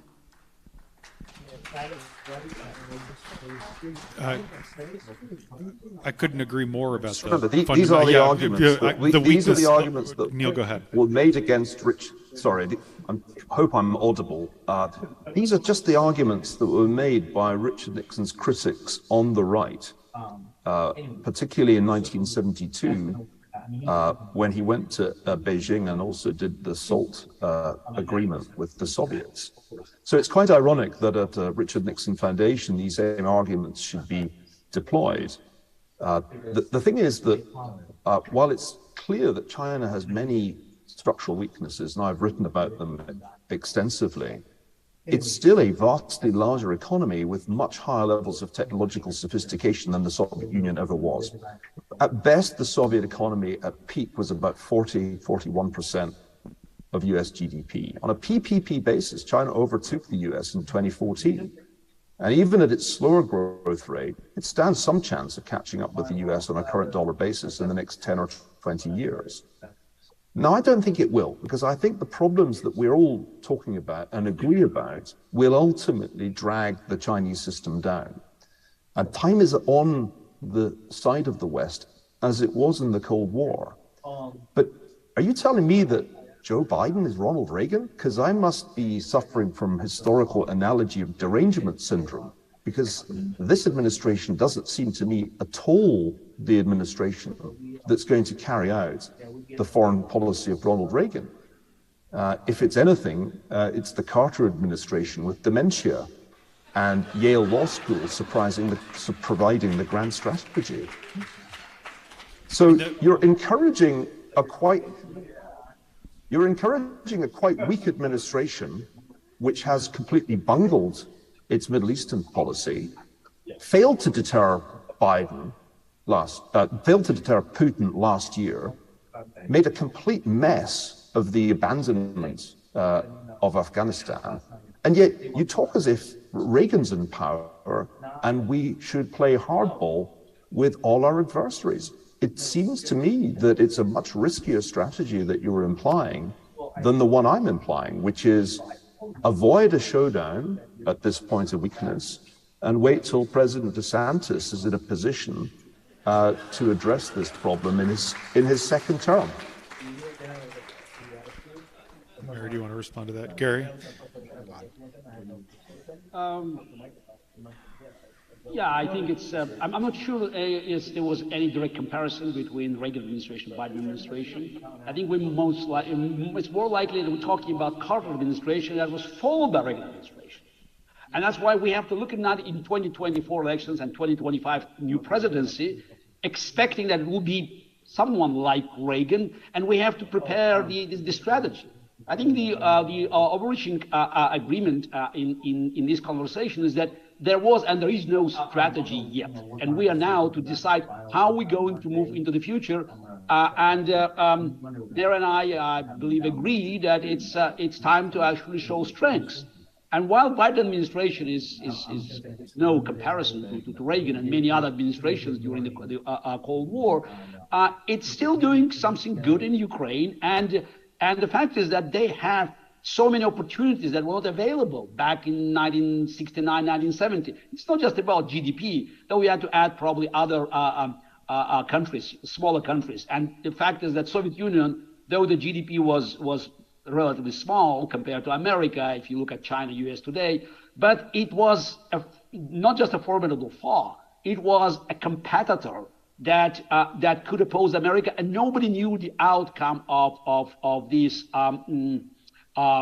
historical duel between two systems. I remember, though being a kid, that it's just, it was an open question. Who was going to be on top in this ideological battle? I think now very few people have any doubts, and even China is trying to implement some kind of crony capitalism, recognizing that the same ideological duel is over. So we have a different kind of battle. It's more like it's less ideological, but it's more of Chinese imperialism that will be our main opponent.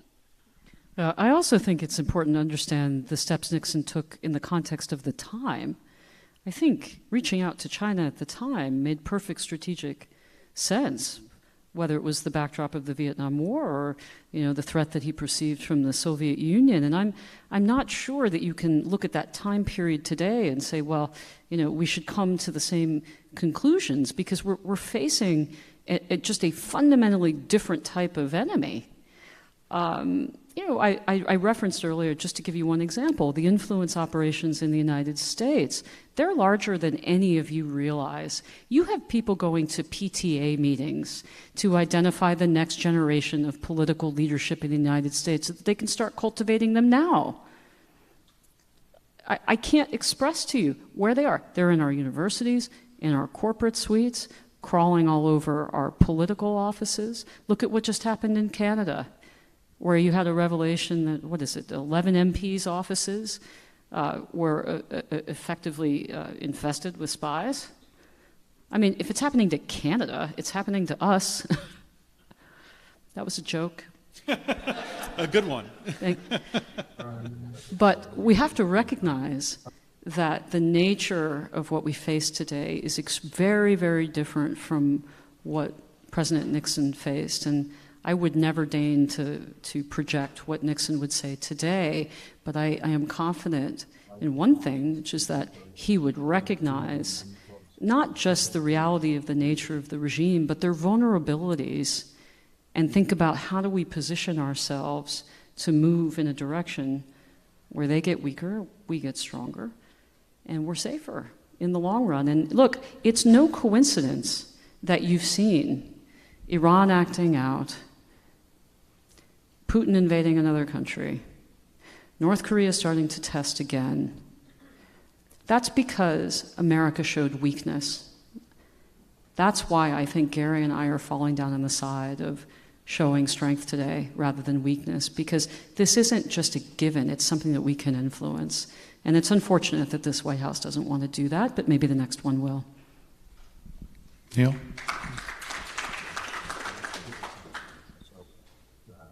Well, yes, amen to the next administration having a more coherent national security strategy. Look, historical analogies are a little messier than chess, a game at which I was never any good. With historical analogies, you have to be prepared to go down to a level of detail, because the size of the chessboard is vastly greater and the number of pieces is almost infinite.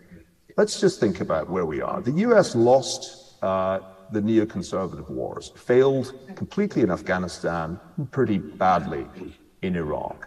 Let's not forget that that's the starting point. So not as bad a failure as Vietnam in terms of loss of life on the American side, but there were some very striking resemblances along the way when you thought about what was going wrong. What else is like the 1970s? Division at home. People always tell me we've never been so polarized as we are today, and I refer them back to the period from the late 60s through the early 70s, when we were just as divided, and actually there was even more strife in our cities and on campuses than we've seen in recent times. So that feels like another 1970s analogy. Inflation's back. It's been running at around 8% since March, and it's pretty clear to me that the Federal Reserve is going to be the Arthur Burns Fed and not the Paul Volcker Fed. Because at some point they'll blink. They're already telling markets they're going to blink. So check that one up as another 1970s analogy. At the moment, though, there's an important difference, which is that the Chinese and Russian governments are far closer together than they were in the 70s. The United States, in Richard Nixon's presidency, was able to exploit a Sino-Soviet split that had nothing to do with us. Henry Kissinger's point that we should try to be closer to Russia and China than they are to one another has been turned on its head in our time. They're closer than ever together. In fact, Russia has become a kind of proxy for the CCP. Xi Jinping gave the green light for the war, and China now reaps the benefit in the form of discounted Russian oil that the Russians can't sell to the West. So when one does the kind of applied history carefully, it becomes clear that we are in a situation much more like the 70s than the situation of Ronald Reagan's second term and George H.W. Bush's only term, when the US was in a strong enough position to win the Cold War. And this, I think, is the best defense of Nixon's détente against the critiques that people like Bill Buckley and Ronald Reagan made.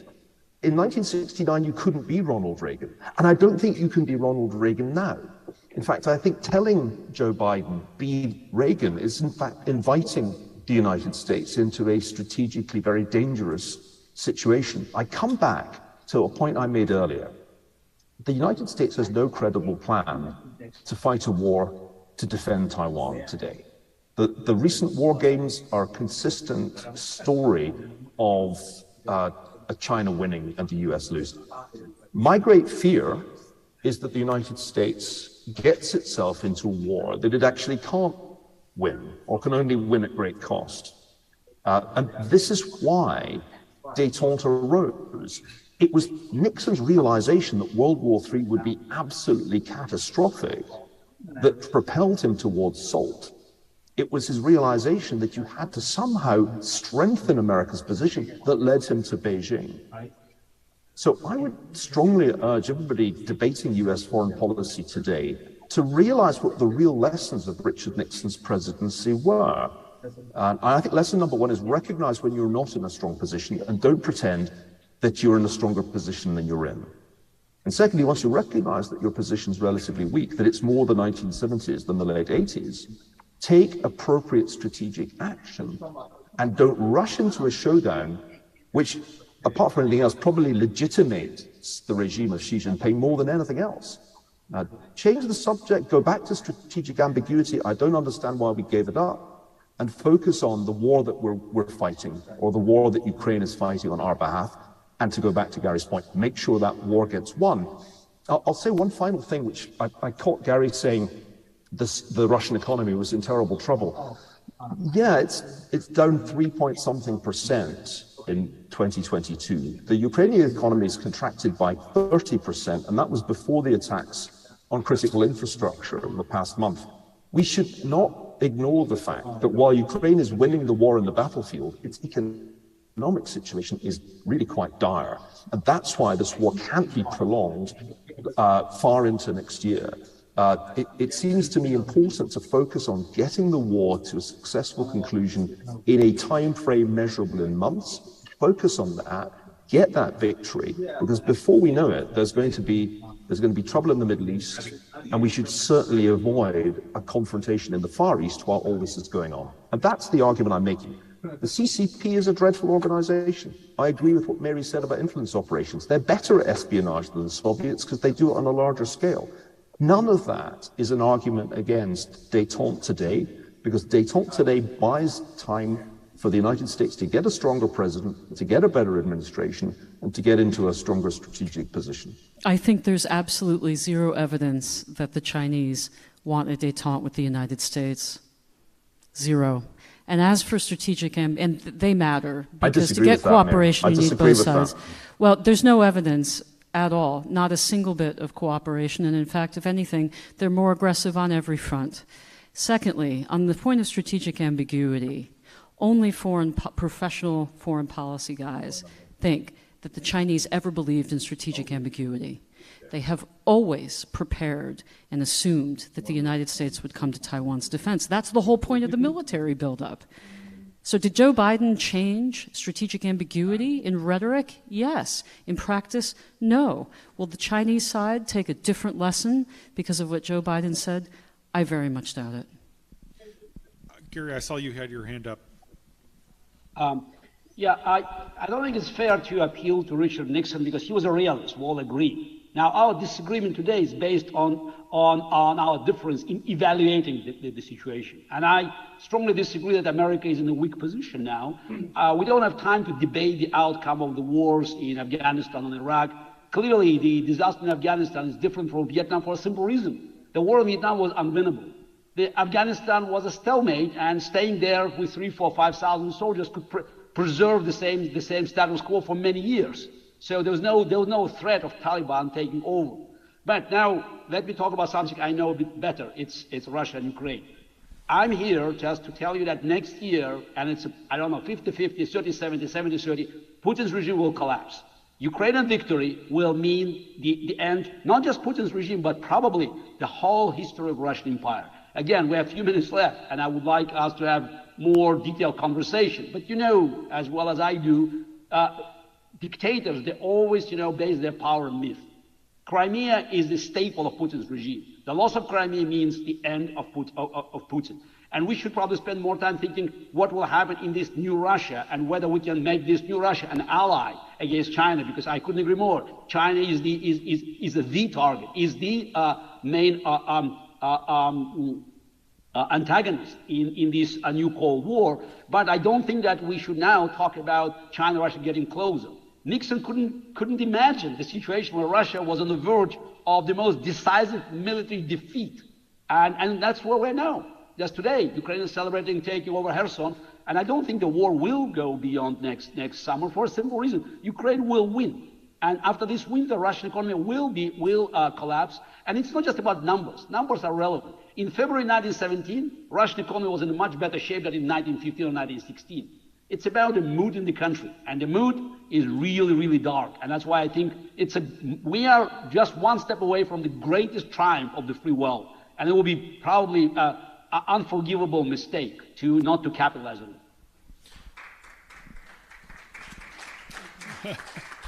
it. Do we agree that Putin's on the verge of collapse? And if so, what does that leave us? What comes next? Well, it would be nice, but I wouldn't want to base our strategy on the expectation of regime change in Russia any more than I would want to base our Middle Eastern strategy on the expectation of regime change in Iran. We have a problem, which is we predict, 5 out of the last 1 regime changes, because we have a a curious American bias in favor of revolution probably goes back to 1776. But the reality is that it's quite unlikely that Putin will be overthrown. The opposition has been eviscerated or allowed to leave. The security forces, as in Iran, show no sign of splitting. And it's extremely difficult for anybody to get physically close to Putin if assassination is the plan. So I don't think we can base our strategy on the hope that the bad guys will fall. And that, of course, applies just as much to China. I've read books which predict Xi Jinping's overthrow. There was one called the China coup that was published 2 years ago. I'd love that. Nothing would make me happier. And such things have happened. We had the Annus Mirabilis 1989 after all. But I don't think we're in the 1980s. As I've said, I think we're in the 1970s. And in the 1970s, that kind of helpful regime change was extremely hard to find. So we can't base our strategy on hope. We have to be realists. That much I have taken from studying Nixon and Kissinger. Mary? Oh, sorry, I thought Gary was going to jump in there. Gary? Look, very simple. I don't want us to take a bet, but I'm very happy to. So Putin regime will not survive the loss of Crimea. That's my prediction for 2023. So I'm sure that next year, at the conference next year, we'll see whether I was over-optimistic, expecting more from the situation, or I was as realistic as Richard Nixon, where he had to play from a position of weakness, while now we can play from the position of strength. Mary Kissel, final thought.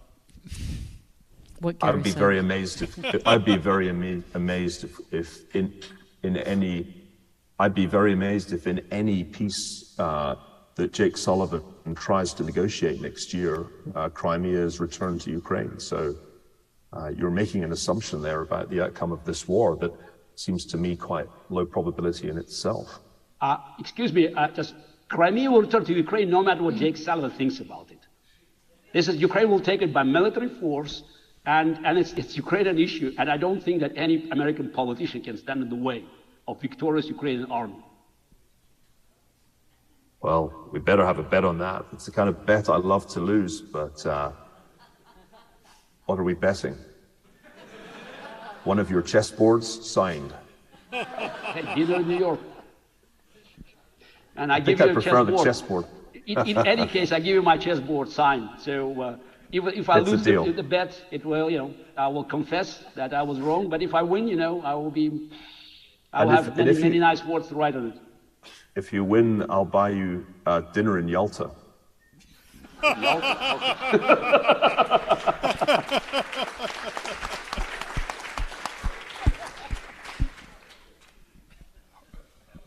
Hard to top that. Well, thank you so much, Gary Kasparov, Neil Ferguson, Mary Kissel. This was a really great conversation, and look forward to dinner in Yalta next year.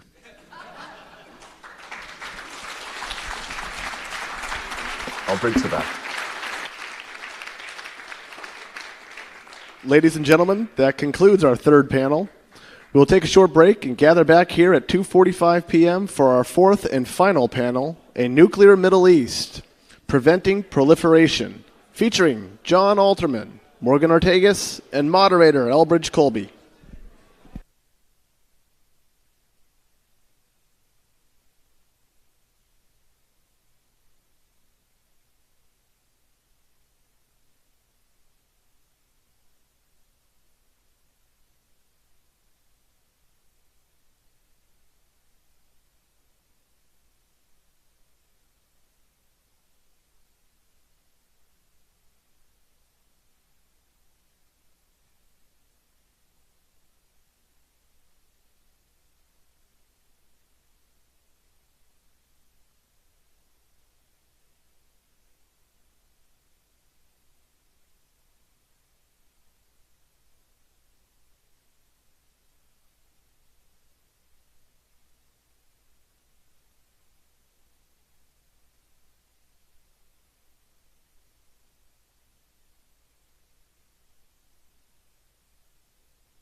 Ladies and gentlemen, good afternoon. I invite you to take your seats as we get ready for our fourth and final discussion.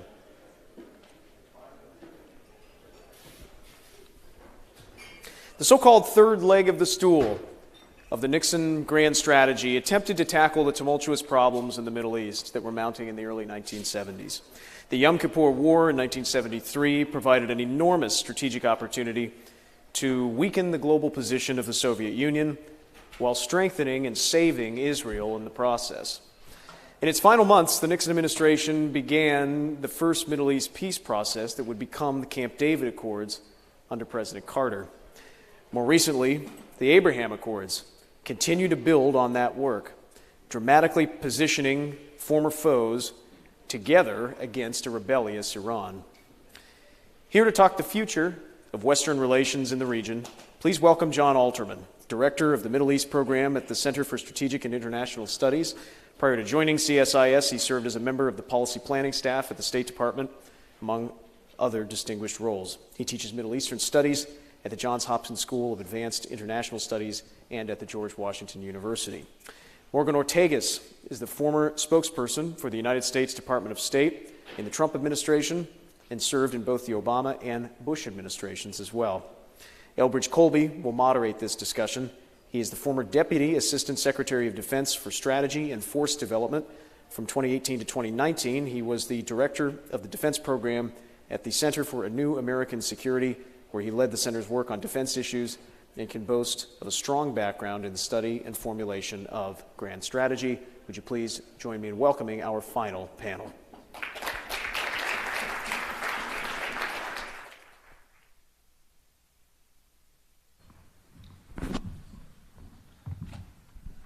Great. Well, thank you, everyone, for joining us for this, the concluding panel of the inaugural Nixon Grand Strategy Summit.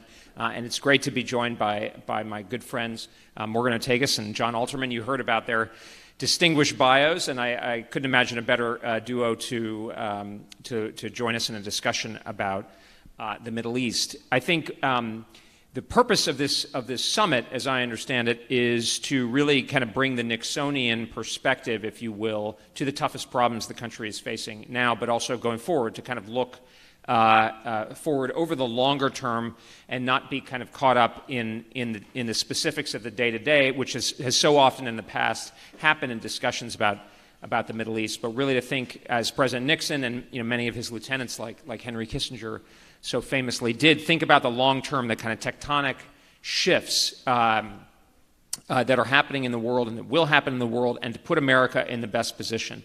And I think we actually had a really spirited debate, for those of you who were here for the last panel, about what that might mean, about differences, about what the world might look like in terms of how powerful China is and Russia is, and so forth. And I think we want to bring that kind of perspective here to the questions of the Middle East. And of course, just to briefly touch on it, I mean, President Nixon, in some ways, I think you could say, and I defer to these greater experts on the Middle East, in some ways you could say that some of President Nixon and his team's most important and lasting accomplishments maybe were in the Middle East. Of course, we've heard a lot about the opening to China, which was President Nixon's own idea, famously expressed in Foreign Affairs, and how that helped, really shift the Cold War. Some of the strengthening of the defense, sort of the defense posture in Europe, starting after the war in Vietnam. But I think if you looked at the situation, actually, for those of you who were able to see Dr. Kissinger's remarks last night, I think he was pointing out that, in 1969, the Middle East was a pretty grim place from the perspective of the United States. You had Nasser and a very radical Egypt that was tightly aligned, as I understand it, with the Soviet Union, of course, in Syria as well. The collapse of the CENTO model that the Eisenhower administration, in which President Nixon had served, as a kind of bulwark of the free world against the communist world. And by the end of the Nixon administration, with things like the shift under Sadat by Egypt and the expulsions of the Soviets and so forth, there was really a new situation, a strengthened U.S.-Israel relationship and Israeli defense posture following the Yom Kippur War and so forth. So I think it's a particularly apropos for us to be talking about that. And where I wanted to start out in this discussion with John and Morgan is to kind of get, let's start from where I think President Nixon and his team probably would have started if you look at their famous annual foreign policy reports to the president. It was to kind of look out over the long term and see where do things seem to be going, and particularly where do things seem to be going in the kind of geopolitical and geoeconomic sense. And I'd ask, I'll start out with John because he's here, and then we'll go to my friend Morgan, who's with us virtually. John, where do you think the Middle East is heading, let's say, over the next 10 or 15 years? What are the key geopolitical and geoeconomic trends? Thank you, Bridge, and thanks to the Nixon Foundation for hosting me. To veterans in the room, thanks for your service. I think that the principal driver of change in the Middle East over the next 30 years is the energy transition, which is going to fundamentally change the political economy of the region. If the Middle East has a combination of energy exporting states and labor exporting states. And the states that don't export energy generally export labor to the states that do export energy. And the states that export energy give support to the governments of the states that don't have energy. So the entire region is tied to the production of energy, and the way energy is produced is going to change, and that's going to affect everything. But before the amount of energy extracted from the region goes down, as we move off of hydrocarbons, the importance of the Middle East is going to go up, partly because the cost of extraction of oil and gas in the Middle East is the lowest in the world, partly because the carbon cost of extracting energy from the Middle East is the lowest in the world. And so what you're going to have is you're going to have the world, on the one hand, moving away from oil and gas, but on the other hand, getting more focused on the Middle East. And that's not just us. In fact, we're largely self-sufficient in the production of hydrocarbons, but in terms of Europe, and especially in terms of our partners and allies in Asia. They are going to be completely reliant on the Middle East. And as we think about our interests in Asia, something you've given a lot of thought to, I think we cannot help but recall the importance that Asia ascribes to access to the Middle East, the lack of Chinese domination in the Middle East, security reaching the sea lanes in the Middle East. I think that we are about to enter a moment over time, over a 10, 15-year time frame, when we will care more about the Middle East, or our allies and partners will care even more than we do. And I think there's a danger in assuming that we're sort of over it because, I drive a Tesla, someone fine, I don't care. That's not the way the world's going to work. And I think we have to see it in the context that people in the Middle East know they're looking at a cliff, a fiscal cliff.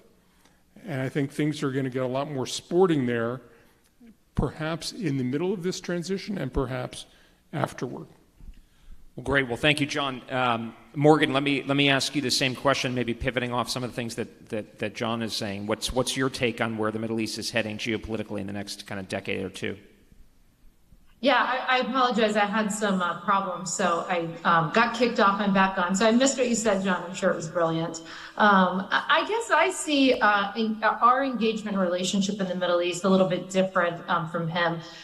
First of all, a lot of the discussion that we have around our relationship with the Middle East and China's relationship with the Middle East is largely focused on energy, oil. And when you look at what the Chinese Communist Party is doing to subsidize their own EV and autonomous vehicle manufacturers in China, you're seeing American companies, American auto manufacturers are losing share in China, on a weekly, on a monthly basis, to where actually China is becoming less and less important to American auto manufacturers because the Chinese are, quite frankly, because they have subsidized their industry, they're way ahead of us on EVs and autonomous vehicles for the population writ large. So what does that mean? I mean, most of the estimates that I've seen is around a 2025, 2030 timeframe, which is peak, gasoline needs for China. So I see the relationship that China is pursuing with the Middle East to be, at least from an energy perspective, to be very short term. Whereas, when I was in Saudi Arabia serving at the U.S. Embassy in 2010 and 11, you couldn't go anywhere without seeing the picture of FDR and King Abdulaziz, the founding king of Saudi Arabia, as the current country as it stands, together. So we've had a long-term relationship that goes beyond energy with many countries in the Middle East.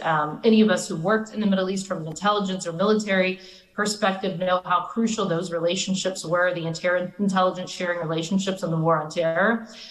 So I have nothing but criticism for the way the Biden administration has handled the Middle East writ large, and many of our friends and allies there. They've been, I guess, decent on Israel. But when you look at the totality of the relationship, just pointing out Saudi because it's, over 50% of the GDP in the GCC, this is a relationship that has been around, again, since the founding of Saudi Arabia, since FDR. And I think America will have a much more long-term and sustained relationship, whereas I see it to be a very short-term and transactional relationship that the Chinese Communist Party has with many countries in the Middle East.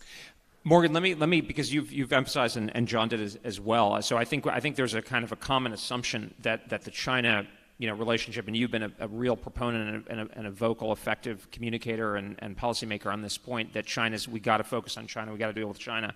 So China, that's going to be true in the Middle East as well. Let me ask you first, Morgan, given kind of what you're saying about how the Chinese are more active, given the long-term developments that you're talking about, but the centrality of the China competition, globally, how does America position itself in the Middle East vis-a-vis this China challenge that you're just describing?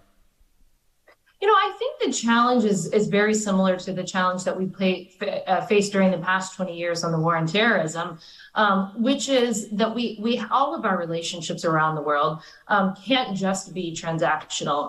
And when they are transactional, when you sort of are prodding these countries to take sides, that's not a place that they want to be forced into. So for example, there is absolutely all politicians, Secretary of States from both sides of the aisle should press our friends and allies around the world on human rights issues, for example, if that is something that their country is not living up to. But I think, especially after we saw the historic peace agreements, we started out with 4 in the Abraham Accords. If you add Morocco and Kosovo, you start to you get 5. If you add Morocco and Kosovo, and so these are the first peace deals that we saw in 26 years between Israel and Arab states. It was an incredible. I got to tell you, and I traveled throughout the United States, but especially throughout the Middle East, working with Jared Kushner and Mike Pompeo on the Abraham Accords. And there was more excitement, way more excitement in the Middle East than even America. We could barely get coverage in the US on something that was incredibly groundbreaking that I thought I could potentially go my whole lifetime without seeing. And we got to those agreements, to those Abraham Accords, because of shared values and interests. And it doesn't mean that we didn't press them on human rights. We certainly did. But I think that there was a real opportunity that the Biden administration had to broaden Abraham Accords, maybe even to bring Saudi in. But they made Saudi Arabia a political weapon in a campaign, trashed them publicly to the degree to which there was just no way that they were ever going to find common ground. I mean, we said that we were going to make someone who, by the way, when I was in Saudi, there were, everybody might remember the printer bombs that were trying to be sent to a temple in Chicago. Well, it's now public information. The New York Times and others have reported on it, that intelligence was actually given to us from the Saudis. So that's just one of many examples, again, of anyone who's worked on the intelligence side knows that our relationship with these countries in the Middle East are not perfect, but they go beyond oil and energy. And when we define them as so, it turns into a short-term transactional relationship. And now we see, it's been reported that that Xi Jinping will be in Saudi and likely in the GCC, multiple meetings between these Arab states and the Chinese Communist Party. And all I see this administration doing is pushing many of our Gulf allies into the arms of China. And so I think our rhetoric has been incredibly short-sighted and counterproductive if we are having a battle of influence in the Middle East with the Chinese Communist Party.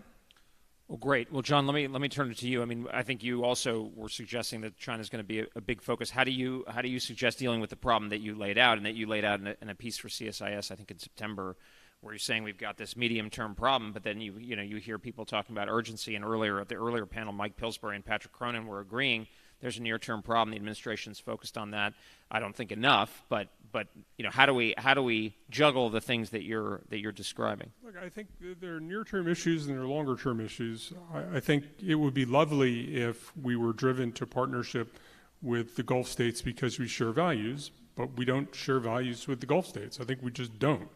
We share interests. We have interests in counterterrorism, counter-extremism. We increasingly have a shared perspective with the current Saudi leadership over support for radical Islamic ideology, because the current Saudi leadership has absolutely no patience for it, but the previous Saudi leadership had a lot of patience for it, and felt that for a whole bunch of complicated internal reasons, they couldn't address it. And I think one of the things that Mohammed bin Salman has been doing is demonstrating that, in fact, Saudi Arabia can do things differently from the way it has. One of the ways they're doing things differently is they say, we don't have to be subservient to the United States. We don't have to align with the United States. And the Chinese are feeding this sense, along with the Russians, frankly, that Middle Eastern states in general, and certainly Gulf states, need not align with the United States. They can be non-aligned. They could because most of their markets actually are in Asia, and they should be independent. They shouldn't take orders from the United States. I was in Kuwait in September and talked about the fact that I thought it was a little bit surprising that, given that in 1990-91, when an international border was violated and the United States came to Kuwait's aid, Kuwaitis were happy about that. But in 2022, when an international border is violated, Kuwaitis say, you know what? That's not our problem. And the Kuwaitis looked at me and said, but Ukraine is really far from us. And I think that we have a presumption that we have been fighting for a rules-based international order, and that we have partners and allies. Kuwait's a major non-NATO ally, among others in the region. And we have a presumption that they're going to be with us in international forums to advance our understanding of world order. And the reality in the Middle East today, and you see it in Egypt, you see it in the Gulf, you see it elsewhere, is countries say, we don't have to align with the United States. In fact, we shouldn't align with the United States. We should look after our own interests, which are in bringing in the Russians, engaging with the Chinese. And if you've seen Middle Eastern states not align with the United States over Russia, with whom they have scant interests, how do you expect any Middle Eastern support of any kind if there's a conflict with China, something you've thought a lot about, which is their number one trading partner across the board? I think there is a reality. This is what I'm going to write this weekend. There's a reality. We have a notion that there's a Pax Americana in the Middle East that we have advanced and defended and people care about. And the Middle East looks and says, you guys haven't created peace. Look at what you've done with the Palestinians. Look at what you did to Iraq. This is all self-serving hot air. And we will do exactly what we want to do and no more. And I think on the policy side in the United States, people haven't internalized that. They haven't accepted it. There's a sense that we share values and interests and look at our history and all the kinds of things that Morgan was talking about. And I think the reality is the region has moved on. The region doesn't think it wants to work intimately with the United States. It wants the United States as an insurance policy. And it wants to engage and balance and do all sorts of creative things, regardless of how it affects the United States. But the United States is the insurance policy if everything goes haywire, but you pay the premiums and you do whatever you want to do. Well, it's interesting. I mean, you said everybody talks about the rules-based international order. I think we are at the Nixon Foundation's Grand Strategy Summit, and we had Henry Kissinger speak last night. So I think it's okay to be a little bit more clear-eyed than that might suggest. I mean, it was interesting. There was some video I was watching recently of President Nixon talking about the Iran situation. I think he was quite committed to the free world idea and so forth, but he had a very, of course, sort of clear-eyed, realistic perspective about it. And I think let's maybe sort of dive in. I mean, I think we've kind of touched on the problem here, the fundamental problem, it seems to me at least, or one of them at least, which is, the Middle East is in play. I mean, in the sense that one of the debates that was going on in the last panel, if you didn't see it, was, how strong is China? And Gary Kasparov was saying, well, it's overstated, and Mary Kissel was more on that, I would say, side. And Neil Ferguson was saying, look, they pass us in PPP. But I think everybody would agree that they're a very big power. Economically, they've got a lot of reach, increasingly militarily and so forth. And we've seen evidence over the last few years, of course, from Saudi Arabia, in part due to the things, I think, no doubt, that Morgan's putting her fingers on, but also the structural issues and incentives. But also you've seen the evidence even with the Emiratis, who are a particularly close partner of the United States, as far as I understand, flirting with the possibility of a Chinese military base. And that's not the only place. So I think, let me ask you, Morgan, what's the strategy for how we negotiate? How do we compete for that influence? To use a term that my partner and great friend Wes Mitchell, likes to use. I think Secretary Pompeo used it a lot. How do we compete for influence in these countries without, in a sense, getting caught in a situation where we're doing more than we can sustain? Given how strong China is, given the persistence of the the Russia threat in Europe, and of course Iran and North Korea and so forth. So, over to you. Yeah, I agree with a lot of what John said about where we are now and needing to be realistic about that. I just don't think it has to be that way. And I think the lessons that we look at that we can apply to the Middle East could be applied to Latin America, Africa, throughout the world. So I know we're talking about a lot about the Middle East, but it doesn't have to, be exclusive to there. So, when I think about our relationship and engagement, I think about the fact that we still, as we know, have troops in Saudi. We still have them in Bahrain and throughout the region. So clearly there has been a long-term commitment to American presence there. Now, Bridge, like you, I think that I just talked about this. I'm in Nashville, Tennessee. I'm sorry that I could not be there in person, but I just had a discussion at Vanderbilt yesterday with the Finnish ambassador, and we were talking about the, what I sort of coined America has been stuck in this 1990s version of foreign policy, where the wall has fallen, we won the Cold War, we are the global hegemon, and we can sort of do whatever we want in any theater. And that's not reality anymore. I mean, Bridge, no one's talked about this more prolifically than you, about how we have to make real world decisions and real world trade-offs.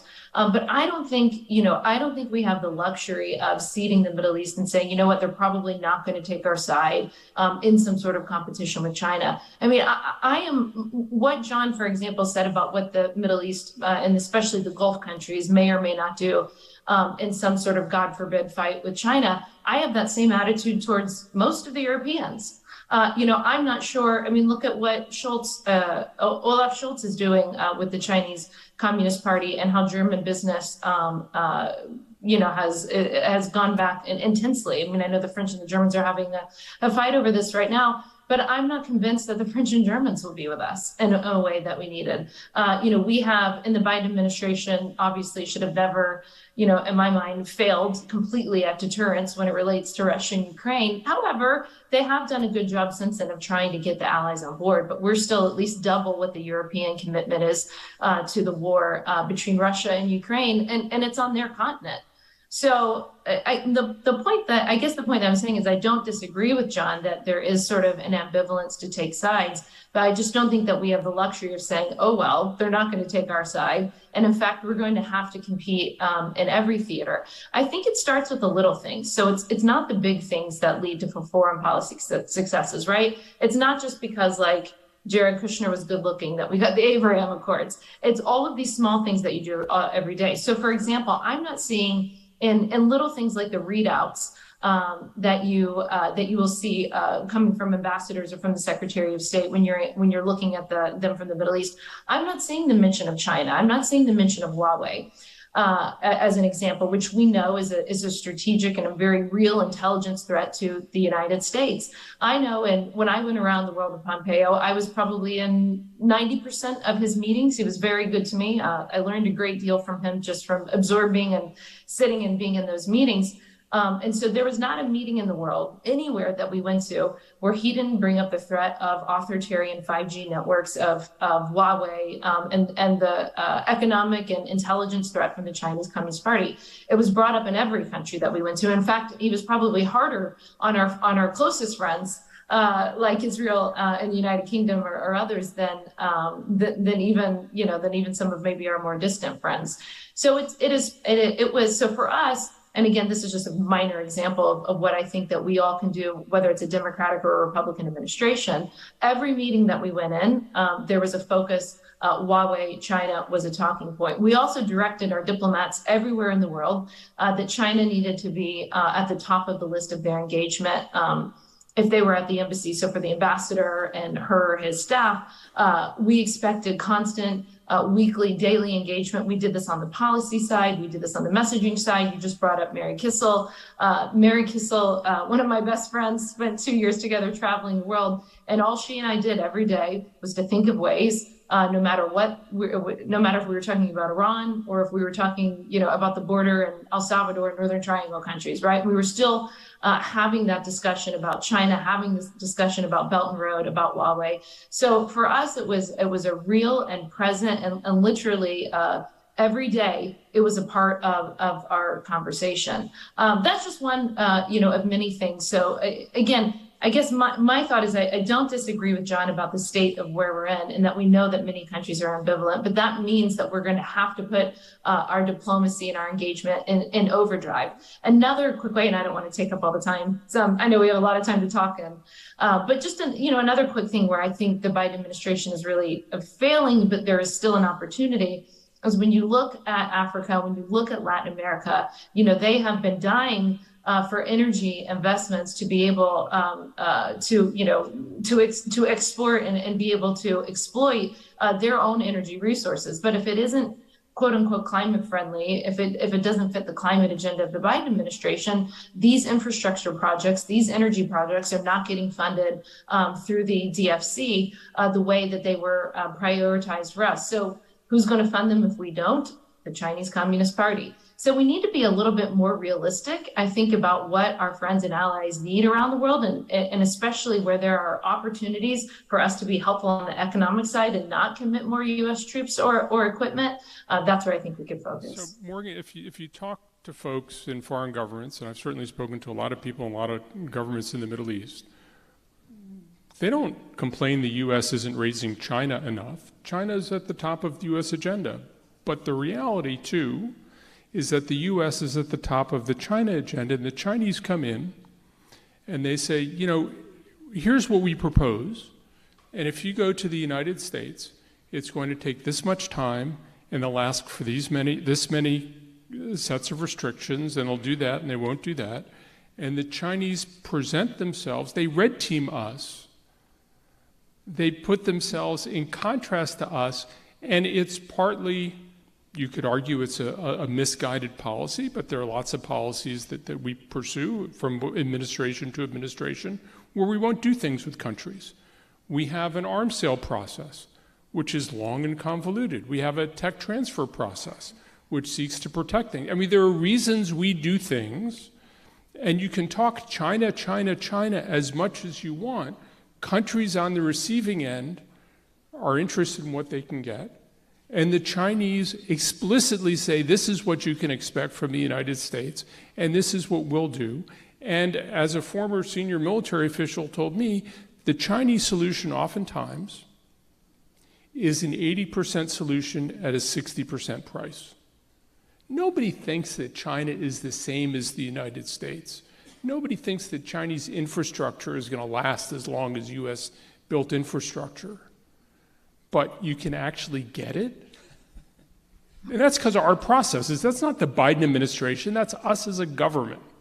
because of our processes, because of our concerns, because the Chinese have an interest and an ability to do things differently than we do, that I worry that if you make all of our foreign policy about China, the Chinese will beat us at our game because they don't have the processes, and we're not going to change that way. So I think we have to make it about more than China. We have to make it about what's your future look like? What's an investment in your future look like? The Chinese, I guarantee you, care not at all about job creation, about the sort of educational investments, about the facilitation that the U.S. does in promoting trade. I mean, we have a different package. And I think we have to do a better job, not of reminding people we're in a global competition with China, because China says, hey, no competition, but by the way, choose us, right? China's argument is you don't have to choose. I think we've forgotten what our unique value proposition is. We don't stress our unique value proposition. We don't sharpen our unique value proposition. And that means the Chinese, at a lower cost and less friction, can certainly make inroads, if not clean up. People still prefer the United States, but they don't want to be lashed to the United States. China argues you don't have to be. And that's the reality not only we are in, that's the reality we will be in for many years to come. Let me. So I'm taking the liberty of being a player coach on this panel because we had a third. The Michael Jordan of Washington. Yeah, that's right, Michael Jordan, the baseball player. Because we had our fourth participant, and I want to give these guys a little bit of a break, but I also can't resist getting in. I'm gonna push back a little bit on what you said, John. And I'd like to hear you and and Morgan's. They're double teaming me. See what's happening? I'm sure you'll be able to balance us, but. So what I would say to what you're saying is I agree that China is not, I think your point that China is not making an ideological pitch is really right on. I think there's a tendency in the Washington conversation and in the United States to sort of, frankly, project almost onto China, not project, but to sort of mischaracterize China as being highly ideological, like there were a bunch of Maoists in 1958 going around, with the non-aligned movement. Now, Xi Jinping, from what I can tell, is a avowed Marxist-Leninist, but the Chinese approach is much more instrumental, commercial. I mean, if you look at what they're actually saying, it's more like, we'll follow the UN Charter, we'll respect your sovereignty, blah, blah, blah. Now, we don't necessarily believe them, of course, and people shouldn't believe them, but I think we should accurately understand what their message is if we're going to compete with it. What I would say is, devil's advocate, but I believe it is, the kinds of things that you're talking about countries signing on to, I'm less worried about, including in the Middle East and the European theater, because to me, and I look at this primarily, through a kind of realistic lens, the big issue is Asia, because as you indicated, that is where the market heft is going forward. It's going to be upwards of 50% of global GDP. The Middle East is around, I think, 5 or 6% of global GDP. And if you're correct about the energy transition, that's going to be less. I don't know, but stipulate. So, but if China becomes dominant in Asia, it will inherently then have the ability to project dominant power in the Middle East militarily. But because the ultimate way to get someone to do something they don't want is military. I think it stands to reason based on what you're saying that the Middle East is likely to bandwagon towards Beijing in that context. I mean, I don't think the king of Saudi Arabia in 1943 or 42 had like the same values as Franklin Delano Roosevelt, a left-wing Democrat at the time, right? I mean, they made a calculation based on shared interests. Saudi Arabia is sort of a socialist state inhabited by people who lean Republican, but that's a whole different, okay. Whole different set of issues. I stand corrected, but okay, fair enough. And in some ways, anyway, but we won't go down that tangent. But I guess what I would say is that we've got to get Asia right. And if we hold the defense line, so you saying don't make everything about China, in a way I agree. I think in our minds everything should be about China. But what we say I actually don't think it necessarily we need to globalize this competition as much, because if we can hold the line at the first island chain, basically, militarily, China's not going to be able to project serious military power into the Middle East. So a lot of Middle East friends will say, Middle East specialist friends will say, well, the Chinese are active in the Emirates, or they're in Djibouti, and they could build a base in XYZ. And I say to myself, well, it's a little bit like what Churchill said about the German Navy. I think in the First World War he said it was beyond the English Channel. It was like a cut flower, beautiful but fated to die. Right? So I agree with most of what you said, but here's... But let me, the final point I would just say is it puts less pressure to me on the relationship with the Middle Easterners. I could say, in this context, I could say, look, we need to take care of things in Asia. But honestly, Saudi and the Emirates, in Israel, if you don't go too far, don't do things that are crazy, and don't do things that stab us in the back or whatever. But if you want to have some relations and commerce and so forth with China, go for it. We will too. But and then we can look at the Middle East in different contexts, and I haven't thought about that. But anyway, realistically, they're our largest trading partner too. I remember, exactly. 10 years ago, people said China will never be a larger trading partner with the United States and Canada, and you pick up your head and my God, they're a larger trading partner than Canada. But here's what I think we sort of systematically get wrong in a strategic sense. We can't imagine any global power that doesn't want to follow our lead, doesn't want to use our structures, doesn't want to integrate military and economic power in the same way. And I think the reality is the Chinese look at the U.S. experience and they say, that's not for us. That's not who we are. That's not who we've ever been. We're interested in, I believe, we're interested in having most of our military footprint in Asia, where we have been paid tribute for centuries. And for the rest of the world, if you think about sort of imperialism 1.0 being imperialism 2.0 being the rules-based international order that the U.S. and Britain set up after World War II, I think the Chinese are interested in imperialism 3.0, which is kind of mercantilism 2.0, where you come in mostly economically. You don't need to have the same military footprint at all. You don't need the same diplomatic footprint. You make a lot of demands. But I think there's this sense that what the U.S. does is fine for a really wealthy country that wants to have equal spread over the world. But for a country like China, which still feels like it's a developing country, they don't have the resources, they don't have the luxury. At least at the World Bank, they like to call themselves a developing country, right? No, but I think they feel that what the U.S. does is a luxury that China doesn't have. So China will go and try to build global power without replicating this whole expensive... Well, let me okay, and then I want to bring Morgan on this, but I'm just going to respond to I mean, I just don't think that's what's happening. So first of all, if you look at the China military power report the Pentagon put out last year, this was in the unclassified report put out by the Pentagon. They said that the Chinese are looking at basing in not only Cambodia and I believe Tajikistan, but also I believe Mozambique was in there. Of course, John Feiner, the Deputy National Security Advisor, flew to Equatorial Guinea on the Atlantic coast of Africa to try to persuade them not to build, not to allow a Chinese military base. Djibouti, of course, is already there. So I think, and the military they're developing is a military that looks like ours. They are building aircraft carriers, and some people say, oh, they're so stupid to build aircraft carriers. And it's like, well, I don't think they're stupid. So there's something that they think. And the second point is, and this has been interesting to watch, is, I think implicit in what you're saying is that the Chinese have some theory or some strategy to translate all that economic, that economic leverage into something real. But actually what we're seeing is I think they're having real difficulty doing that, to create that mercantilism 2.0 that you're talking about. I think that would be their preference in some ways.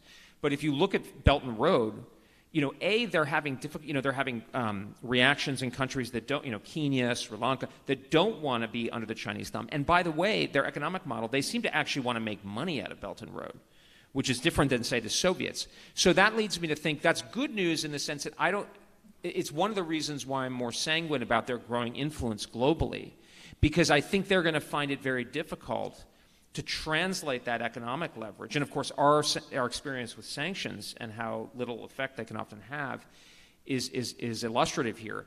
but then it makes me worried because of the military they're developing. But Morgan, I want to bring you in because we've been going back and forth here. But what's your take?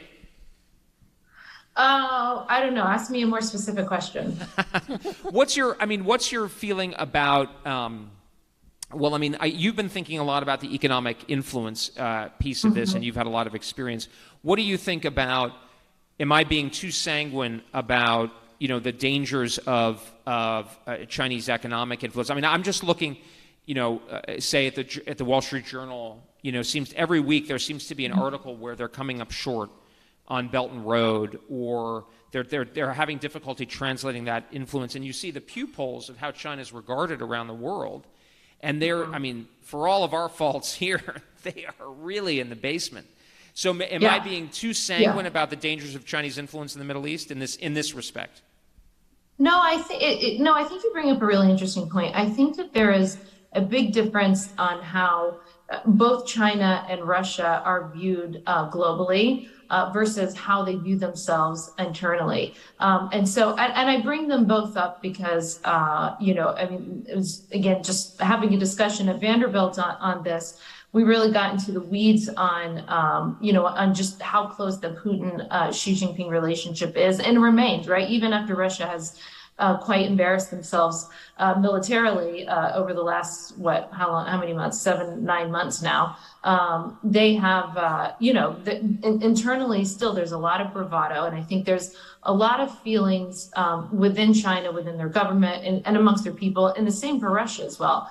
There's the feeling that the authoritarian model is on the rise, that America and the West is on the decline.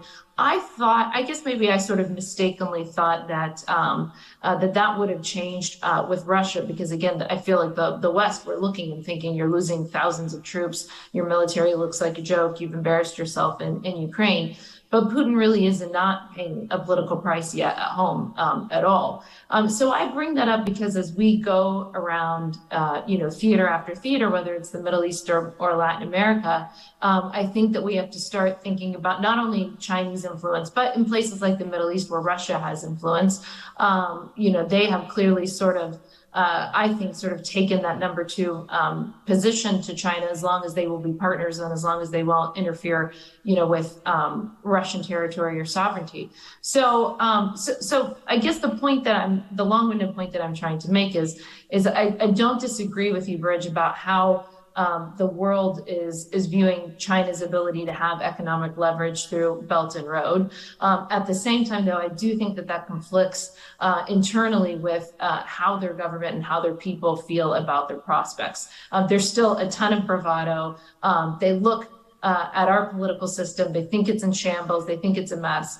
I don't think they just sort of realize that we just, we're like a family that puts our dirty laundry out for the world to see every day. They have quite similar scope of problems. They're just maybe they don't, take a reality television view to their politics the way we do. So I agree with you. I think that the sanguine approach is right, but I still think that it's going to maybe the sanguine assessment of how the world is viewing their economic leverage is right. But I do think, again, there's a ton of belief, there's a ton of bravado at home. In fact, I would say that many times the average Chinese citizen believes a lot more in their leadership than sadly than many Americans do of our own at the moment. But, when the Middle East looks at the United States, they think about U.S. performance in Iraq and Afghanistan, and they're not very impressed. And, and I think from a Chinese perspective, China looks at the U.S. in Iraq and Afghanistan and says exactly the way not to run a foreign policy, to pour money after money after money into trying to make somebody something they're not. That's crazy.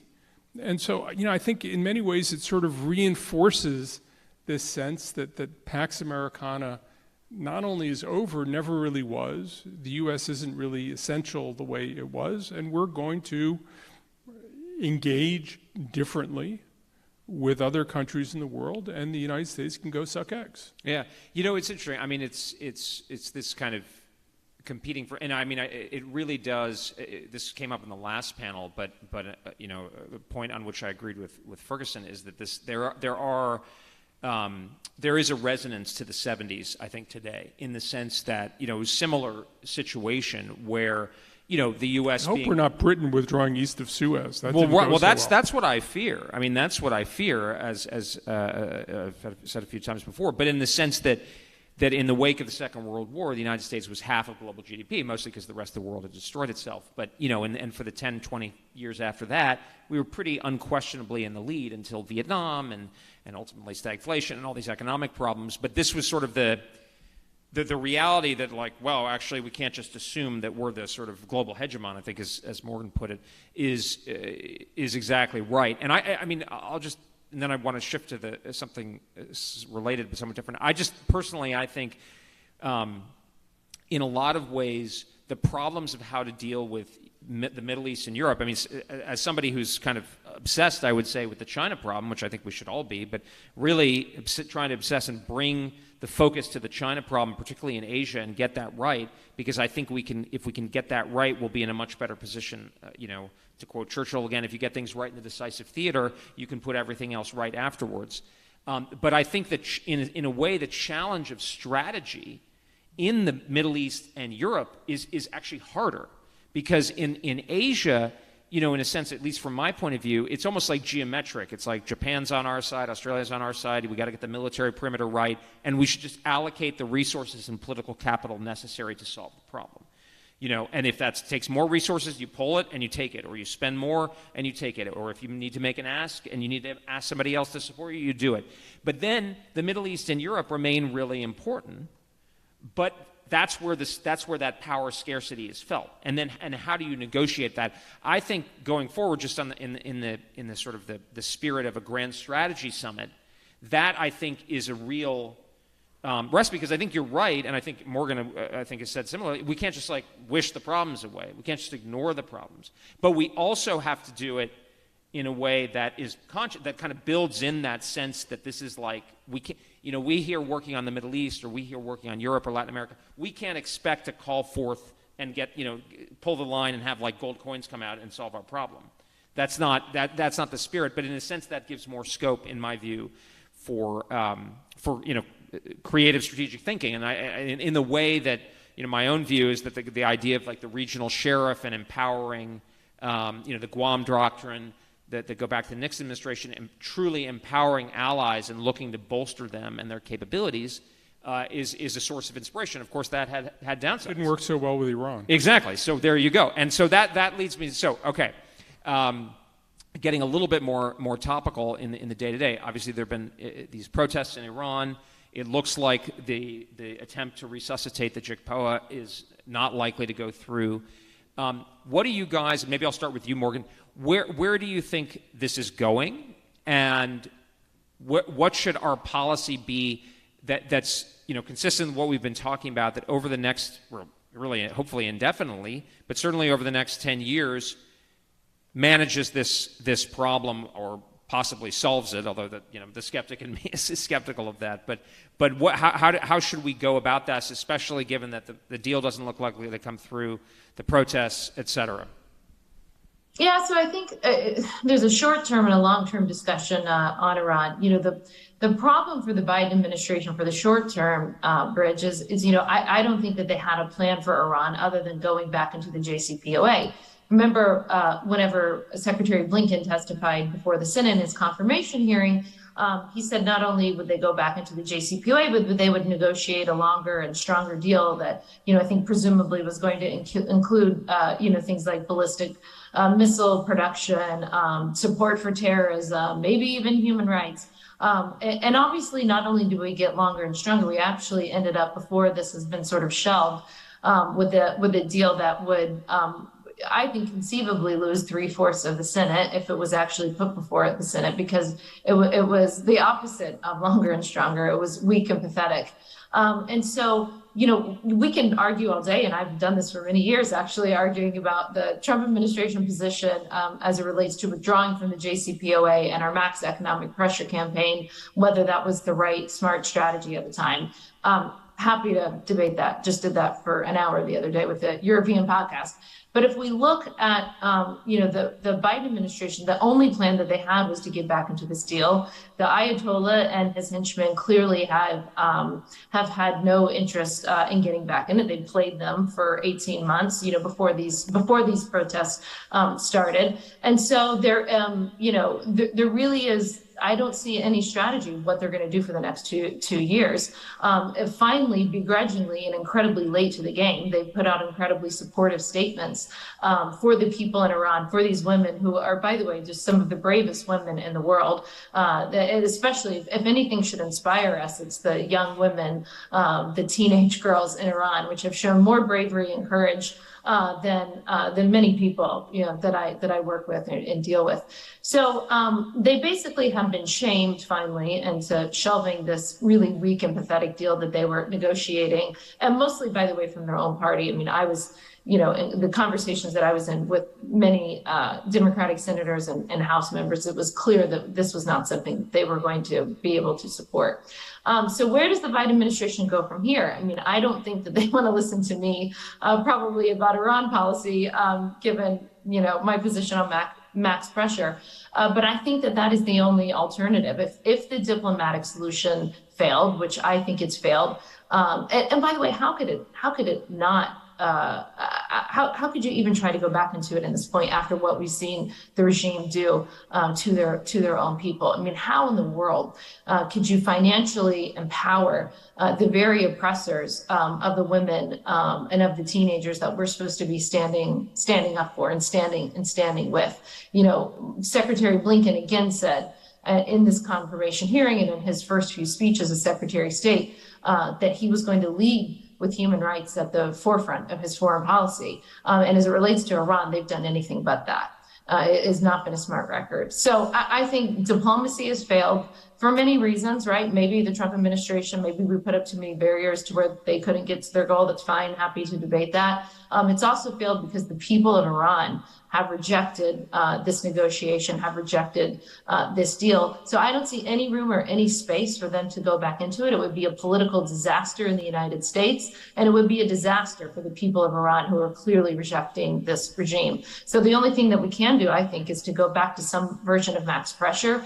They probably don't want to call it that because that was a Trump administration name. Fine, call it something else. But you have to get to a place of leverage with the regime, and the Biden administration has zero leverage with the regime right now. John. No. I mean, the question is not how do you fix Iran. I think the Trump administration made a fundamental mistake in that it thought it could fix Iran. It was going to put on maximum pressure, it was going to withdraw from the JCPOA, and it was going to solve the problem. And I think the consequence is that we are trying to manage Iranian malfeasance and regional aggression and development of its missile programs and all the other things without having other countries in the world on board, without having multilateral sanctions that can drive Iranian behavior, without having visibility into the Iranian nuclear program through the IAEA inspections. It is, I think, deeply mistaken and perhaps dishonest to argue that the Biden administration thought that the JCPOA was going to fix Iran. The question is, do you want a diplomatic tool alongside with the intelligence tools, alongside the military tools, alongside all the other tools you need to deal with a regime that, as long as it's there, is going to be a threat to American interests and the interests of American partners and allies in the region. That's not because the Biden administration likes the Iranian regime or Rob Malley likes talking to Iranians. It's because if you're going to deal with a government like Iran, you need to build as many tools as you can and build as much support as you can, because our record of changing governments and putting something better in their place is pretty checkered. And that's part of the reason why they have the current regime in Iran now. Not the whole reason, but part of the reason after 1953. in terms of supporting the protests, the clear issue with Iran, and it's not just because, as Iran in 1953, we helped overthrow Mossadegh,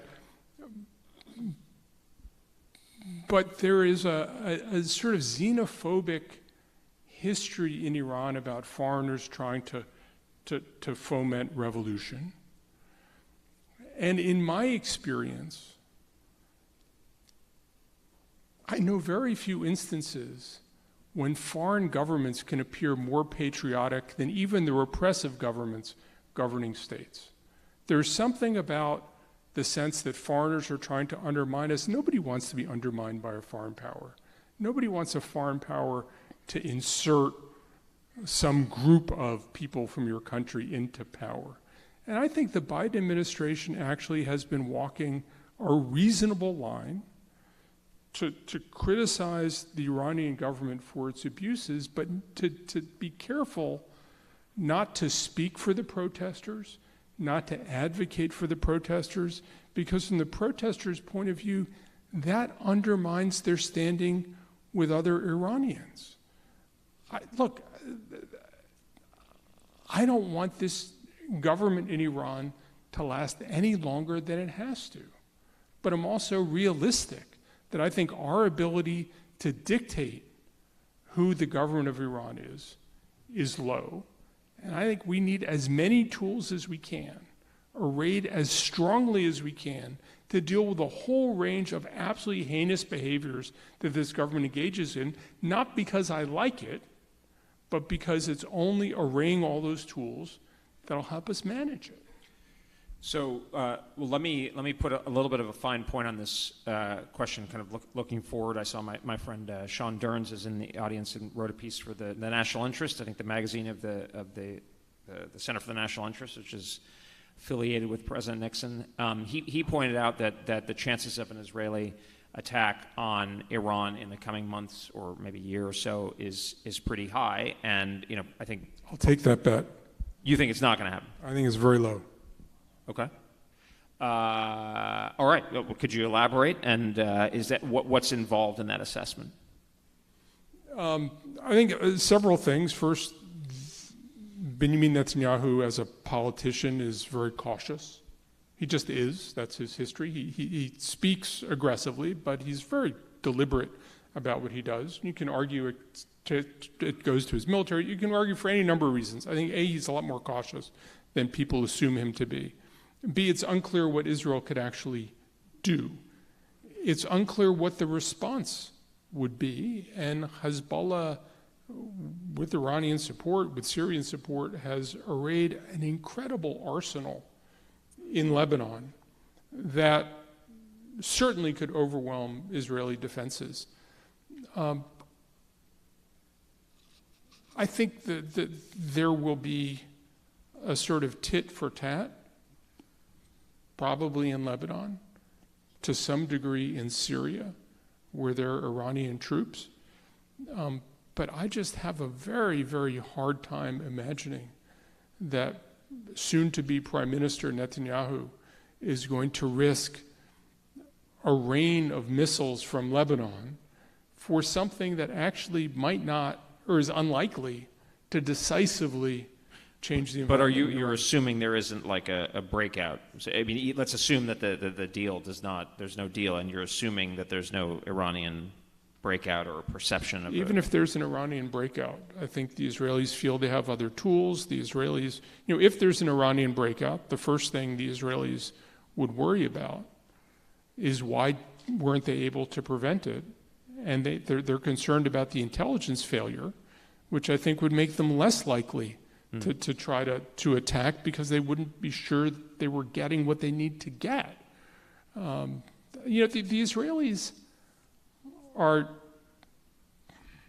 the Israeli military has a realist approach to Iran and feels it has the upper hand. It's the Israeli political class that feels that Iran is one of the few unifying issues in Israeli politics. They can't agree on economics. They don't agree on the role of religion. They certainly don't agree on the Palestinians. They have all kinds of disagreements that split the Israeli public every which way. But Iran is a unifying issue, and I think the political class has tried to bring people together around it. I think the people in the defense ministry, the Mossad, elsewhere in the Israeli security community is pretty clear-eyed and doesn't feel they face the same urgent kind of threat. Morgan? I'm not in the mind of the Israelis and what they will or won't do. I do know, as it relates to military action in Iran, of course, I do know that it is an existential threat for them. It threatens their very existence and way of life. The regime in Tehran makes that very clear. So I would expect Israel's leaders to behave the way anybody would if another regime threatened their very existence and threatened their entire nation. And I know if there was an existential threat to the United States that was close to us, that threatened to wipe us off the map daily, I know that I would move heaven and earth to make sure that that didn't happen, and I expect Israeli leaders to do so as well. So, I mean, listen, going back to the discussion on the JCPOA and fixing Iran, that's not a conversation that any of us ever had. And because we withdrew from the JCPOA, the constant conversation, what we're all alluding to here were we trying regime change, for regime change? And it's always sort of a laughable discussion for me to have for the Trump administration, a president that, campaigned by beating up the Republican Party and the last Republican president about his invasion in Iraq and what happened there. So there was never any discussions that I was privy to and a part of. And if I wasn't talking China with Secretary Pompeo, I was certainly talking Iran with him and Brian Hook on a daily basis. And the conversation was never about fixing a regime or choosing who would lead Iran. That's for the Iranian people to decide. But the conversation and the debates and the policy, what we were geared toward was two things: was protecting our friend and ally in the state of Israel, and of course our friends in the Gulf who also had feelings of existential threats, and protecting the United States. So we looked at very simply, how do we stop, for example, their support for terrorism around the region? Well, one of the ways to do this, and I worked many years at the U.S. Treasury as an intel analyst, and was President Obama's attaché in Saudi Arabia and the Middle East in the Treasury. So this is not rocket science. If you want people to stop funding terrorism and stop funding the weaponry and the militias and you name it, you dry up the source of funding for doing so. Which Brian Hook could go into much more detail of how we did that. Especially even Hezbollah. We saw, massive decreases in their revenues, and the regime had to make tough choices. They could, of course, still, fund these things, but they were going to do it at the expense of other things like, say, public health or infrastructure, for example, in Iran. So, we were looking at what levers do we have to curb their malign behavior. Again, let's not forget, this is a regime that has been certified by multiple Republican and Democratic administrations. This is not a political assessment, but this is a regime that's the world's leading state sponsor of terrorism, and had no intention of curbing said terrorism or curbing ballistic missile production by being in a deal with us. And we just saw no benefit to giving them billions of dollars in sanctions relief to be able to, as we all saw, right, we could go example after example of how they continued their support for terrorism around the region after the JCPOA. And in fact, they just had more resources to do so. We also, if the deal had truly stopped them from getting a nuclear weapon, great. That would have been a great thing. But we know it didn't. We know with the sunset provisions, all it did was kick the can down the road for someone else to deal with it.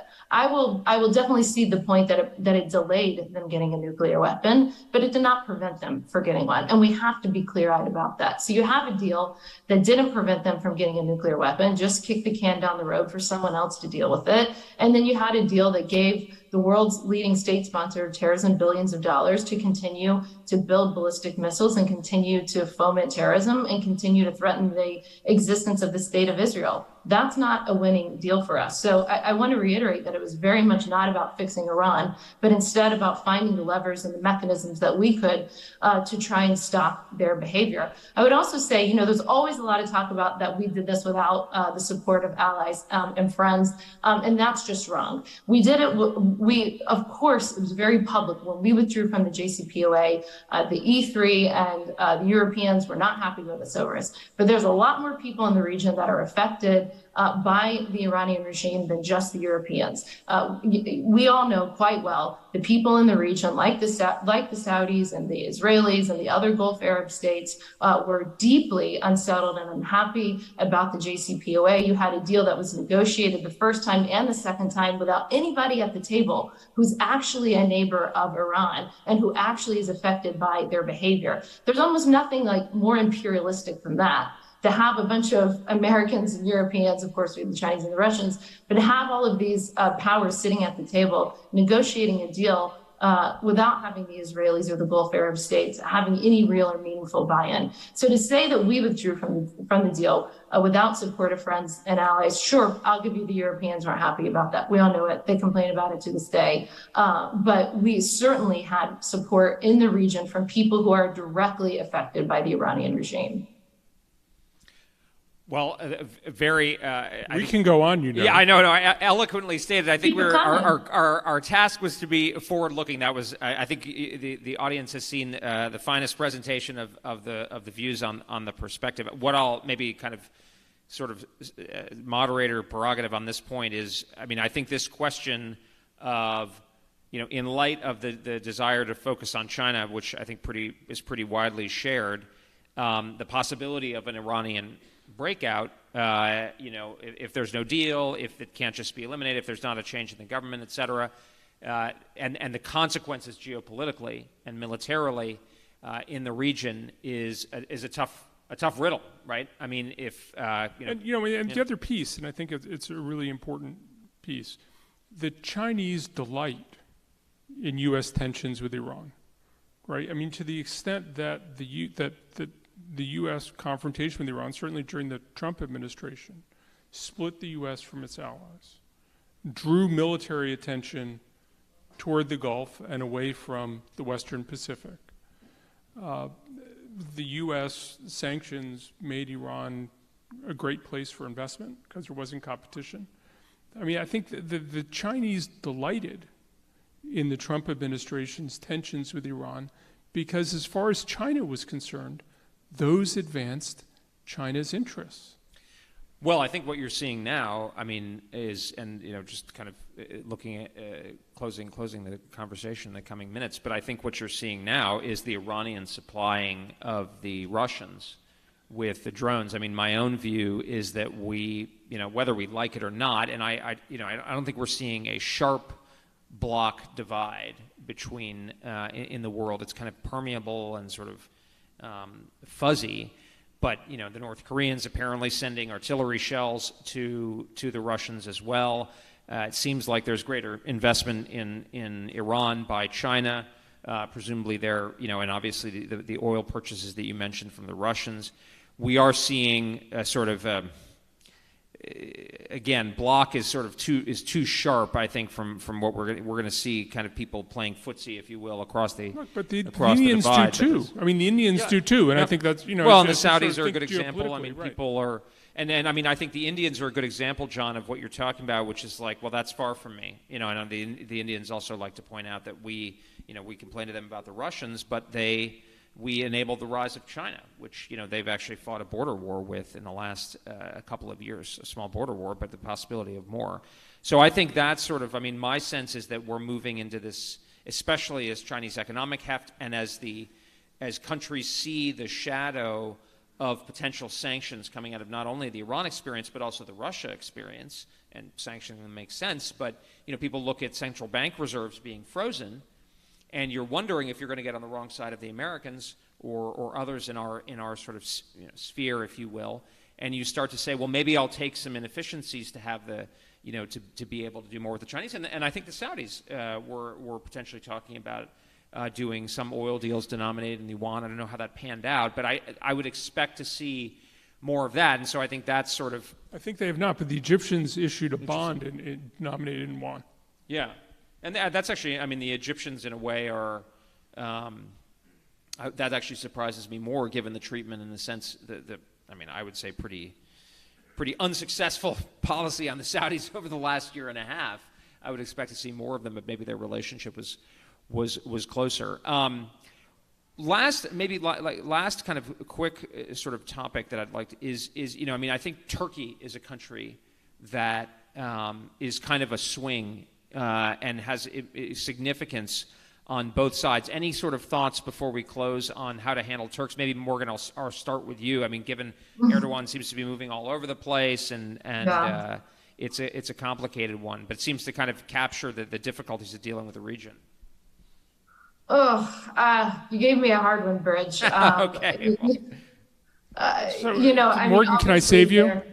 Yeah, please. Okay. I don't know how to deal with the Turks. I'll admit it. So Turkey is, in many ways, an obvious partner of the United States in this. Turkey is really upset about, it's one of the only Muslim majority countries that's upset about China's treatment of the Uyghurs in Xinjiang. Yeah. Right? And most Middle Eastern states, certainly, have gotten the Chinese message, don't talk about Xinjiang, and they don't talk about Xinjiang, and the Turks don't shut up about Xinjiang.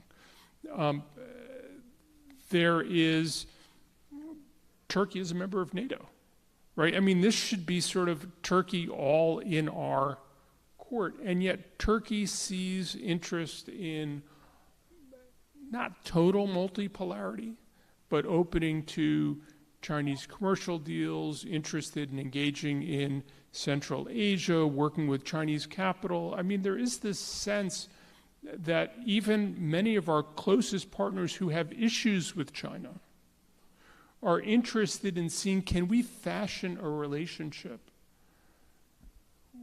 Because China is perceived as a fast-growing economy, a successful society, a successful model. And the question, I mean, maybe it's a question for you. So much of our analysis of China is based on the last 20 years. What should we be thinking about for the next 20 years? They bungled COVID horribly. Their population is starting to decline. Their economic growth is flattening. I mean, are we making a fundamental mistake in not appreciating that we're talking all about where the Middle East will be in 20 years? But where's China going to be in 20 years, and what does that mean strategically for us and our global interests? Well, that will be a fantastic question to address in next year's Grand Strategy Summit, I think. And I think it'll still be current. I will gladly address it then, but I will just say you may be right, but I think it's imprudent to count on our primary rival falling apart as it turned out the Soviet Union did, although in some sense it's persisted in a weaker state as Putin's Russia. But I think it's a lot of it is relative. In terms of, yes, the Chinese face demographic challenges, but so do Japan and Taiwan and South Korea and many European countries and parts of the United States and so forth. So I think just given the scale and the incentives I see for Chinese expansionism and aggressiveness and, frankly, Xi Jinping's behavior and the kind of people he's surrounded himself with, I don't think we should count them out. And also maybe a little bit of my own experience growing up and spending some time in Hong Kong and so forth. There is this sort of, the Chinese for, frankly, a couple hundred years, I mean, this is, I think, their own account, they kind of lost the thread, but it's fundamentally a very commercial culture. It's a very sophisticated culture. For many centuries, it could plausibly claim to be the center of world civilization, and they're kind of back in the game, and I don't expect that to go away, even if they hit, I mean, if you look at the growth of the United States over the 19th and early 20th century, huge economic depressions, and I mean, it's not one-to-one, but I think we should prepare for the downside that they will continue growing, at least from a security point of view, continue growing. But with that, thank you all of those who stuck with us for the last panel of the afternoon, and I hope you'll join me in thanking John and Morgan for their really great and insightful comments as well. Thank you, Bridge, John, Morgan, and ladies and gentlemen, thank you for joining us at the inaugural Grand Strategy Summit, and we will see you back here in Washington, D.C. next year where we pick up on exactly that topic. Thank you, and also stay tuned for our strategy summary document, which will be out in a few days, recapping everything and really taking a look at some of the main points, hopefully for use by policymakers and those in academia and at think tanks. So thank you for your support, and we'll see you back here next year.